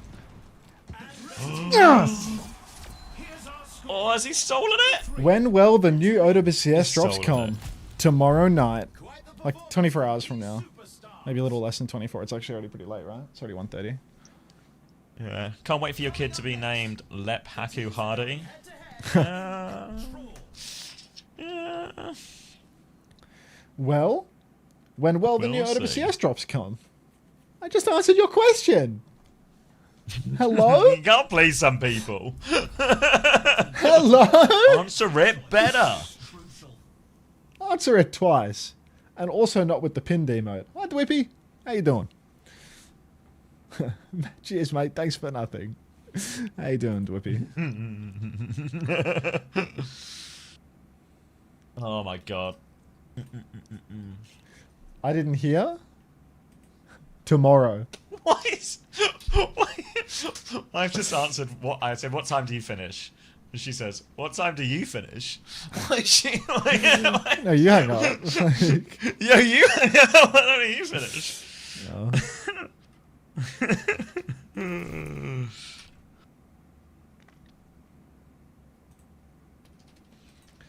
Hey, when did the new OWCS drops come? First time chat. Anyone know this? I'm doing alright? Well, very good.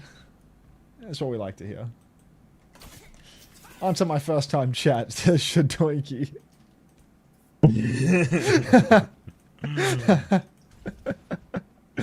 Fucking hell. I can't hear you. Unter doesn't get them because he's a brand risk. Go to Twitch TV/CommanderX if you want them. Ah.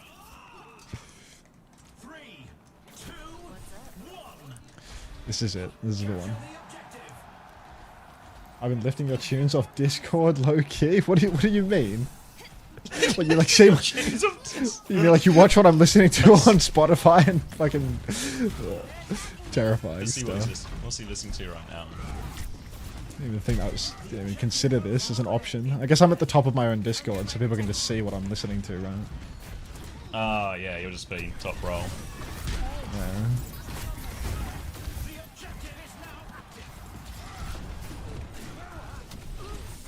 Oh my god!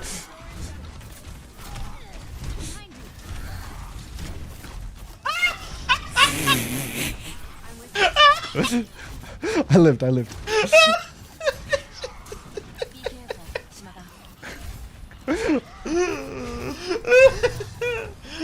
What a demonstration of good money after bad. You know, it's just... Here you go. Can't switch up this guy. No, he's going off again! What? Guy took the 1-for-1. Just everyone off the edge of the map, perma.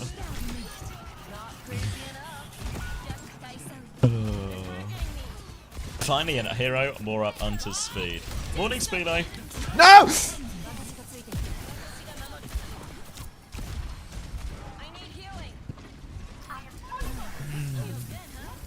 I've abandoned my Genji. Yeah, pretty good day in Korea actually here.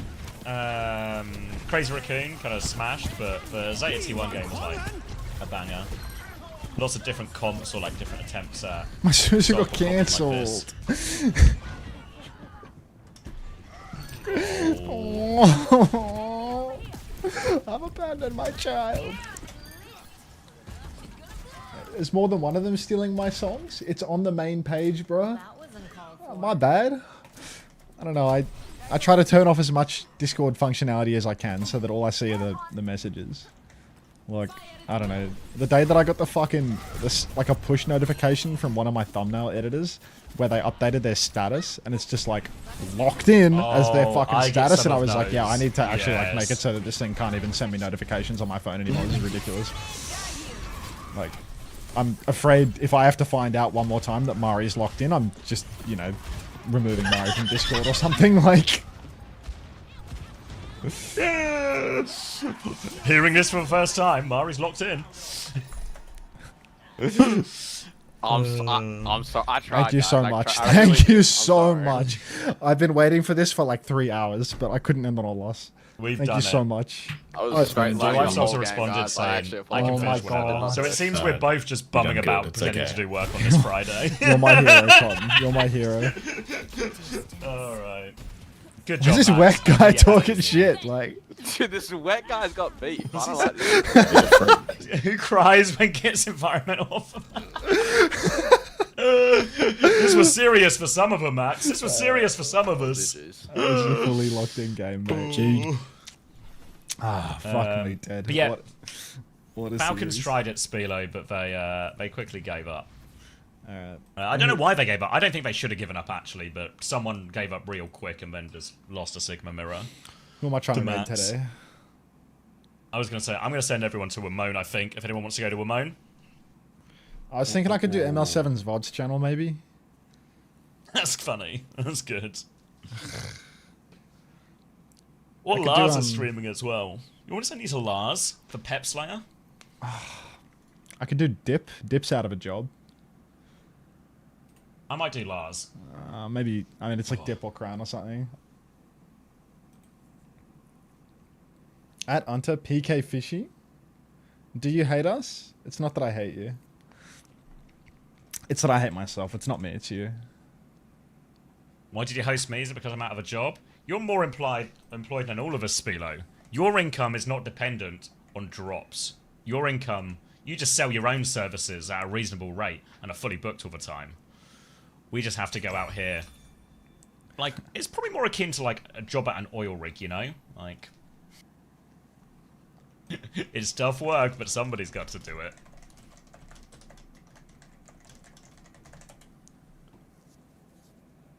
Gaming for Hope Live. Alright. Yeah, I don't think I'll be rating him. Send us to the Frenchie. Which two Korean teams are we watching right now? I mean, the that was Frenchie... actually, if you can believe it, a stadium game with Unter and some other OWCS players. He says short in his title and has been live for 3 hours. I'm not going to raid the Frenchie based on that. Maybe it's just his actual height. It could be his height. They tend to be. You know, like, it's a short stream because in the same way sometimes you're like a small right streamer or something, you know? I'm not... probably not going to raid PK, to be honest. Have a good night, go. Thanks, Caleb Movie. It's not very PK certified. It's not very PK Unter and certified. CX, do you hate us? Not at all, Smeagol. I hate you, Smeagol. Like, just to keep it clear. Yeah, he's got a real prickly outside, you know, but deep he says, down. What? If you go deep I don't know enough, Elwood Tinglebeast. it's a Like, I'm soft trying to raid core. someone I know. All right, I'm ending the YouTube stream here. See you, mate. Thank you, everyone, for watching. I'll send you over to Lars. I'll send you over to Lars, more accurately. And I'll see you guys tomorrow. 1 billion games of the World Cup are going to happen. Maybe some high-stakes games. Korea's also going to give us a bunch of morning slop to wake us up. So stay tuned for all of that. Don't forget to use our Face It referral link if you want to sign up to Face It. The deadline is on Monday, I think the 10th. So sign up now. Use our discount code. Help us win the thing. Help us win all the stuff. Support the channel. Support the podcast, etc., etc., etc., etc. Oh, yeah.